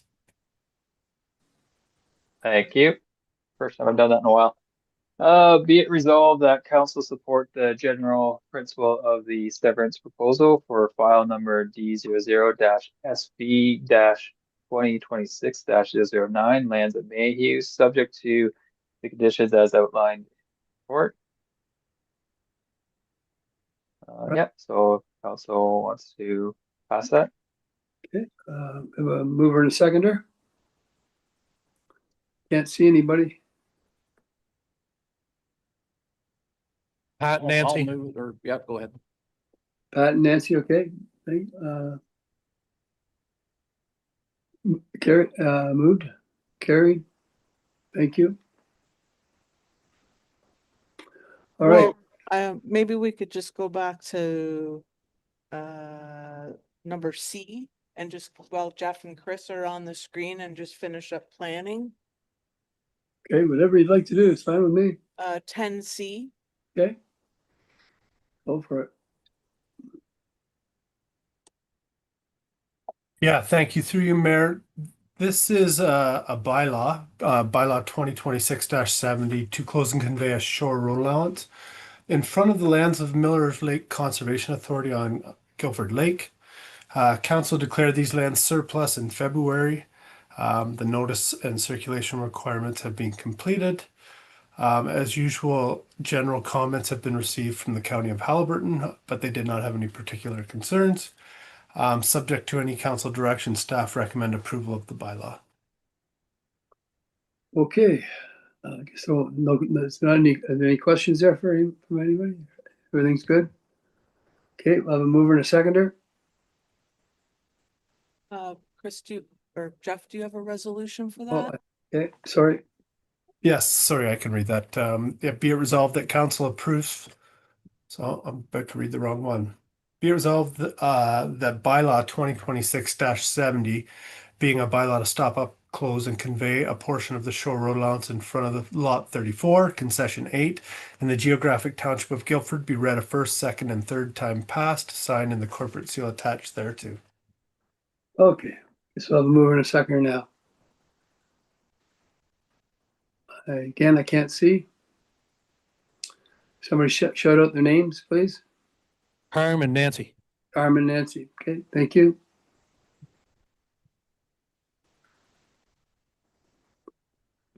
All right, carried. Anything else you want, Lori? 10D. Okay. So this is a new application. This is council's first time reviewing this application, which is an application to purchase the shore road allowance in front of a property on Kinesis Lake. The property is currently vacant. The owners do have an application for a building permit to construct a new dwelling, but staff have no concerns and recommend approval to process the application. Okay. Questions? Nothing? Of a resolution, please. Oh, that's me again. Be it resolved that council approves for processing application LO7RO 2026-007 by Schmidt to purchase a portion of the shore road allowance along the shore of Kinesis Lake in front of lot 12, concession 4 in the township of Havelock. These lands are declared surplus. Mover and seconder? I can't see. I'll move, Tammy. Tammy and Tammy and Barry. Okay, great. Carried, thank you. How about any more, Lori? 10F. 10F. So this is a bit of a unique situation. So Martin Hodgson, who is the trustee for the estate of Shirley Hodgson, has submitted a formal request to council to transfer to the municipality lands described as Block B and D on Plan 568. These lands are located on Fort Irwin Road in Fort Irwin. So Mr. Hodgson notes that currently Block B is being used as a beach access and dock sites, while there appears to be little or no travel into Block D. Mr. Hodgson had no idea that their father owned the land, and it is of no use to the municipality. In their review of the history of the process, it appears that the original intent was for the lands to be conveyed to Dysart. So Mr. Hodgson advises they wish to convey the land at no cost to them and to close their estates. They do note that they talked to a local real estate agent and have discussed the two blocks. And the local realtor noted that the lots were common blocks and have no commercial value. And the reason for that was because it's a common access lot or a common user lot. It's actually has deeded access rights to the 14 lots owners on that plan of subdivision. Mr. Hodgson notes that they also considered selling the lands to the 14 property owners on Plan 568, but that there would be no benefit to them because they already have access to the right or rights over the property now. So, and I've shared this information with Mr. Hodgson, but staff reviewed the subdivision agreement just to get a little bit more information on the property.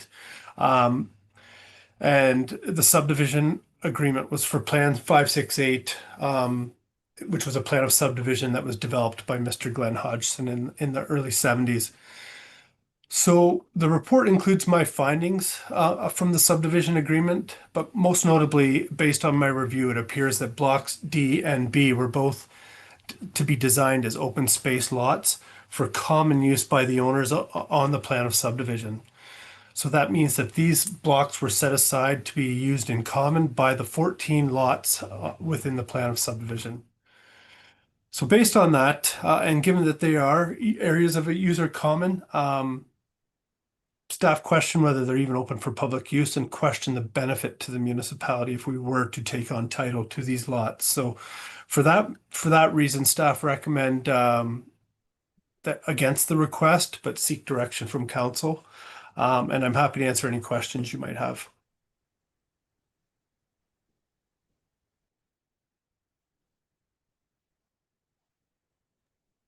I don't have a question, but just as a note, Mayor McKechnie's iPad died. He's just trying to recharge himself. So I got a question, Jeff. This land's not useful to the people that don't live around it. It's not useful to the man that owns it. Can't sell it. Is he eventually just going to let the taxes take it, and then we'll end up with it anyways? I'm not an expert in terms of tax sales. It's quite possible they could let it go to tax registration and then tax sale. But my understanding, and maybe Braden can confirm, the municipality is under no obligation to take ownership of it if it goes to tax sale. So Jeff, for clarity, is it part and parcel of the 14 lots or part of the subdivision? Because if it is, I don't even know if we could take it. So it's not part of those lots. So it's a lot. One of them is a shoreline lot, and one of them is a back lot behind some of those lots. And it was set aside for open space to be used commonly by the 14 owners of those lots. They're not set aside for public use. Would we be in a position where we could suggest we would support severing of the said lot that we're talking about to the people on the other side of the property? If you look on the drawing here, there's 2 or 3 landowners that intersect there at the back. I'm wondering if Martin canvassed those homeowners to see if they would like it. Might be a way forward for everybody on that note. I could see it being a problem with all the smaller ones because unless one property owner, I see it as a good deal for one of those smaller lot owners to have a nice acreage in behind. But again, I haven't drove by to see what the topography is like, but just looking for a way out here. Yeah, and to be honest, I'm not 100% sure of a solution. Mr. Hodgson could certainly explore that option. But even if they were to, hypothetically, if consents were granted and for lot addition purposes, I question whether some of the lots that don't abut it would want to give up their right for those lots anyways.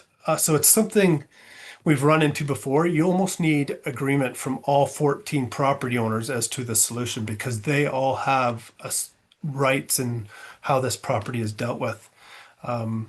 It's not a simple solution, and I certainly sympathize with the Hodgsons and them wanting to clean up the estate.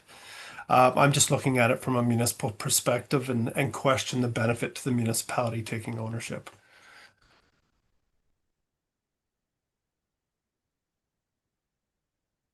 Yeah, well, to me, if it's part of the you still need consent from the 14 lots. So to me, it's still theirs, if that's the case. And they should be paying taxes on it if it's common area. My own opinion. Like, I don't know how we could accept it, nor Martin give it away if it's already on title with these 14 lots in the subdivision. Anyway, I don't know, I know Martin, I can give him a call, Jeff, and just see if he's talked to a surveyor or anybody else in that regard. To try and help them along with it. It's complicated for sure. Yeah, and I'm happy to jump on a call with you as well. I'm open to any suggestions they might have. Thanks.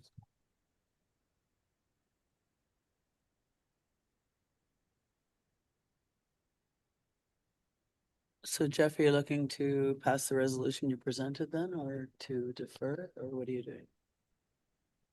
That's my recommendation. Yeah, the resolution as provided. Want me to read it, or are you reading it? I'm happy to read it if you like. Be it resolved that council denies the request from Martin Hodgson on behalf of Glenn Hodgson's estate to convey to the municipality lands described as Block B and D, Plan 568 in the geographic township of Harborne. Sorry about that, folks. I'm back. We're still on the same items. We haven't got far. Sounds good, Walt. Let's order in some Chinese food.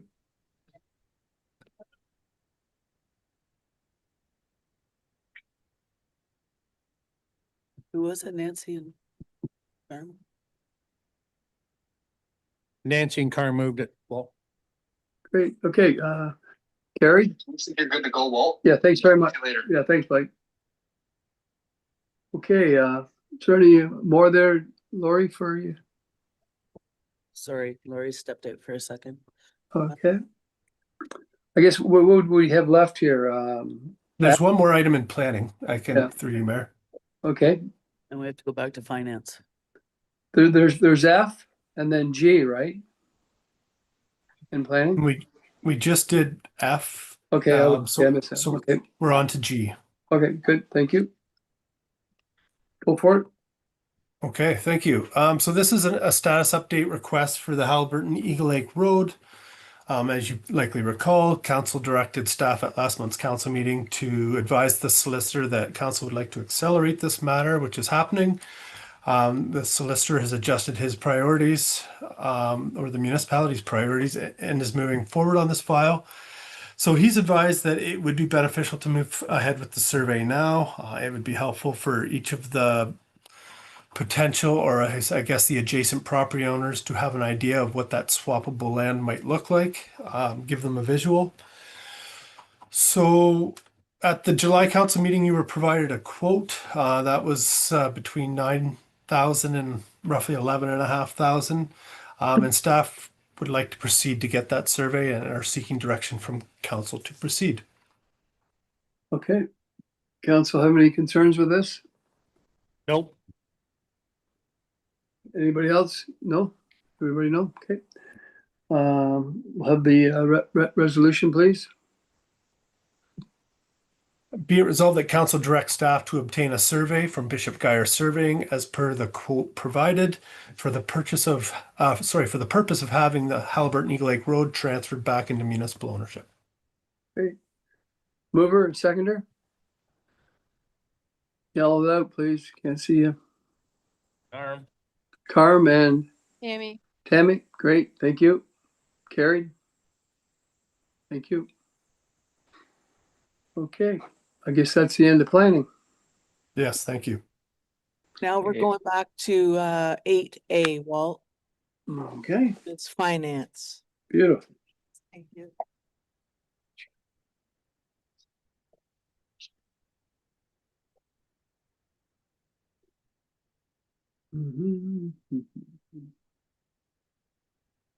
All right, Brendan there? Yep. Braden there? First up is just the monthly check summary. Nothing to note there. Just Okay.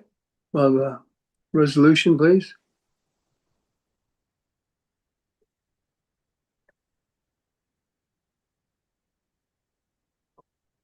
Be it resolved that council acknowledges receipt of the July 2026 check summary.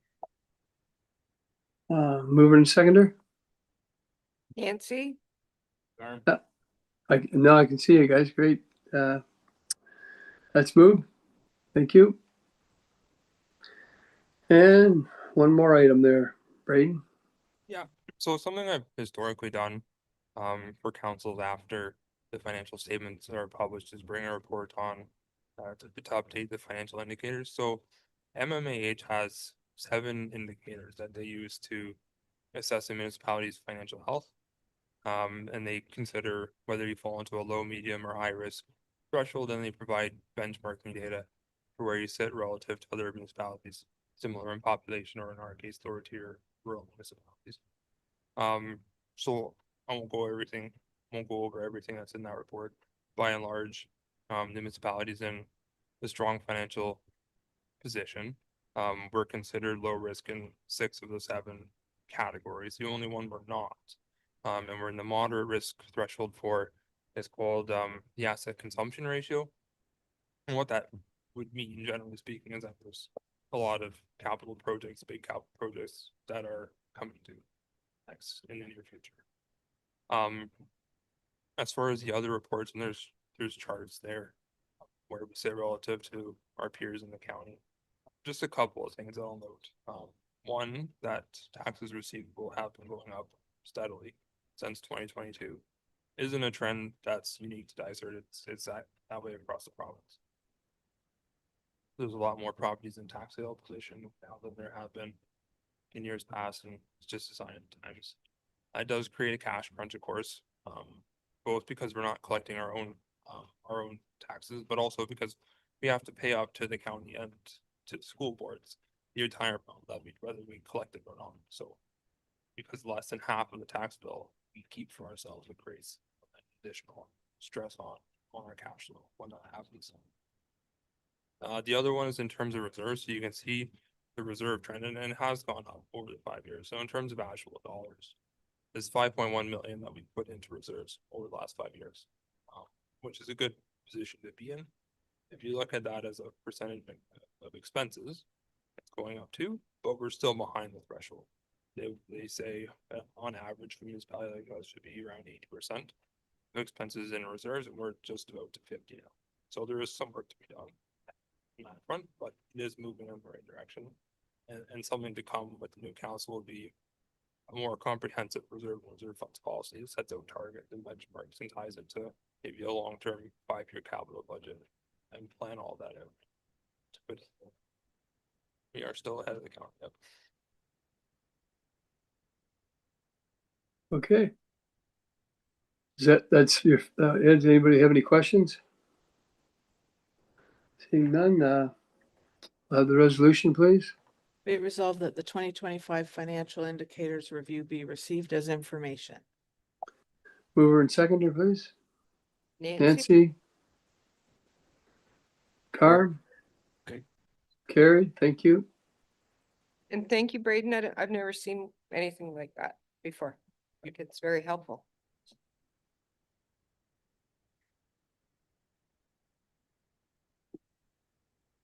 Next, we have the administration request for the temporary patio extension in Algonquin Cookhouse. Yes, that's Amanda wrote that. It's an annual process now since COVID, when they started allowing the outdoor patios. AGCO allows them to apply for a outdoor patio for part of the season, and part of their application process is getting a resolution of support from the local councils. So I think we did Bonneview earlier this year. Okay. Does anybody have any concerns there? Great, and I just have one quick note.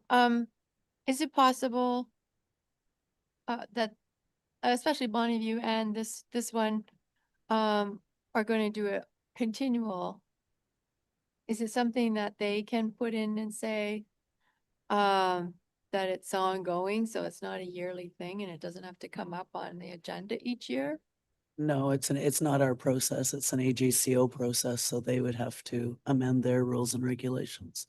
The only role we have in it is giving permission for them to do it. So AGCO knows we approve. Okay, so. Okay, we just keep doing it. Yeah, we can't change their processes for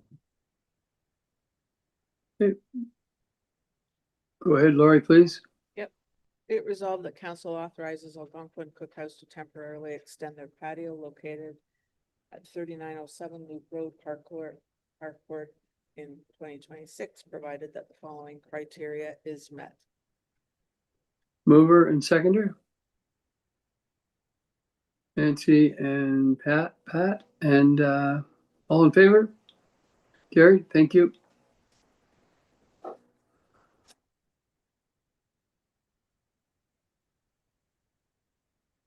We're headed to 11C, Walt. Yeah, right there. Okay, 11C. Recommendations from local agencies. Okay, Harcourt Community Hall, Tammy. But they haven't had any meetings. Okay, no problem. West Guilford, Carm. Nothing really to report, just a kind of a question. The West Guilford sign is being grown up with trees. And we didn't know if we could get parks or roads or who may be able to go brush that out. One going right into West Guilford. Mm-hmm. Sure.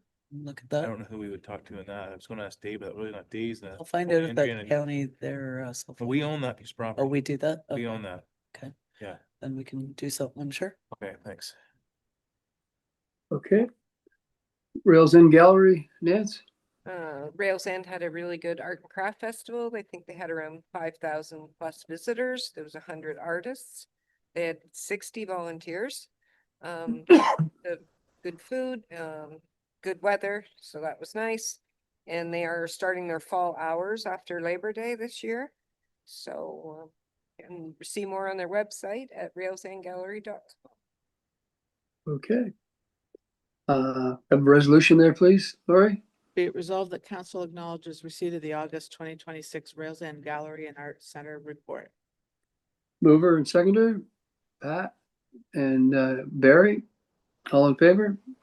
Carried. Halliburton BIA.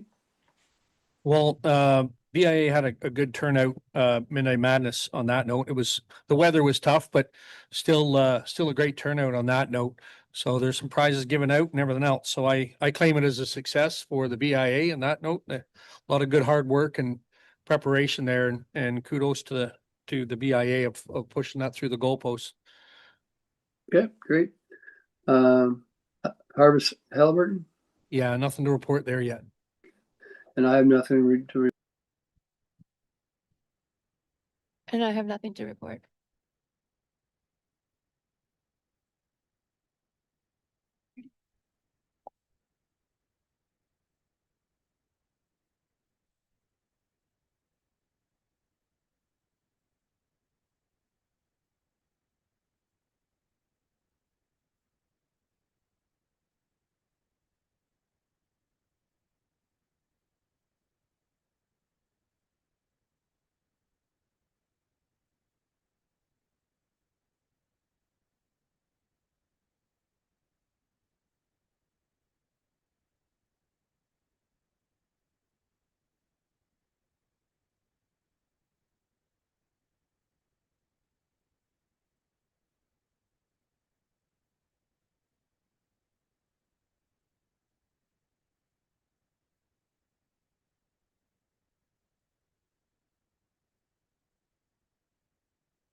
If I may, are we at this point yet or no?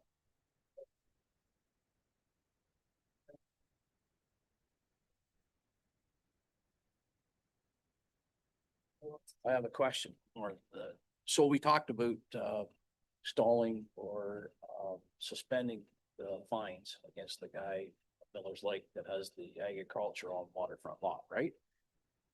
How did we do that? We never really said that in the resolution. So how do we just have to tell by law to not do did it? we Or how not do we do that? Do we not give Abby direction to put his file on hold? Suspend the file until we had more information?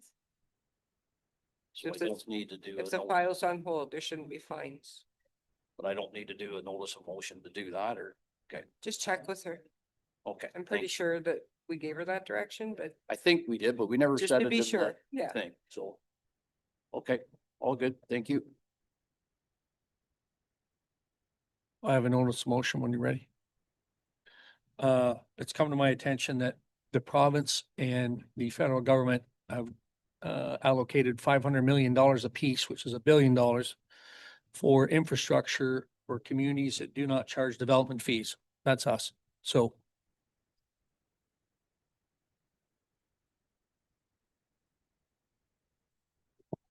Not on my speaker.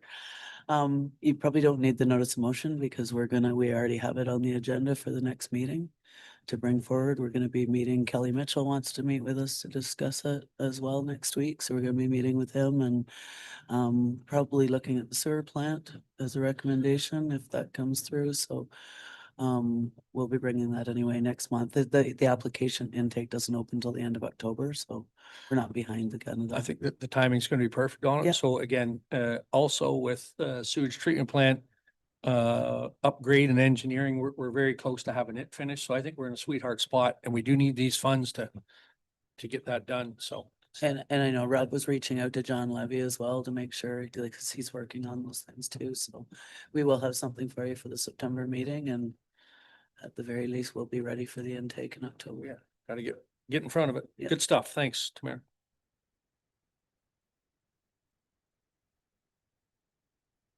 Be it resolved that bylaw number 2026-71, being a bylaw to confirm the proceedings of the regular council meeting held on August 25th, 2026, be read a first, second, and third time, pass, sign, and so attached thereto.